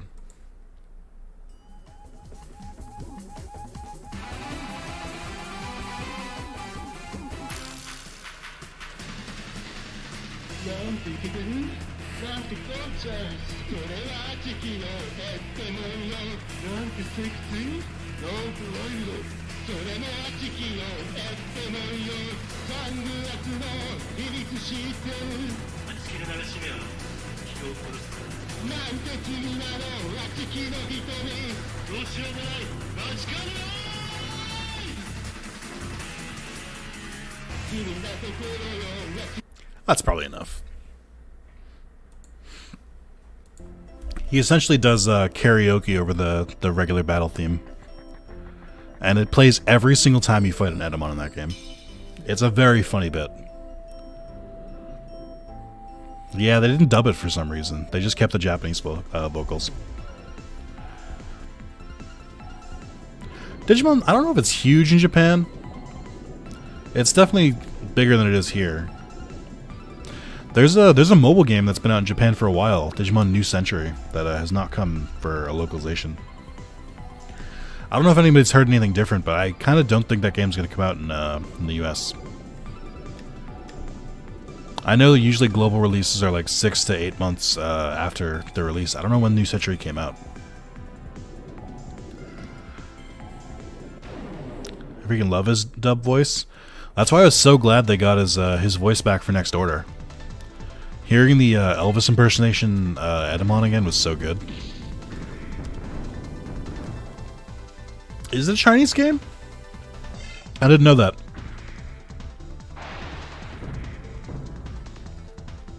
I can tell you from inside the gaming industry, there's a little sneak peek behind the curtain of the game industry. Is China has a lot more green lights for a lot more mobile games than anywhere else in the world. They are very, very profitable over there and require very, very little development. China's very strange in that they have like restricted like regular video games like to heaven, like to high heaven, where like there's a ton of laws and stuff in place about regular video games, but for mobile games they don't count. They're different. Yeah, Digimon Re-Rise got shut down, I think. It's published by Tencent? Of course it is. It's either Tencent or NetEase. They're the only two they're the only two developers you ever hear. It's exclusively in China. I mean, it doesn't mean you can't bring it west. There are a bunch of China games that get released in China that get released west eventually. My team is working on one right now that I definitely can't talk about. I'm not involved in it, so I don't know anything about it. I don't know I don't know the intricacies of it, I should say. Donation tab is broken? I don't think that's true. People have donated the stream. At my job. I work for a game studio. I work for WB Games.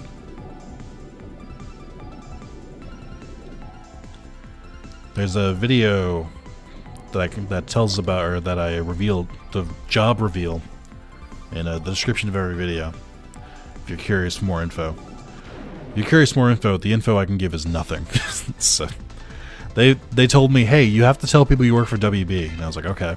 What can I tell them? They're like, nothing. You can't talk about your job at all. I'm like, but I have to tell them I work for WB. And they're like, correct. So, like, I can't tell, and, like, you can't tell them anything. I was like, okay. And that's where I'm at. Re-Arise was a mobile game for Digimon. It was the spiritual successor to Digimon Lynx, another mobile game. That was a little bit better. I played Re-Arise at launch. I played it for a while, for a couple months. But eventually got bored of it, and when I tried to get back into it later, I was like, I can't. This isn't... It's not worth it.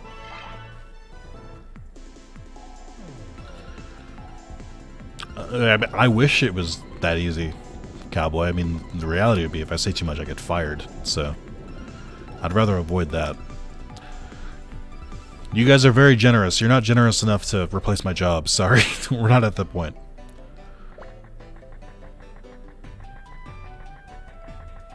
I don't remember the easiest way back to get... Oh, yes, I do. I can go to the kicking forest.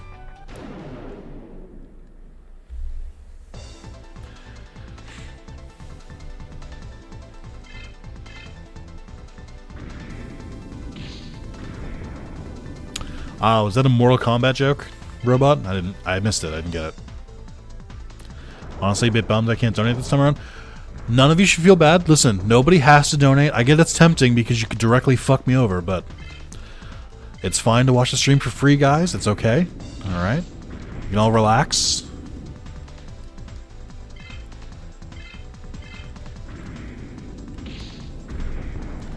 Listen, I know that you all want to support me financially and not fuck over my runs. Oh, what was it? Yeah, Digimon Heroes, the card-based one. I actually thought that one was pretty cool. Digimon games don't have a very long shelf life for mobile games, which is surprising, because I feel like a lot of mobile games have like a...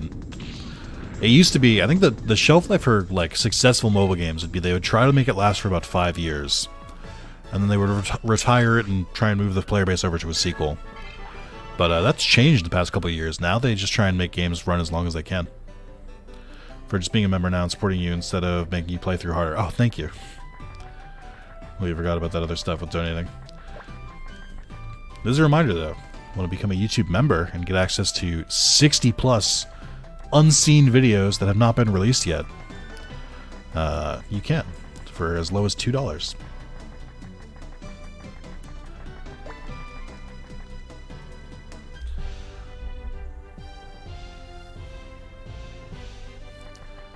Yeah, Dragomon was meant to be a Lovecraftian reference, and they kind of just did nothing with him. What's that, what's the game, Pokemon Masters? That's been around for a while, right? That's been over 2 years.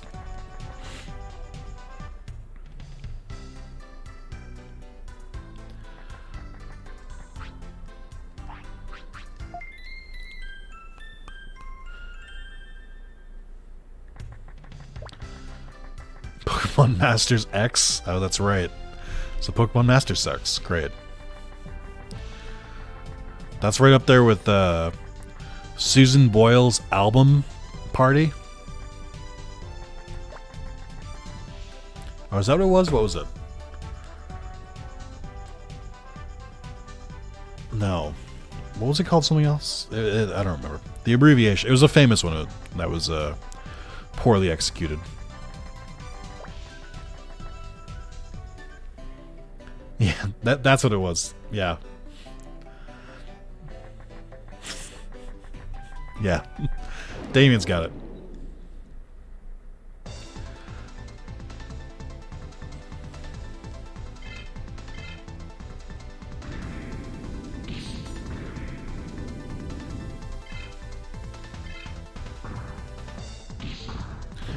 Chat, how do we feel about Antilamon as a Digimon? I think it's a good design, bad design.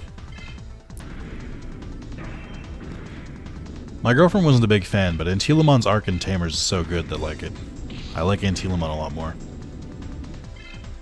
What do I view on horror games? I don't really like walking sim horror games.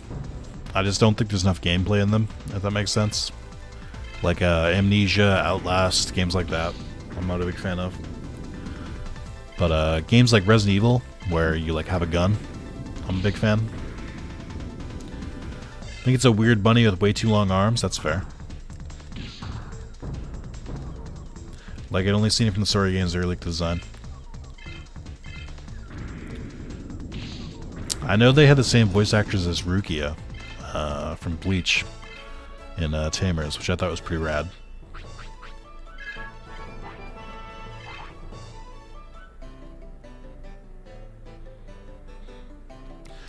Oh, don't say that out loud.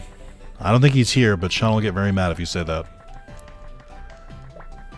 It said 100,000% better than Wendigomon, which I didn't say it.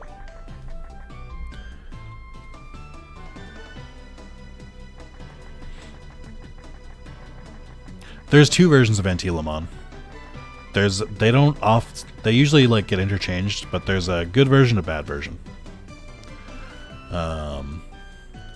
Because it follows Chirurumon, who has a good and a bad version.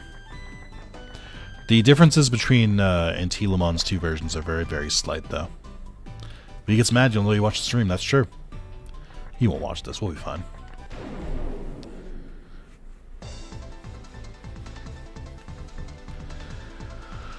Boy, this Guilmon's taking forever to get to level 40, by the way. You would think that all these high-level Digimon would give more XP, but they don't.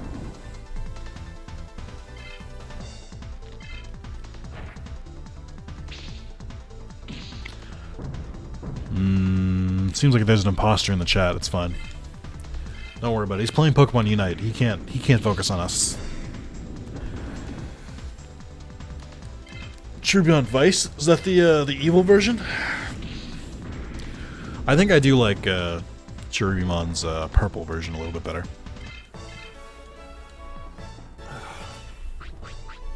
Bent my back in a weird way.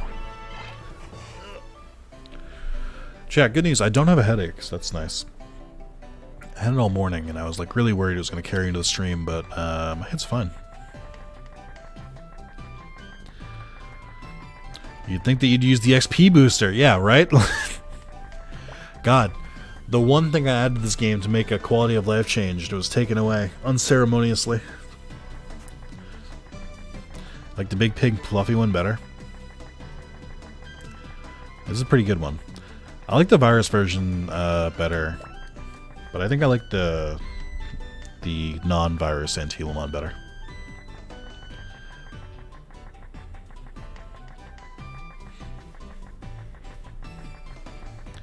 What are the odds that that Beelzemon's not even worth it?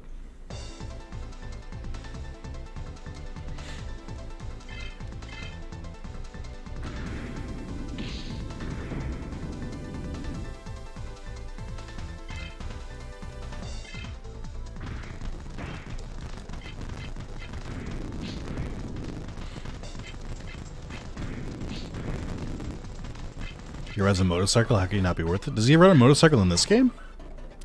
One lobster now, thanks to Digimon. Someone activated the Apocalypse pizza alert earlier, and it made me hungry for pizza.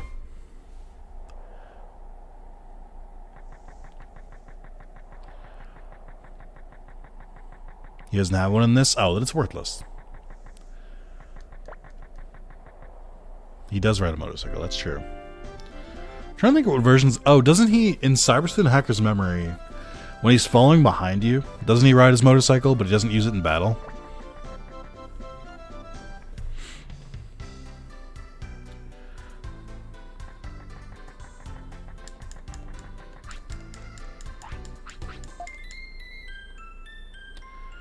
Seems like the chat is very divided on evil Cherubimon or good Cherubimon. You know what, guys? Just for you guys, let's make a poll.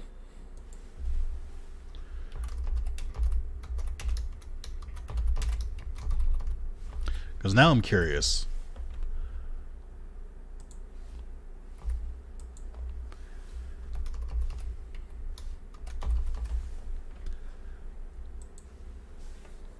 Alright, I made a poll. Chat. You can answer and tell me who your who the better version of Cherubimon is, because I'm curious what the data says. Arco and Frontiers, the differences were so minor. Of Cherubimon? They're not minor at all.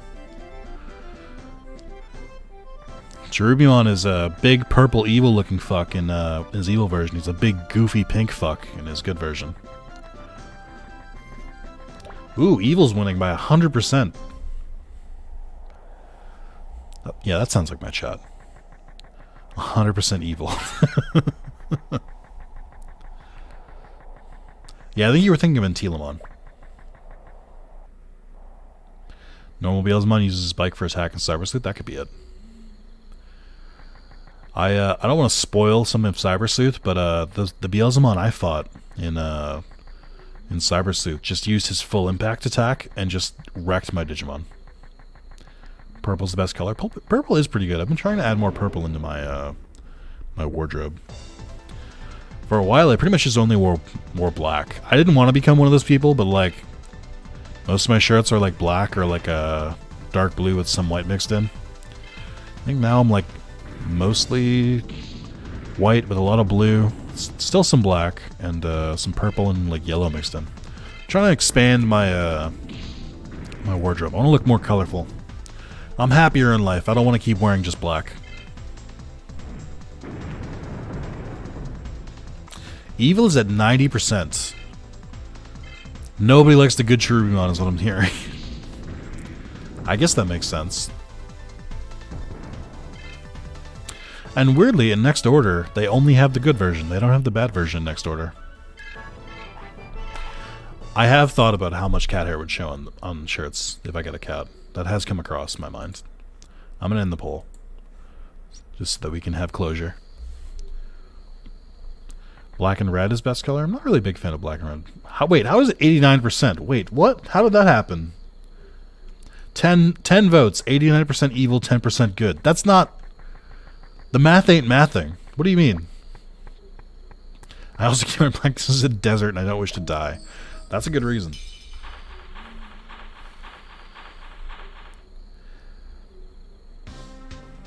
That's weird. You guys think Infamon is here?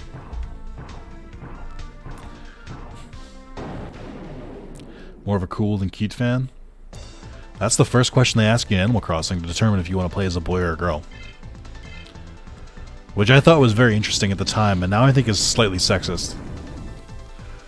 Where, you'll put in your name, and then,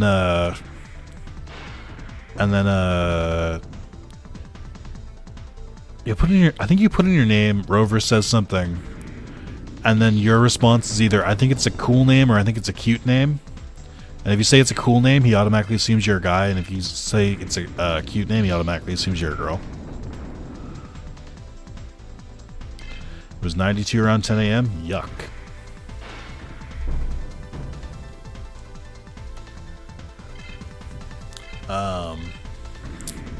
Yeah, it's been getting kind of hot in this area recently. I do, but I like cute things. I'm not afraid to admit it. I mean, I like cute and cool stuff. I like a wide variety of things. I can't be pinned down by cute or cool.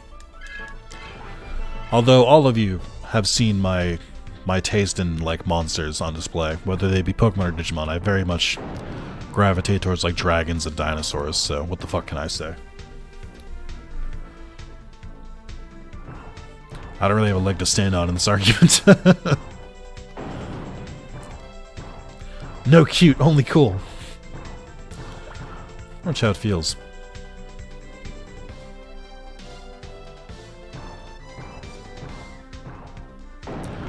Circuit board, more like circuit board, but like R-E-D. Like things look powerful when it comes to specific genre, nothing wrong with that. I just like dinosaurs and dragons. I guess that's why I like Monster Hunter. A lot of dinosaurs and dragons in Monster Hunter.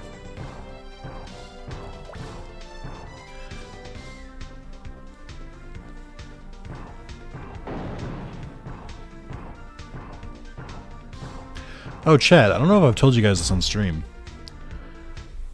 I think I've talked about it a couple times, I think. But, a couple months ago, I asked Renamon Jr., because he was doing card opening streams at the time, of like where he would open Pokemon cards on stream.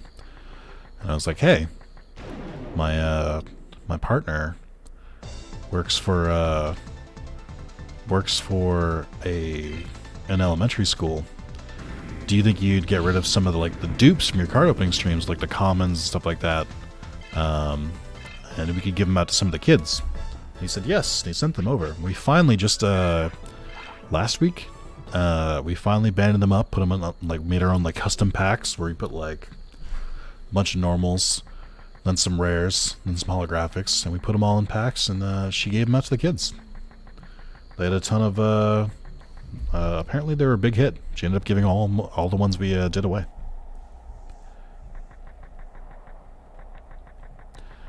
Which is pretty cool. Pretty proud of her for that, and pretty pleased with it.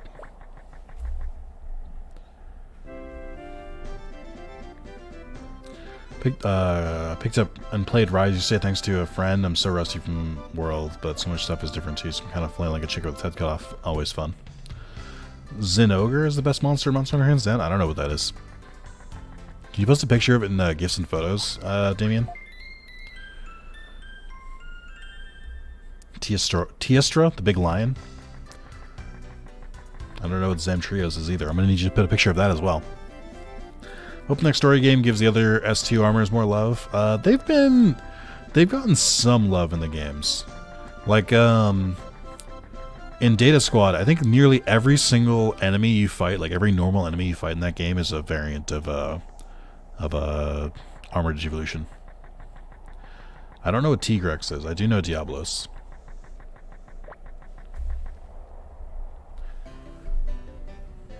Also, I shared this heartwarming story of giving Pokemon cards to young elementary school kids, and only one person said that sounds nice. Fuck you guys. Not sharing shit with you guys anymore. You guys like, whatever, what does this have to do with Digimon? How dare you?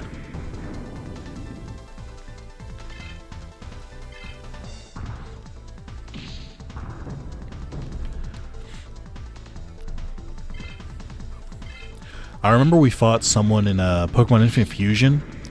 I think they had a monster from Monster Hunter that I didn't recognize. I was just like, what the fuck is this? It's a fake mon. We don't care about kids? Jesus. Good lord, chat.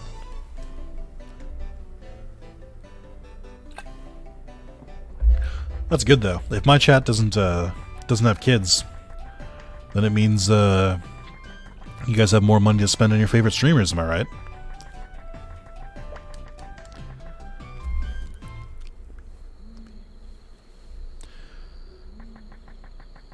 Great story. You and your girlfriend are great, and so is Ray. Yeah, I did post about it on Twitter, and Ray and Tina both liked it, so I assume they're happy with it. If I had a job at the moment, I would. I wish nothing but success for all people who watch my streams. I've talked about this multiple times. I want all of you to be successful and happy in life. And remember who was there as background noise as you were getting successful in life.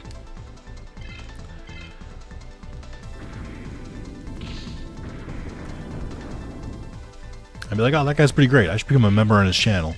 Maybe I should donate. I don't know. I've just become so successful in life over these 10 years. And you know, Nick has been there. Always there for me. Always there to provide that free content. I should give back to him. Hypothetical, of course.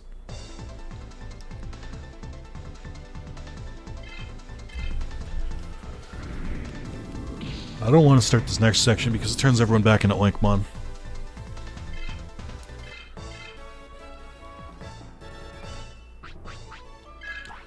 While I'm things I shouldn't say so openly. Oh, okay. Well done. We're keeping secrets now, chat?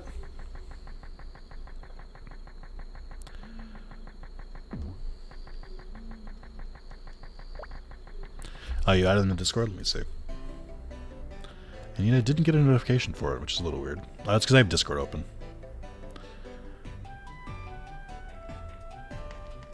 Look at all these people in my Discord chat with red names. It's so good to see.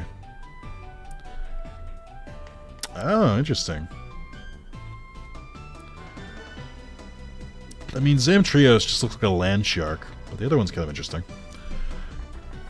Not just expressing views. Oh, good.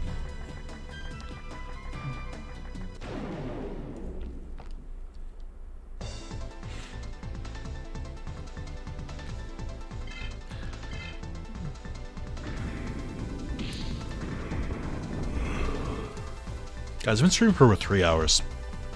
How wild is that? I'm very excited to make these tacos tonight, but I also realize that means I have to wait for the rice to cook because I want rice in my tacos. And that makes me not as happy because I have not started the rice. I probably should have by now. Would you guys be upset if I got up and went and started my rice and just put it in the rice cooker so that it would be closer to being finished by the time I was done streaming? I had pizza yesterday. Or I'm sorry, I had pizza for breakfast.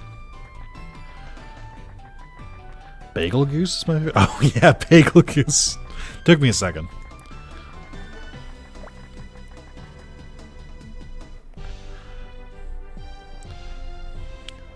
Oh, gotta go. Later, human creature things. See you, trainer. Thanks for watching today. Wouldn't mind you send me some of that rice. I will get right on that, David. Bagel Goose, the first time I fought him, when he invaded every area, I was so fucking annoyed with him, but I gotta admit, this is a pretty cool design.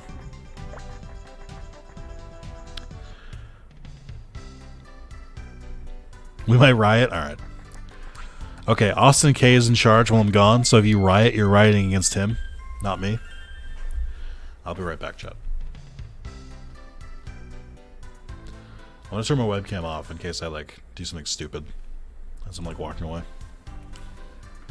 Oh no, he wasn't wearing pants! Oh, you guys missed it. I was wearing pants.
Alright, let's catch up on things. Sounds good. LMAO, Chaos. Shouldn't I be in charge? Maybe. Well, I knew they would blame Austin. Anarchy, I take full responsibility. Chaos, we done a riot. ASMR. Sweet sound of rice cooking. Really get you going, make me hungrier. Anarchy, I leftovers I can eat. When is it gonna just make an ASMR video already? It's on the wheel for one of the sub goals. Watch for the video, stay for the hungry ASMR. It's making a bit Spanish? I don't know what flag that is. I should know it. Italian? Next soda video ASMR. Ew. I was watching a few stop motion videos a few weeks back and every single one of them ended with ASMR eating. It was weird. Heck yeah, the fizzle pop of the mic. Is good? We good? Everybody good? Okay.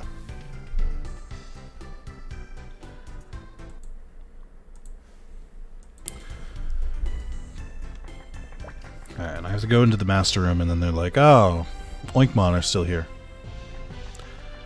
What fizzle pop on the mic? What are you talking about? That turn scared me? What? Going from like that? Got my buffalo chicken pizza? Nice. I don't get buffalo chicken pizza, but I do get buffalo chicken calzones, which are pretty rad.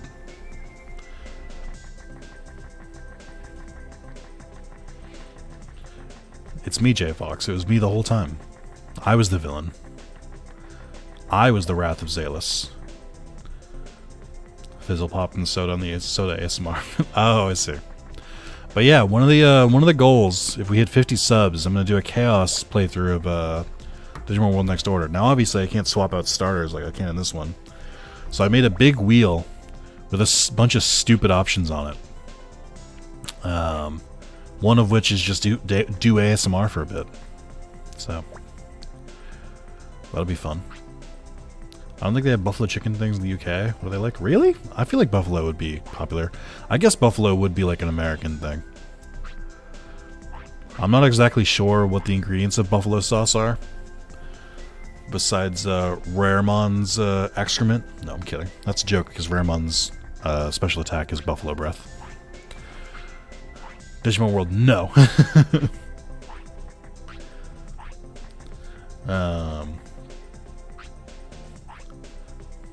But it's like mildly spicy. Is a good way to put it. It's got like its own unique taste. I couldn't really describe buffalo sauce without saying spicy or like I don't like it doesn't. It has its own unique flavor. It's hard to describe it. Tangy, maybe? I don't know. Still checking that thing.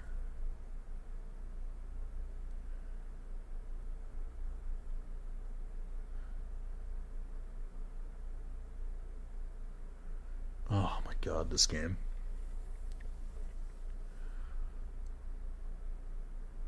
Are they serious? I basically came here just to like check up on things, and when I get back, everyone is an Oinkmon, and I go back to Amaterasu. How to design a room that looks evil? Step 1, that logo on the ground. Step 2, red and black theme. Got some Veemon? Spicy vinegar? That's actually probably pretty true. Buffalo will clear your sinuses. I've done it before. I've been sick and gotten buffalo and just went.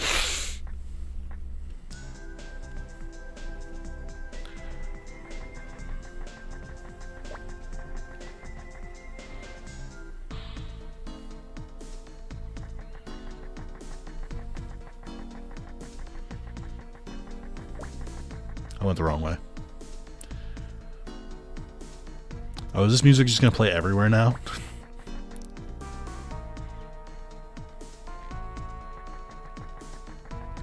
I would love to meet the people who designed the flow of this game and designed like the main story and where they send you.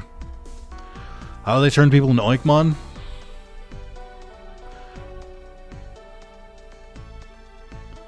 But they also go wah wah wah wah wah wah wah wah wah wah wah wah wah.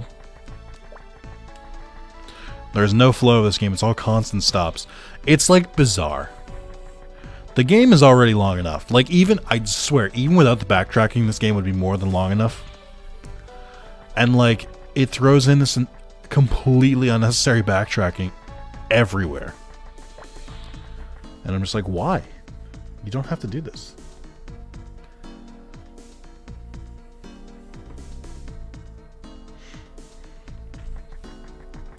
It's very weird.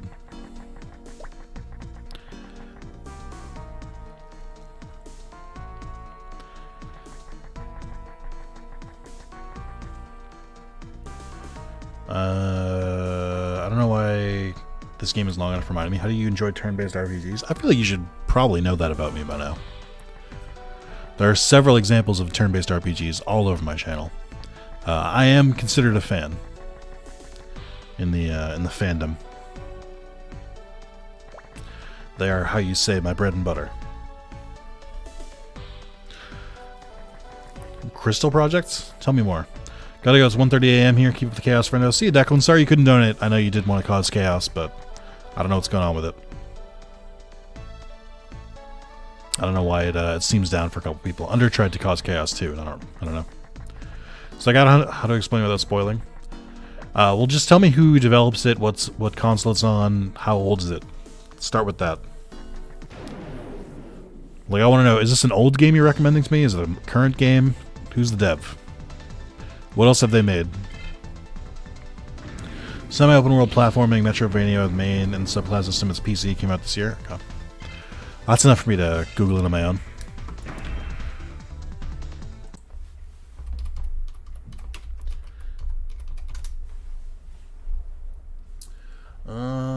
Oh, this looks like this gives off what's that game called? This gives off Octopath vibes.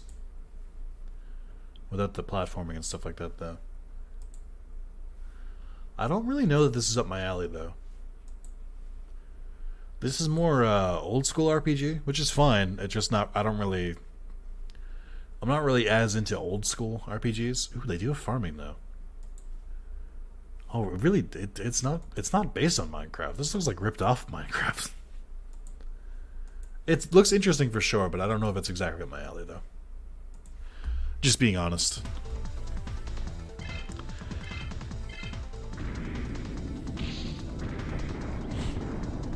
I can understand why you'd recommend it though. Like, it looks like it could be cool. It's just I don't know if it's like my exact brand, if that makes sense.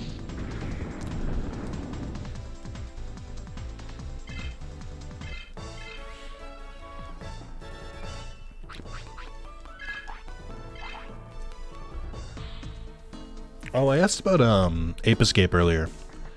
Would you guys be interested in an Ape Escape stream? Or should I play it off stream? I mentioned that I was like thinking about doing a stream for it, but no one reacted. No one said anything, so I was like, oh, okay, maybe not, I guess. I don't know.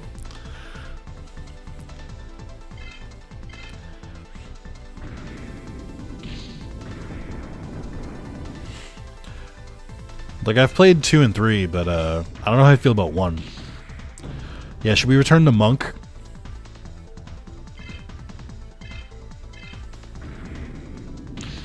I do really hope that hype around Ape Escape 1 gets them to A, port Ape Escape 3 to console, and B, to get them to make another one. Ape Escape's not owned by Konami, is it? Is it? It's not Konami. I hope it's not Konami.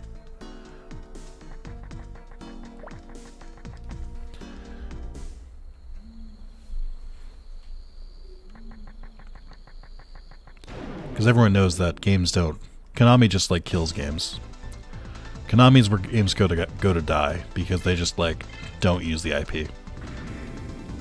Although apparently there's been rumors that there's going to be, like, a Silent Hill game, which I think is bullshit, because we all know Konami doesn't develop games anymore, so that's kind of insane. People are like, oh, we keep hearing these... I'm like, get out of here. Konami has, like, literally made it clear that they have no intention of ever developing a game again. They're just literally just going to use the IP. Which is sad. I really wish someone would buy Konami and just, like, take their IP from them. Like, that's all I want. When all those acquisitions were happening, like when Square Enix sold some of its properties to the something group, I forget what they're called, Embracer Group. When Xbox bought Activision, when like stuff like that was happening, I was really hoping that PlayStation would just like snatch up Konami. And then they didn't. So, you know, Although these like mega conglomerate deals take like forever to do, so who knows.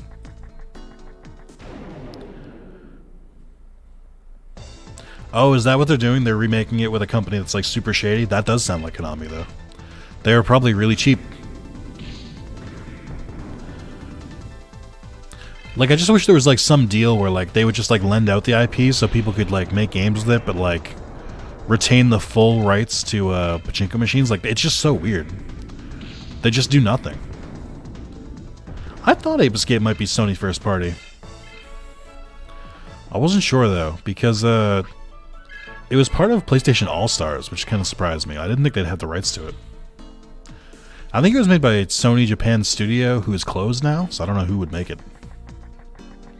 Did you guys see the news that Sucker Punch confirmed that they're not developing an Infamous or Sly Cooper game, and no studio is, which is also depressing news. Speaking of sitting on a great IP and doing nothing with it. No, we are never seeing another Metal Gear again. There's no way, unless Konami is bought by someone, we are never seeing a Metal Gear again. The way they like ended with Kojima was so bitter that out of pure spite, Konami will never make another Metal Gear game again. I promise you. The only reason they made Metal Gear Survive was literally to try recoup assets they made, or recoup assets because they spent so much making that engine. It was a cash grab, pure and simple. And like, they only did it because a lot of the assets already existed. They would never make another game again. They won't even port games, which is super weird. That's like a slam dunk.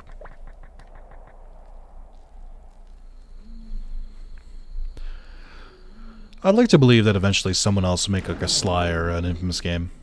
I really can't imagine them just like abandoning the IP. There's like clearly shown interest in it. But then again, I don't know.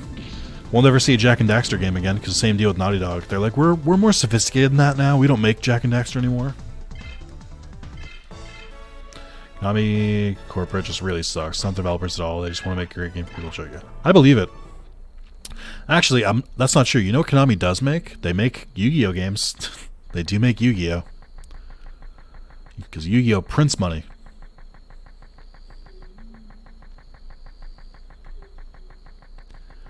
I did forget that Konami owned Yu-Gi-Oh for a hot second.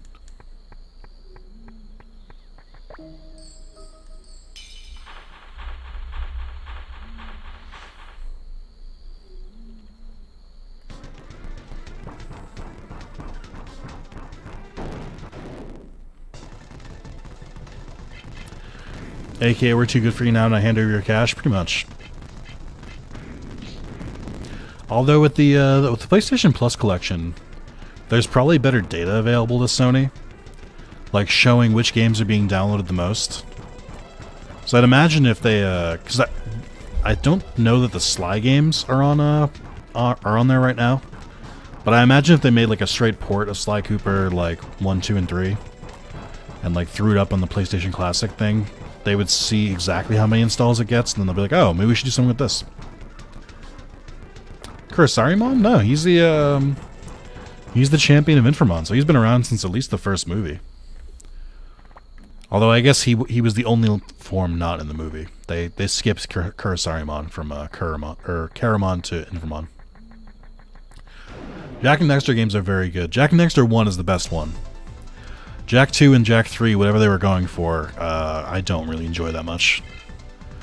Like, Jak 2 is a slog to go through. I've platinumed that game 3 times, and I hate that game more every time I play it. The checkpoints and mission system are so bad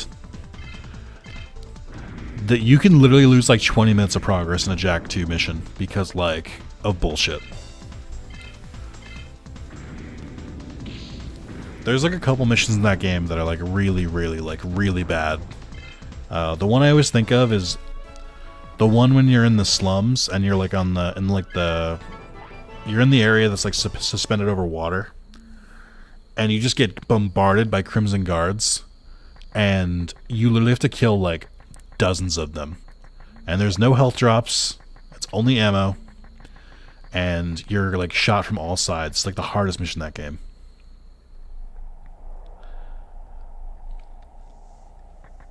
Yeah, that's the one I'm talking about, Sean. Exactly that. That mission at the docks. It's horrific. Yep. The secret to that mission, by the way, is immediately jump on the jet board, go to the end, and skip it because the Crimson Guards don't spawn fast enough. It doesn't always work because you have to basically use the jet board on a very like curvy surface, and if you hit the water, you're dead instantly. But it can work. You can use it to like skip huge portions of that mission. There's like a bunch of really bad like mission checkpoints. The one I always think of though is the first time you go with Sig, or I think it's the first time you're at like the oil platforms or whatever they're called there, and it's like a super long section with Sid, and then like if you die at any point of it, you have to restart the entire mission from the start. What's my favorite area in the first game? I think I like the first area the most. I think Jak and Daxter is a game that like gets worse as it goes. Like, I like all the first areas. Like, the jungle's really cool, the beach is really cool. I don't really like Misty Island that much. And then we go into the second area, you have the swamp. The Hidden Temple's pretty good, I like that mission. You have that, like, area with the zoomer. That's not very good. Because it's a lot of, like, vehicle-based stuff. There's the, I'm forgetting at least one. What other areas in that game? I can't remember it. And then you have the Spider Cave in the third area. I don't think that one's very good. And you have the snow area, which isn't bad. I don't hate that one as much. And then the final area is kind of annoying. Yeah, the underwater area is the temple area. Jak 3, I think, is better than 2, though. Jak 3 is a little bit better. Like, it's a little bit more forgiving. And the extra gun mods are pretty cool. The problem with Jak 3 is that they were like, hey, we've got, like, actual vehicles now. Do you want to drive these? And I'm like, no, I want to play Jak and Daxter. And they're like, well, they're half the game now, so figure it out, stupid. Yeah, like, I wish more of Jak and Daxter was like those first couple areas. I don't think any of the areas are bad. There's just some that I like look forward to more than others, I guess. But Jak 2 with all the Jak 2 and 3 with all the racing missions and vehicle stuff is awful. Every single vehicle mission in that game is terrible. I hate it. Jak 2 was 100% trying to be a GTA clone. I don't know whose order it was. I like how people always assume that it's like, they must have like, someone must have said like, this is what you need to make your game if you want a sequel. I don't think that's it. They probably like, thought it would be a good game. Like, they probably thought they had a good idea. But no, it's not. It wasn't. It was bad. I didn't even touch Jak X Combat Racing. I've never played that game. I never will. I don't like racing games. I don't like vehicle stuff. I put up with it in games that have it, but like, I don't want to do that. That sounds terrible. But yeah. Here's a fun fact about Jak 2 and 3. There are there's exploits you can do in those games to get infinite precursor orbs, which you need for the trophy. So there's like exploits you can do where you basically can like keep retrying challenges, and as long as you like quit right before you get the egg, and then like essentially Jak falls into it as you're restarting the mission and still counts. They patched that out. They made no other updates to the game, but they patched that out. I'm like, fuck you. Why would you do that? Why would you not leave the glitch alone? Who cares? It doesn't affect anyone. Very dumb. But I have the platinum on all 3 systems for all 3 games, so it doesn't matter. I put my time in. If they release it on PS5, that's a different story. If they release it on PS5, I think I'll literally only play Jak and Daxter. I don't think I'll play Jak 2 and 3 again. Because I can't be fucked to go get like 600 orbs. I don't care. You guys are saying Digimon Racing. I made a video of Digimon Racing. I made exactly 1 video. And you will never see another one.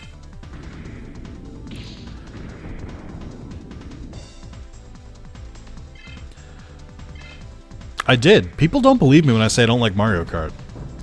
Or when I don't like kart racing, stuff like that. I really don't like racing games. I find them miserable. Yeah, I did a video on Digimon Racing. It's like 20 minutes long.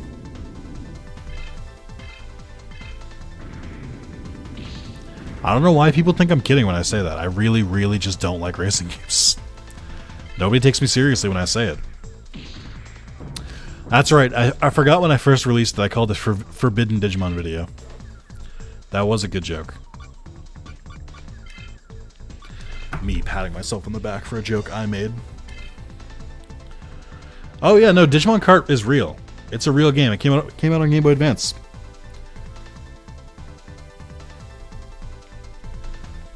It's got a Guilmon on the cover, fucking drifting.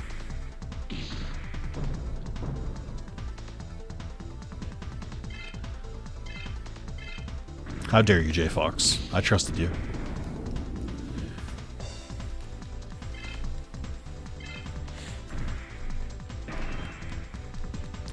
Like, my friends will talk about, like, oh man, I grew up playing, like, Mario Kart Double Dash, and I'm like, I didn't.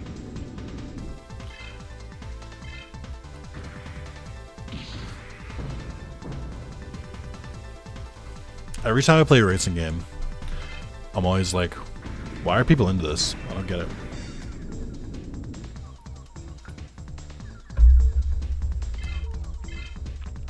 There's exactly one racing game that I could, like, kind of get into.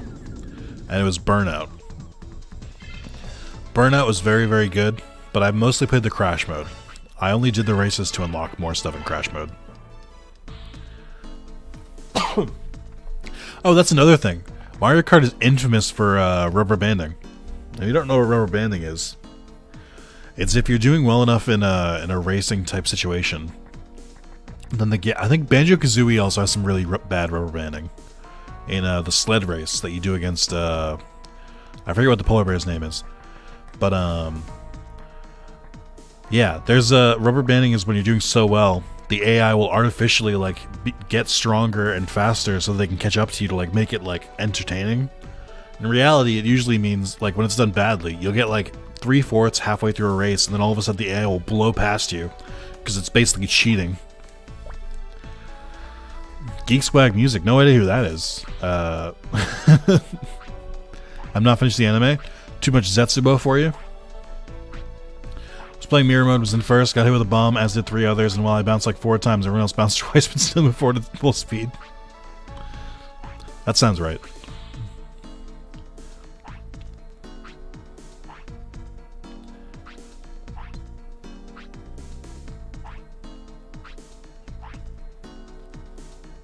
Am I at the end of the game? I just realized. Yo, dude, Boz, welcome back. This fucking weirdo named Geek Swag Music was just here.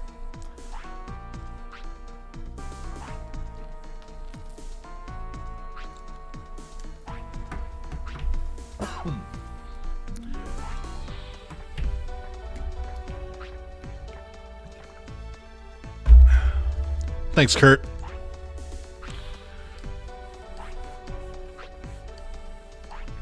I wonder what's happening in the real world.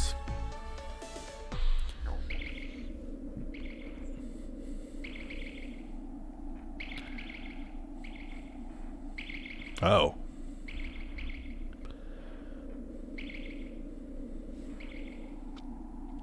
Does Veemon only have one eye?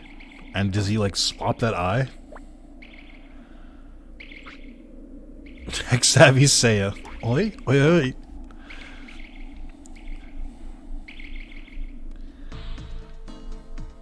Oh, the stream is almost like the Naruto swing. You gotta play that really sad Naruto theme. Do-no-no. Do-no-no. Do-no-no. Do-no-no-no-no. Happy 10-year anniversary. Thanks, Ice. You came at the best time. I was doing my singing.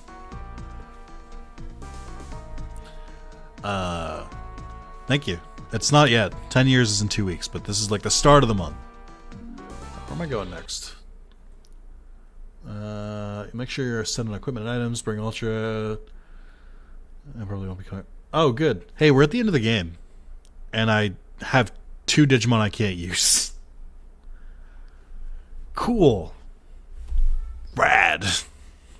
Sweet! Let's see.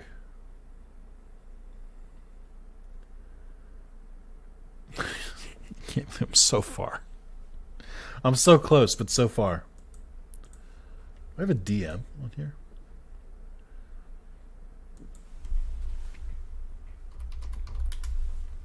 A DM from Spencer, who must have forgotten I'm streaming.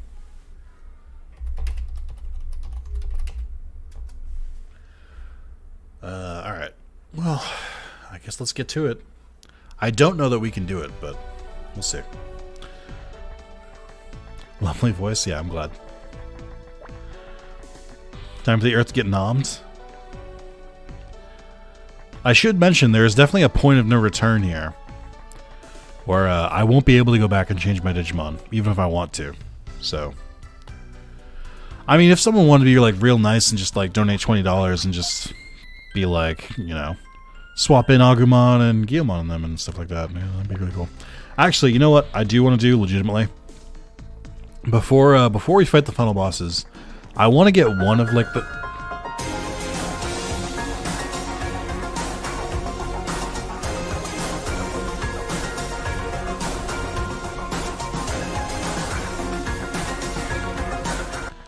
Well then.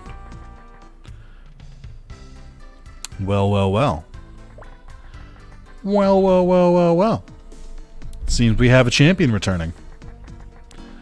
What I was gonna say is I want to grind anyway, because I want to get at least one of the endgame Digimon. So I wanted to get either Beelzemon, Diaboromon, or Omnimon.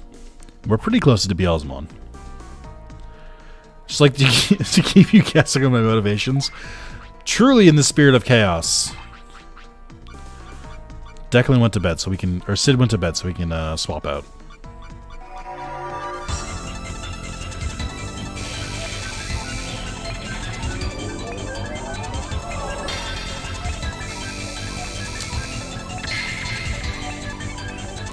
I'm going to go ahead and guess on Boz's wishes and wishes that he probably wants Chaos out of here and he wants Guilmon in there. I think that's what he was trying to do, but he was late because he did a super chat. There we go. It's that easy. The Team Justice is back. Thank you very much for the $20 from Boz. Dude, that's so generous of you. What are you doing? Although to be fair, I think I donated bits last time I was in the stream, so it's kind of like you just gave them back to me. That's fine. We'll keep money laundering together. I see what you mean. I'm on to you. Gotcha.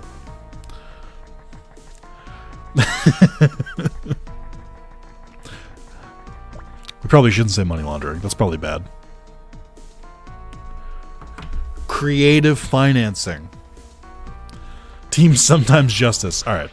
I am going to keep minting Veemon for now, though. Don't tell Redacted. Just imagine them. What are they doing over there? What are they... It's fine. As we know, nobody from Redacted watches us.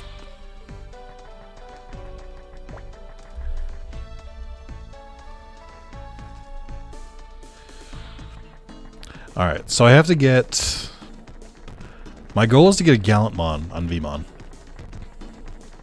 Also, one of the quality of life things that Cyber Sleuth lets you do is just like call an enemy encounter when you need to, and I hate that I can't do that right now. Fishing it is. Oh, a pink Abidramon. Interesting.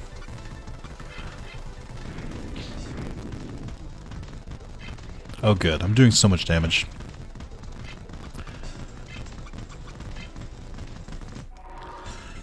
Is that a shiny? It's a palette swap.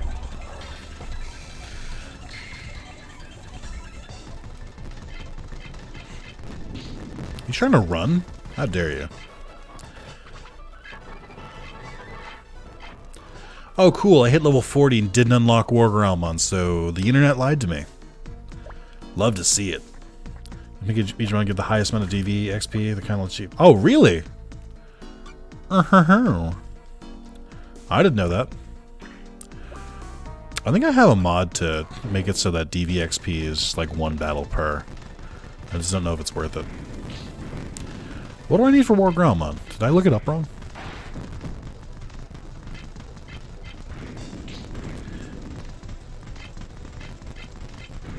That would explain why it has fleeing built into it. If it's good for XP, I guess that would make sense. Did I get this wrong? Where's Guilmon? Oh, a little 50 Guilmon. Ew. Ew.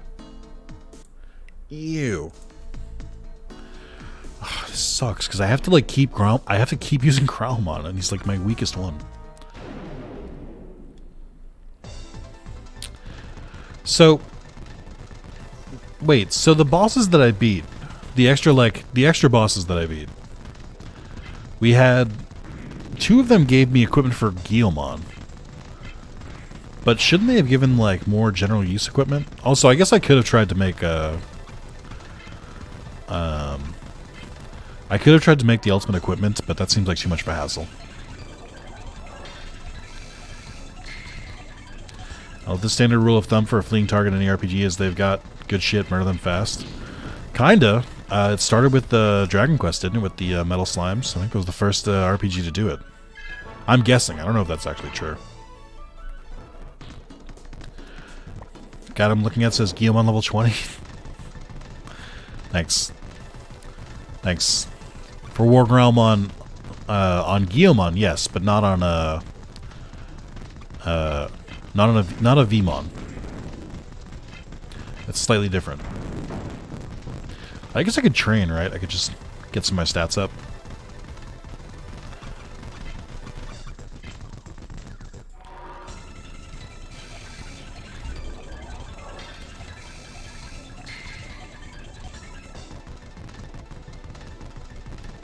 I got an email just now asking me how is Starbucks? What?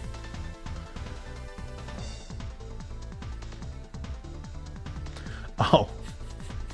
How is the Starbucks I visited 2 weeks ago? Ah.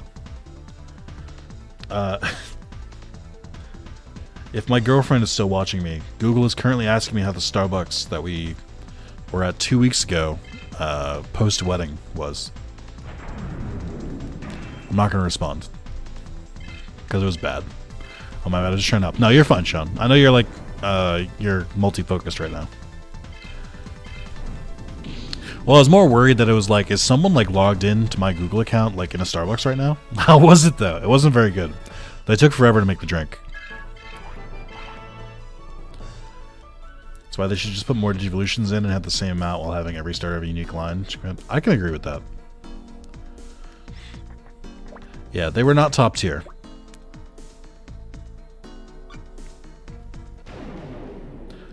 I mean, some people probably had a better experience than us. There were people who ordered after us who got their drink before us. They must have had a good time. Not that I'm salty. I'm as salty as this lobster in front of me.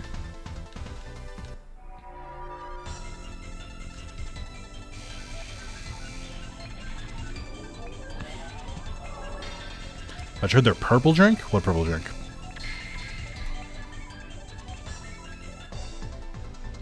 I don't drink Starbucks. I mean, I understand if it's for stores that like you walk by or you're close to. That's a different story. Yeah, but like this one, like the reason I was confused is that where I currently am, there isn't a Starbucks nearby, so that would not make sense for them to send me that.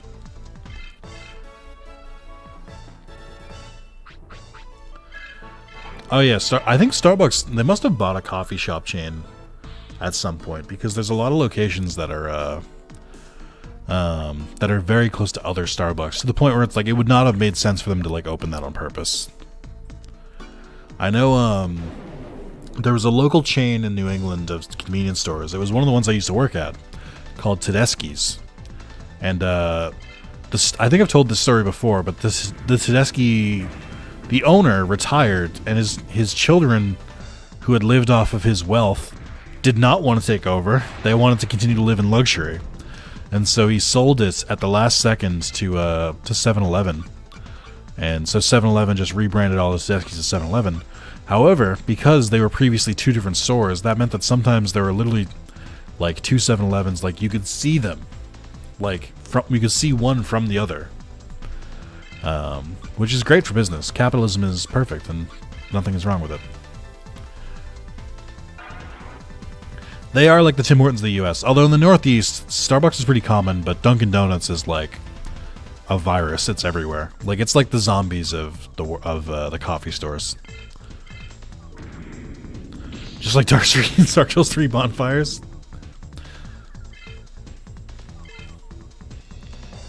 Yeah, that sounds gross. This is PS1.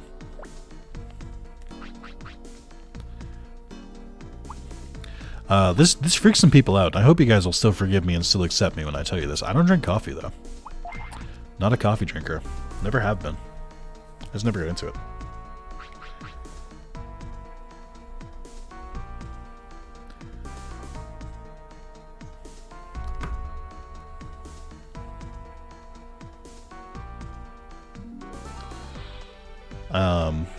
Girlfriend, I'm addressing you because I know you can hear me.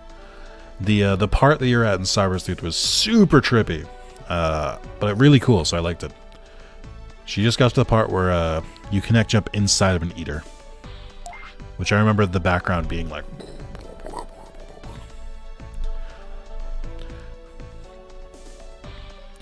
Do you have coffee time in the US? We might. I don't think I've seen it because, again, I don't look out for coffee, so I'm not like super up to date on it.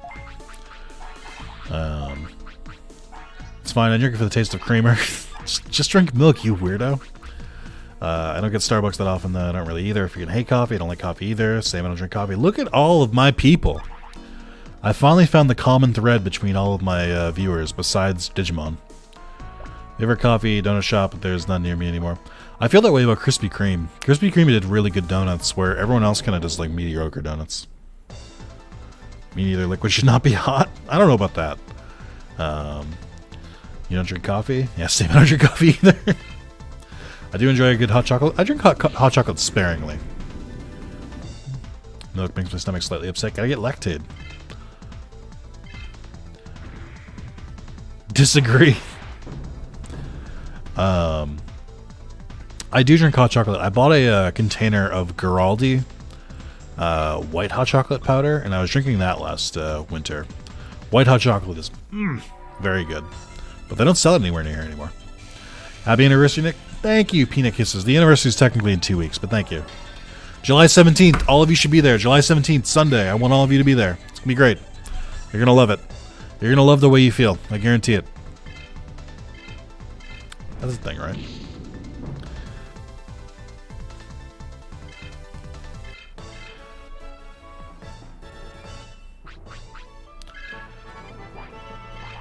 Also, thank you, Boz, for being the only person to react to the cybersuit thing I said. I'll be there, not square. Well, then, what the fuck? What's the point? Don't even come. Used to have some wild flavors when I was a kid. There was blueberry hot cocoa, raspberry, some others. They're really nice. That does sound nice. You went Men's Warehouse. Exactly. My boss was telling me that he got a suit from Men's Warehouse for a wedding he was going to. Or I think it was one of those things where he finally was like, I need to buy a suit. I'm just going to buy one. He went to Men's Warehouse, and genuinely, the dude there was super nice, picked out some good fits for him, told him what worked and what didn't. And so, like, at the end of the story, I was like, did you like the way you look? And he was like, I did, honestly. And it's like, that's the guarantee. They got that. They got it. It's true. It's not a myth.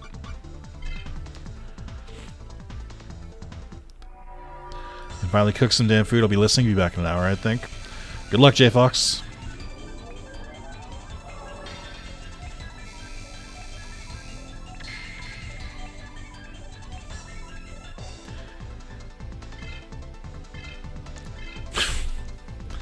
Now they're fleeing on the first turn. What am I supposed to do with this?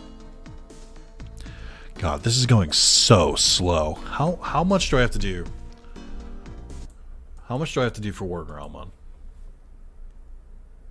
Or for Guilmon? Oh, it's level 99.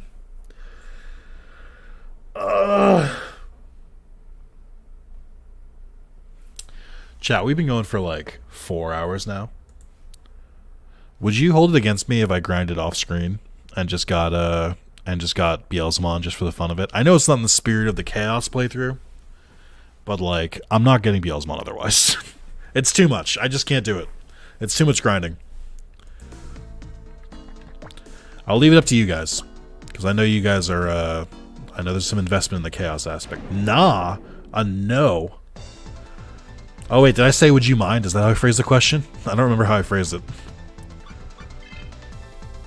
Here, we'll make a poll. Everybody vote in the poll. If you don't vote in the poll, then you can't say anything. Legally, you can't say anything.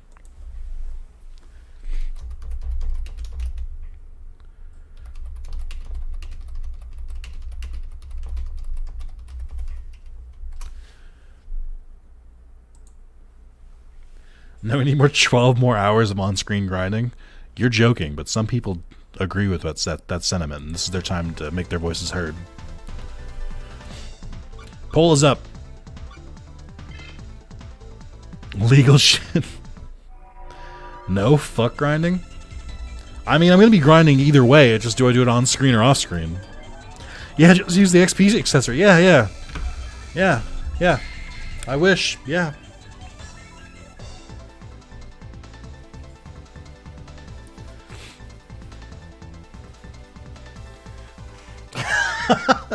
I came back for this. Oh, good.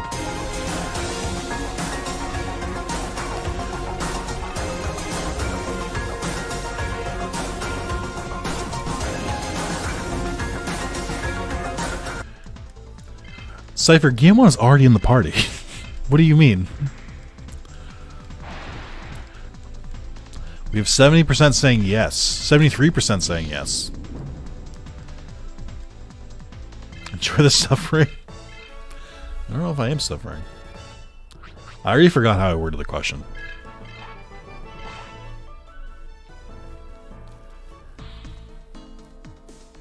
Oh wait, you know what I didn't think about? Can I go get better equipment?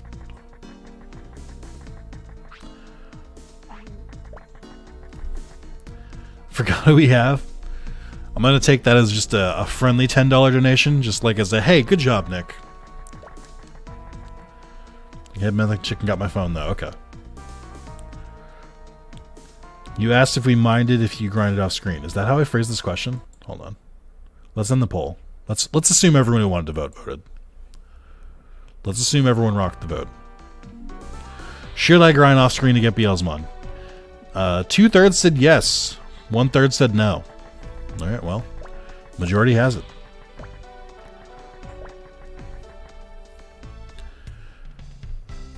I guess that's fair.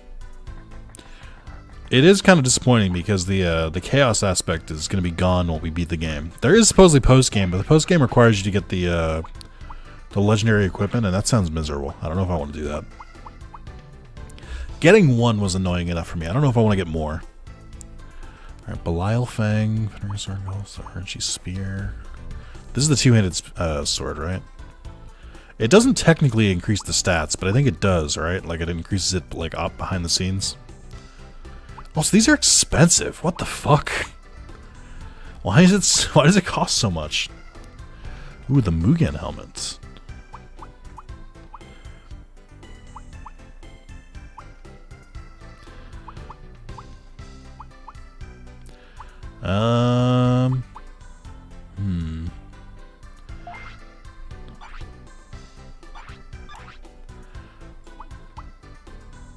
And you owe it to the Chaos Acolytes. Do all the post game with the trade off being able to grind off screen? No, you.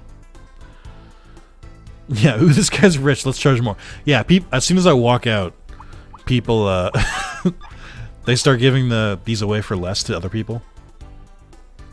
Do I already have a Gulf Sword equipped? Is the worry.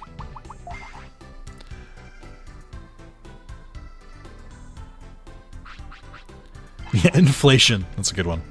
I do have a Gulf Sword equipped, which is already the strongest I can have. Great! Grand! Super!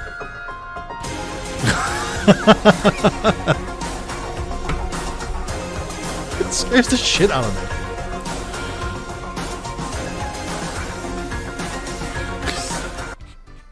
No change, just wanted to donate. Thank you, Kaminari. Scared the absolute shit out of me. She's like, no, please. So rob the secret club or whatever has all the mega equipment on display. Yeah, I wish, right? Let's grab the glorious horn. We'll equip that. And then I don't think there's anything else I can equip. Oh, there might be body, right? King's mantle, I can't equip, but I can equip crimson mail. Oh, I see. I had equipment that had fire resistance. That's why, even though it showed above 96, it wasn't unlocking Guilmon for me. I'll keep streaming a little bit longer. You can keep watching me grind on screen for a little bit for some reason. But basically until my race is done. This is what it comes down to. Should be soon. What was I gonna say though? Oh, did I get a bunch of like super equipment for Guilmon? But I want to add, for those who don't know, for those who didn't watch the 10-year anniversary video, we are currently doing a YouTube membership-a-thon, aka like a Twitch subathon. If you're an elite gamer and know what that means. Essentially, for if we hit 30 subs, we're currently at 23, I believe. I'll do a randomized playthrough of Digimon Worlds Redigitized Decoded, the 3DS fan-translated one. If we hit... Why did I come back here? What did I think I was doing? I don't know. If we hit 40, I will do a Pokemon Stadium rental randomizer run. For those of you who've played Pokemon Stadium growing up and played without transferring your Pokemon, do you remember how awful the Pokemon were in that game? How they had the worst moveset imaginable? And, like, you'd have a Pokemon that was like a physical attacker and would only knew special moves, stuff like that. So there's a challenge to essentially randomize which rental Pokemon you get and then try and beat the gym leaders in Elite Four. And it's miserable. But it would be good content for those of you who like to see me suffer, which I think in this playthrough there have been a lot of. That's at 40 total subs. If we hit 50, I'll do a Chaos playthrough of Digimon World Next Order, which is a wheel of every time someone donates, no matter what amount, there's a wheel that has like 40 different things on it. All very random. Everything from ASMR to Kermit voice to releasing a video early to eating a donut to trying to sing to doing some push-ups, some curl, like there's just a bunch of bullshit on it. So I'll do that if we hit 50. If we do 75, I'll do an entire playthrough of Digimon World 1 only using the Kermit voice. And if for some reason we hit 100, we won't hit 75 or 100, so this doesn't matter. But if we hit 100, I'll open a box of Digimon cards on stream. And yeah. And the rental randomizer will be miserable. I agree. And then on top of that, for every single YouTube member we have on August 1st, so whoever we get at the end of the month, I will do a video ranking that many Digimon times 10. So let's say right now 23. Let's say not a single other person becomes a member. So I will do 230 Digimon that I will rank on stream, collected and put together by my mods. So that number only goes higher as we get more members, and that's more Digimon to rank as it goes. Thought I would let you guys know the what's going on with that. That's the current plan. That's what's going on in the month of July.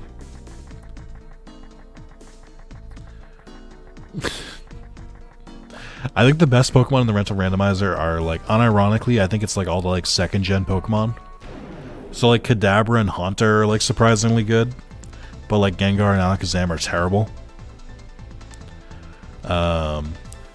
There's another challenge people do with Pokemon Stadium 2, and I remember Shuckle unironically being actually kind of good.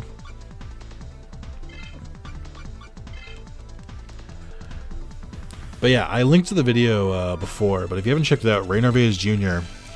did a challenge through of it. He has a highlight video that's like an hour and a half of it, or you can watch like a couple streams of it.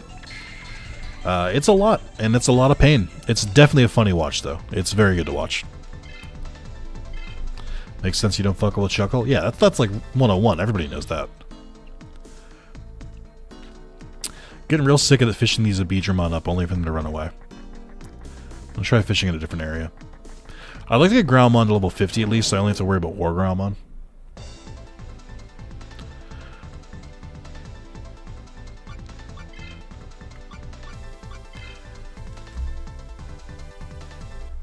Also, War Growlmon in, I don't know if it's his moves like this in base Cyber Sleuth, but in Cyber Sleuth and in Hacker's Memory, he has one of the most broken moves in the game. Him and Arrow Veemon both have two different versions of this move, where it does 250 base damage, but whoever he hits with it, whatever damage it does, he takes half of that damage to himself. So it's like a very big risk-reward move. There is a Fish Buster, but it's not on this character. Cool, we're just guarding back and forth. What a fun fight. I'm glad we're both doing this. Cool. Having a great time. H copy term. I don't seem to have H. You know what that means? It means horn. Actually, it means Hercules copy term.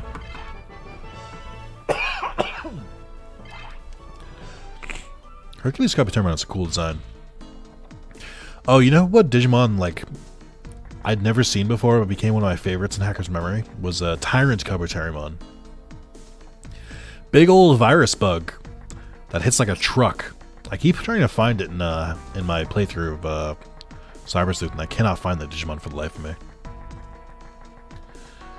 War Greymon is not as broken, simply because they added a lot more Digimon with defense piercing attacks. There are better defense piercing moves in War Greymon, so he's not like overpowered anymore. I think some examples that come to mind are what's his face? I think it's Belphamon Rage Mode has his piercing attack that's like really good. There's a couple other ones. I think Rosemon Burst Mode has an intelligence piercing attack, so that's pretty good. I thought it was like Hyper Beam and that he skips the following turn. There's a different move that does that, but instead of 250 base attack, it has 200.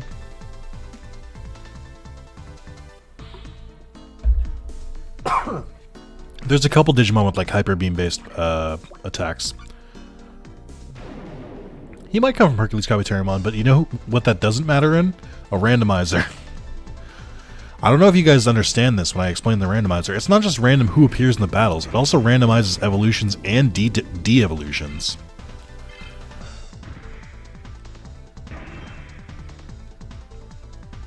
Yeah, he looks like a bug dragon, so I can understand that. I think I like Hercules Copy Tyrannomon more, but Tyrant Copy Tyrannomon was such a beast. Thinking back on it, I think that move that I was talking about, the one that hits like that hard, was so powerful. I used Arrow Veemon like through the rest of the game, even though he stayed in Ultimate. I absolutely love the randomizer Renaissance era we've entered. Sorry, I don't know why my throat's so dry. But I've talked about it before, and being able to play the games that like I know like back and front, but like have the randomizer thrown in, breathes such life into the games. It makes them so much more fun to play again. It really is a game changer. That's why like I know people are probably sick of it at this point. But the reason I keep randomizing every game I come across is because like it makes it fun for me to play. It makes it interesting, and it adds like a more like entertaining element to it, which is why I keep playing randomizers. Oh, it's whack. You know what the best part about not being able to de-evolve is basically like you'll digivolve into a new Digimon and then you won't be able to de-digivolve back into the Digimon you were before, which is a very interesting restriction. Boz, I'm so excited for you to start watching the Cyber Sleuth randomizer. You're gonna love it. I honestly think that if you like it enough, you should maybe do it on your own stream. I mentioned it. I don't know if I mentioned it, but there's like a better version of it now. The version I played is pure chaos, but the version that they have right now is more balanced. The one I have is every Digimon can become any Digimon out in the wild, but the new one just basically takes all rookies and replaces them with other rookies, all champions, all the other champions, etc. So it's more like more balanced. The other cool thing about the randomizer is that it makes it so that the memory of every Digimon is 1, so you can use whatever Digimon you want. It basically removes the memory requirement, which is pretty cool.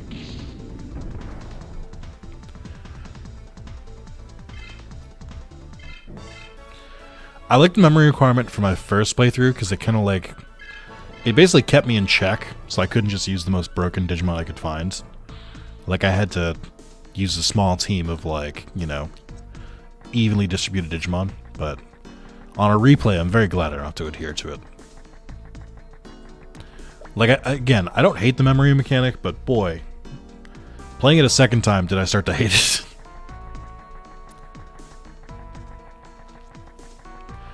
There's also some cool mods that change the outfits. There's one that changes a bunch of the coats that you can wear in Hacker's Memory, which is like my one complaint about Hacker's Memory, is there's one coat and it's like just okay. But they changed that. They added a couple more coats. They added one that makes you look like a Triceramon, which I think is funny. There's one that's like a Bancho Leomon inspired coat, and there's one that's based on Greymon, I think. If I do ever do a Hacker's Memory randomizer, which I think is pretty likely at this point, I'll definitely mess around with some of that stuff. But it's cool. They're like adding new mods to this game like every day to Cyber Sleuth and Hacker's Memory. Because like I guess they just made like a mod manager that like functions like a couple months ago. So it's like we're just seeing like the new mods being added to the game now. Like if you wait a year, you're gonna see like a ton of different cool mods. I do like that one of the first mods for Cyber Sleuth, by the way, was a text skipping mod. I love that people were like, they were like, you know what this game needs? To be able to tell it to shut the fuck up. Like just move past it. That's very funny to me. All right, training time.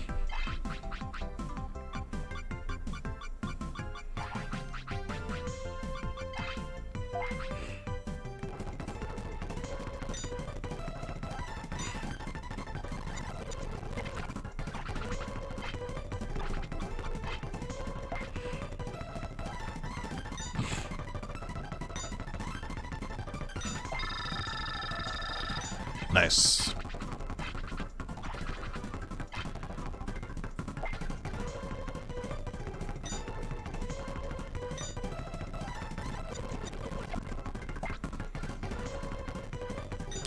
Some would say this cheating, or this is cheating. I would say shut up.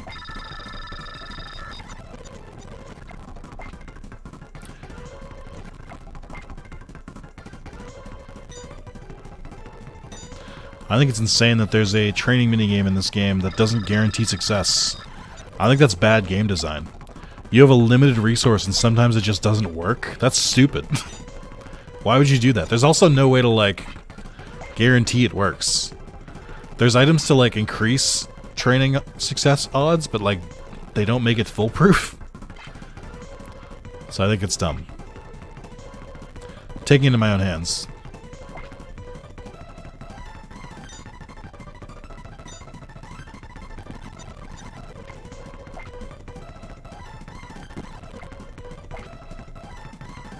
Come on. The game heard me and now it doesn't want to play.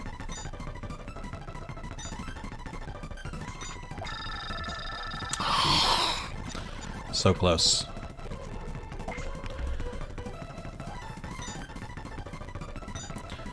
What's everyone having for dinner? As I get ready to have my tacos, or start making tacos. Anyone have anything super interesting? You gotta stop cucking the game, come on. Let's be reasonable, please.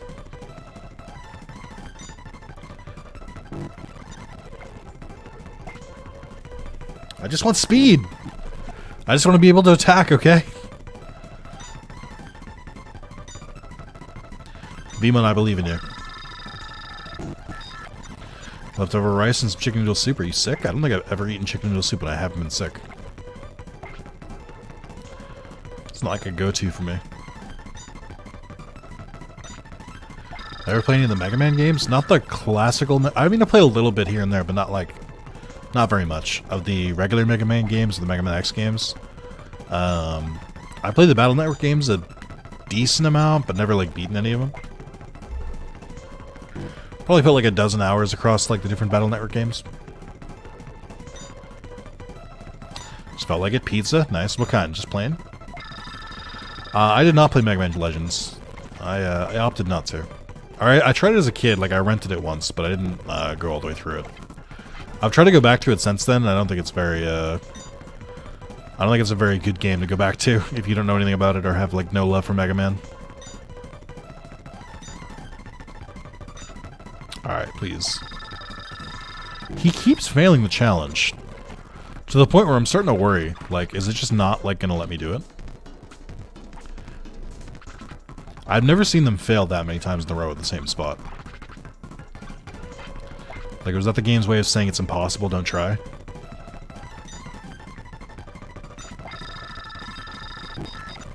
I don't know what's happening here. I don't know why it's being like this.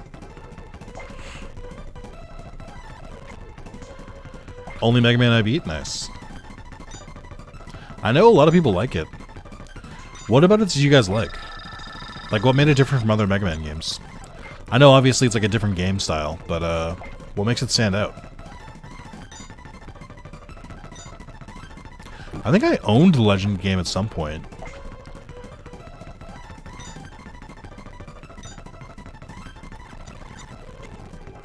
I think I tried to do a video in it, and I couldn't get through the controls, and like I got caught on something, and I was like, I'm just not gonna play this. Great art style, tons of fun cycles and things to do. Metroidvania elements and exploration, which is awesome. That sounds awful. Yeah.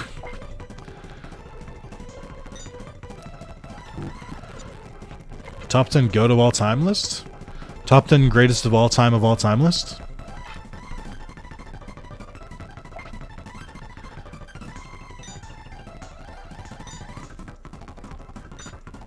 Alright, Veemon.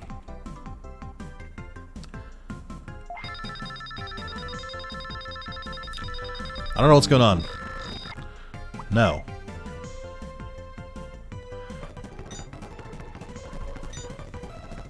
Sure. Alright. Good enough for me.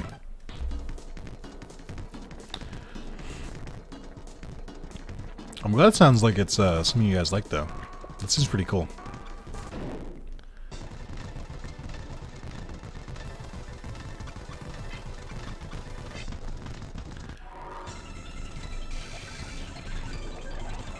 I know Legends as well, but then again, I also like Metroidvania games. They're done right. I don't know. Metroidvania isn't like a selling point to me. When people are like, "Oh, you get to go back to some areas, and then you get to go back to some areas that you've already been to," and like, I'm like, that doesn't sound fun to me. Maybe you go to an area once. I don't want to go back there multiple times. I'm also not a big fan of 2D games, so like, there's like no point of Metroidvania that like sounds good to me.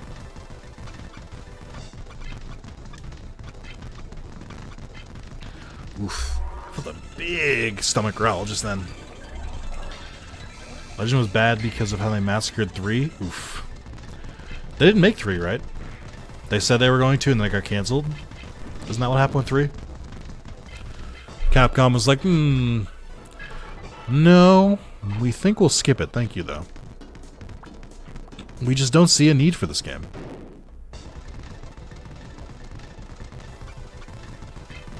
They made a lot of it. It had a demo on 3DS. Did it really? I didn't know it was that far along. Pepperoni, bacon, mushroom, black olive, Philly cheesesteak, alcoholic is kicking in, so it's hard to remember and spell. Fair. Philly cheesesteak will do that to you. They made a demo to gauge interest and then didn't release it. Oh no. What is Capcom doing? That doesn't sound like Capcom at all. Capcom usually like shills the fuck out of their games. I'm a little surprised by that. This is the same company that made 47 different versions of Street Fighter. It was in development, they ran contests and stuff where fans could design character stuff, then they killed it. I just don't understand. Why would they do that?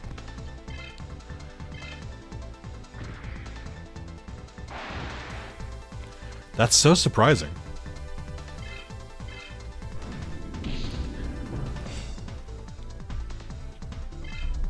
I would love to be a fly on the wall. I've heard a lot of good things about Dark Cloud. I did Dark Cloud 2 stream a long time ago. And I've played a little bit about that game, but like, The thing that always holds me back, and this is a bad reason to not play a game, I will openly admit this, is the trophies for that game require a lot of like paying attention and doing things specifically. And the trophy list is essentially like made it's essentially designed for people who have played the game before, if you want to do it in one playthrough. I don't want to do all that stuff. Happy 10th anniversary, Nick. Been watching you for a long time. Glad you're doing well. Technically, the 10th anniversary is July 17th. Be there. That'll be the real anniversary, but thank you. We're getting close to it. My sub to someone called Skullcat on Twitter just went through. That's pretty cool. Not Twitter, on Twitch. Maybe there was a Kojima split situation behind the scenes. That's what I was thinking. Is like I can see it being that situation, where it's like someone like deeply involved in it had to leave the company. I can see them doing that. By the way, the speed up was both the speed up in the game and the speed up speed increase was a game changer. Oh, it was Keiji Inafune. He's the original dev for Mega Man, right? Was it around the time that he went to go make Mighty Number 9? Didn't he also make Dead Rising? Which would explain why Dead Rising has been trash since off the record. It is on a retro arc. But specifically I was talking about increasing the speed of my Digimon. And also I wasn't really using speed up. I had it, but I just wasn't using it. After you had to leave Capcom, he did the Kickstarter for Mighty Number 9, yeah. I guess that does make the timing add up. Well, there you go. That explains it. They just didn't want to do Mega Man without him, I guess.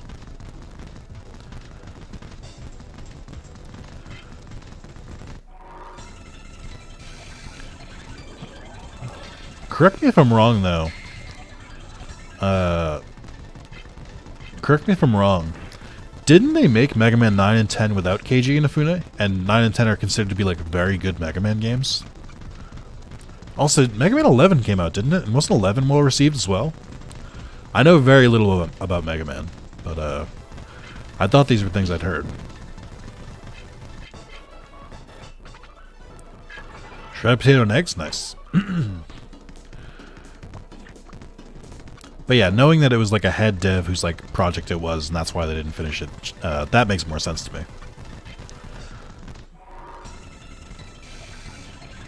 Because I think 9 and 10 were made like long after the other ones. Like I think 9 and 10 came out in like the PS3 360 era.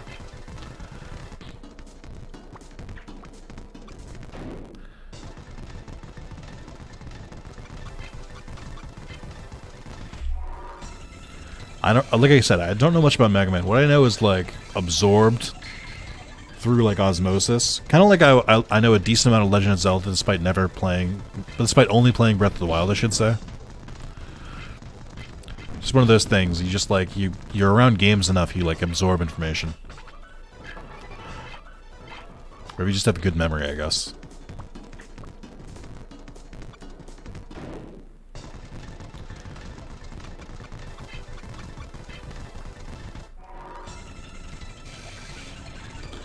Very interesting.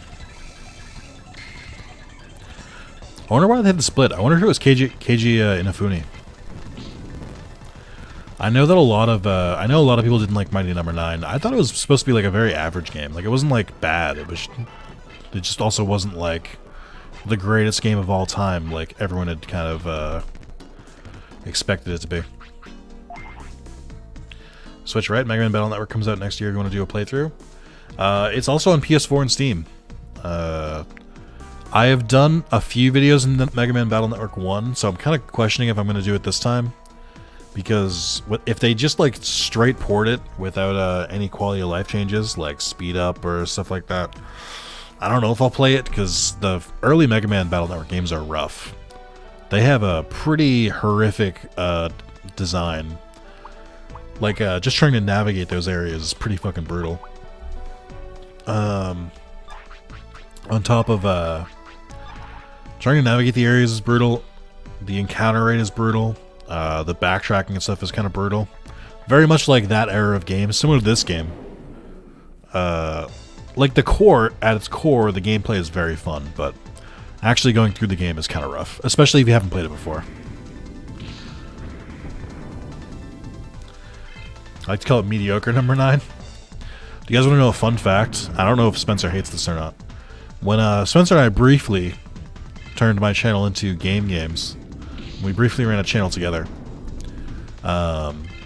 Spencer did a stream of Mighty Number 9 on the day it came out, and he was very excited for it. I remember he called the stream, or the video after, he called this, "Oh no, I don't like this, oh no." And he made a pretty good thumbnail for it, and I think it's one of the better videos on my channel. It's definitely like past, I think like 3,000 views.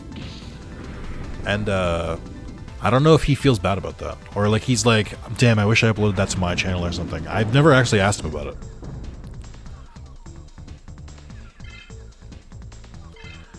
One of them, I think it's 2, you actually get stuck in the story until you RNG getting a battle chip. Ew. That's all I asked though. Just like give me built-in like emulator commands. Like give me built-in commands for like speed up and like save states and stuff like that, and we'll be fine. That being said, I mean the collection's gonna have trophies, that's something.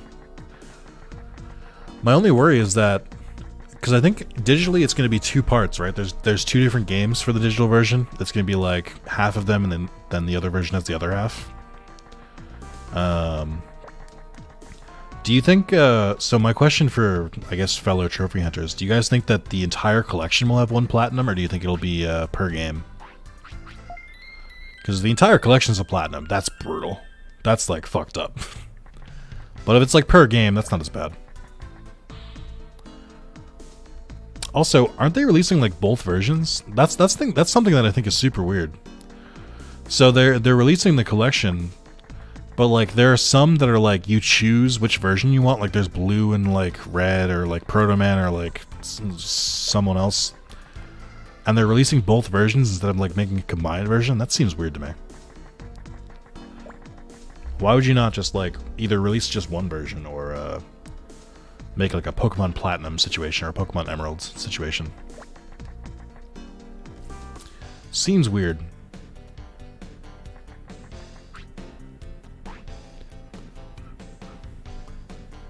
More effort, I guess? I guess that's true. Say, look at the other Legacy collections. I can look at it right now. Ooh, look at these cards. Hope it's per game. Don't Make Cry collection pissed me off having 99 achievements worth 5 each. Ew. I think it depends on platform too. Some platforms, like Steam, sometimes gets like annoying achievements, but then when they release it on console, on like Xbox and PlayStation, they get like normal ones. Spyro does have 3 plats. Spyro's 3's plat also doesn't require you to actually beat the game, which I thought was weird.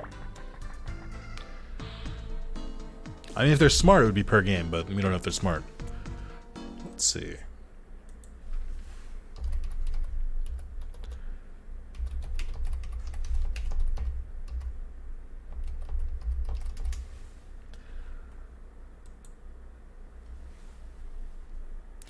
Ew, dude. Ew. Gross. Oh, wait, hold on. I'm looking at the Mega Man Legacy Collection. Is that the right one? Not only does it not have a platinum per game, it doesn't have a platinum. It has all these games. It looks like it has Mega Man 1 through 6. And it has all of those, but no platinum. Like, there's a trophy for there's a bronze trophy for beating Mega Man 1, 2, 3, 4, 5, and 6. Each have their own bronze trophy. Ew, dude. Gross. Oh, yeah, look at this. Apparently, not a single Mega Man game on PlayStation has a platinum. Mega Man Legacy Collection has no platinum. Mega Man 10 has no platinum. Collection 2 has no platinum. Mega Man X Legacy Collection has no platinum. Mega Man X2 has no platinum. Mega Man 11 has no platinum. Mega Man 0/ZX Legacy Collection, also no platinum. Gross, Capcom. What are you doing? Ew, dude. Gross. Fuck you, Capcom. That's some bullshit.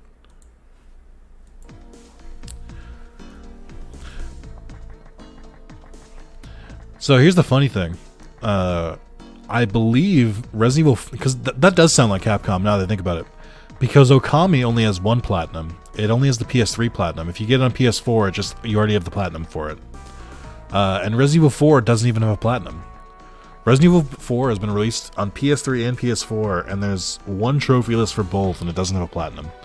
So Capcom doesn't give a fuck about trophies or platinums. So, oh, actually, no, it's worse. I think on Xbox they still have 1,000 gamer score, which is like the equivalent of a platinum, but not on PlayStation. Gross. I think the non-platformer Spyro games ever a chance to be good, or were they too far away from what the original games did? I think it's too far away. I don't think they were ever going to be good. That is gross. Hopefully Capcom learns their lesson. When was the last Mega Man game released? Was the ZX Legacy Collection? When did this come out?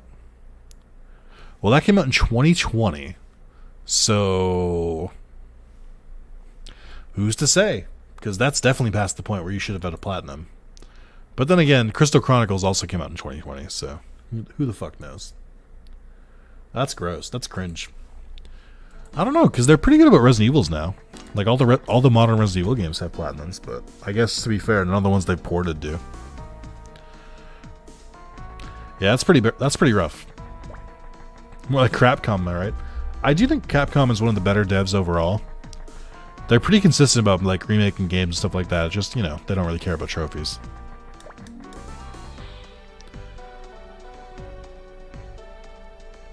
I can't be mad at Capcom. They made Resident Evil good again. Resident Evil 5 and Resident Evil 5 was very meh, and then Resident Evil 6 was dog shit. And they came out with Resident Evil 7, and I was like, oh, okay, I can see what we're doing here. And then they did Resident Evil 8, which is like my second favorite Resident Evil. Or if not my first. I'm like, alright, you have my attention again, Capcom. You've remembered how to make games. That's good enough for me.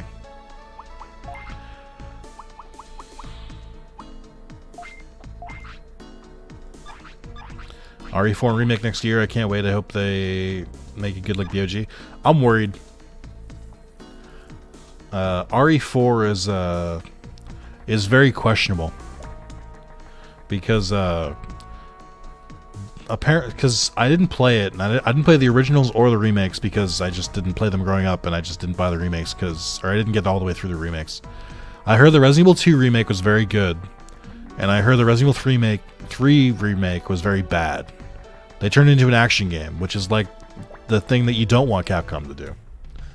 I heard 3 was kind of bad and felt kind of rushed. So, if they do that to 4, that'll be bad. 4 already is like an expert at toting the line between horror and action. Some would say too much action. So if they make it like more of an action game, I think it's going to be a bad remake. But if they still maintain the horror aspects, like what little there were, I think it'll be good. Yeah, they cut a bunch of content. That's what I meant about it being rushed.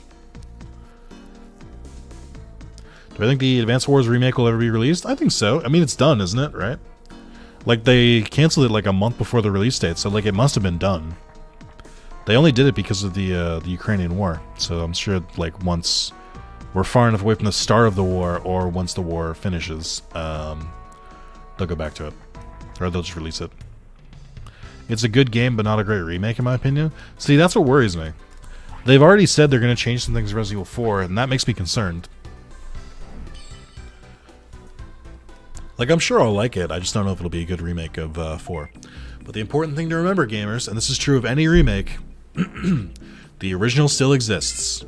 So even if it's a bad remake, you can still go back and play the original. So you do not need to threaten the families of developers and any insane shit like that, or like bitch and moan about it online. The original still exists. This conversation comes up a lot with Final Fantasy VII, where people are like, "It's not as good." It's like, then just play 7 then. You don't need to. Like, did you guys ever play Silent Hill? I never did know people like them. No, I didn't play Silent Hill growing up, but I know that the collection, or the Silent Hill collection, butchered it. Because part of Silent Hill's charm was that there was very low draw distance, which they like simulated to look like fog. And in the PS3 remakes, they removed the draw distance, so you could just see everything. Which is super fucking funny. They also, there was like one sign I think where they changed the text in the original from the original game, and they made it in Comic Sans, which was like on like a wooden sign. So I think those remakes are like universally panned. Yeah, the people like fucking around with the God of War devs need to shut the fuck up and stop. Like, stupidness. That's just idiocy. Alright, well, we're almost at 5 hours, but I think that's good. Do the poll, and if you were like, no, Nick, don't do that. Well, you weren't in the stream and you didn't vote in the poll. I'm gonna grind off screen Veemon, only Veemon. I'm gonna get Veemon up to so that he unlocks Beelzemon, so that we can play around with that. Then we're gonna beat the game. I don't know how much of the post game I'm gonna do. The post game sounds really cool in theory, but the fact that you have to get all the legendary weapons sounds pretty miserable, and I don't want to do that. But we'll see, I guess. But it's been a good stream. Thank you guys for coming out today. I appreciate it. Look forward to more streams soon. I don't know if I'll have one tomorrow. I don't think I will. But I do want to stream Digimon World 2 at some point this month. I want to stream Digimon World Data Squad at one point this month. Digimon World DS as well. All the hits because we are celebrating the 10-year anniversary. I already gave you the spiel on the thing about the Subathon, but if you've got $2, which is the cheapest option, consider being a member. You heard the stuff that you get for it if you made it this far. Grind on screen 1 if you ignore the legitimate votes. Just for that, I'm ignoring every single grind on screen vote because I'm assuming that they were rigged. So everyone wanted me to grind off screen.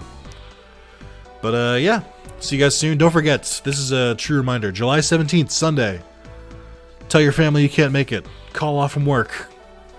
Tell everyone that you're busy. You gotta watch me stream Digimon World 1 so we can beat it all in one playthrough. You're obligated. You have to come. Tell the wedding it's canceled. Sorry, you don't get to get married that day. You have to come watch me stream. I'm sorry, that's just how it is. I don't make the rules. But thank you guys. It's been a fun stream as always. And I'll see you guys all later. Enjoy the rest of your night. Bye-bye now.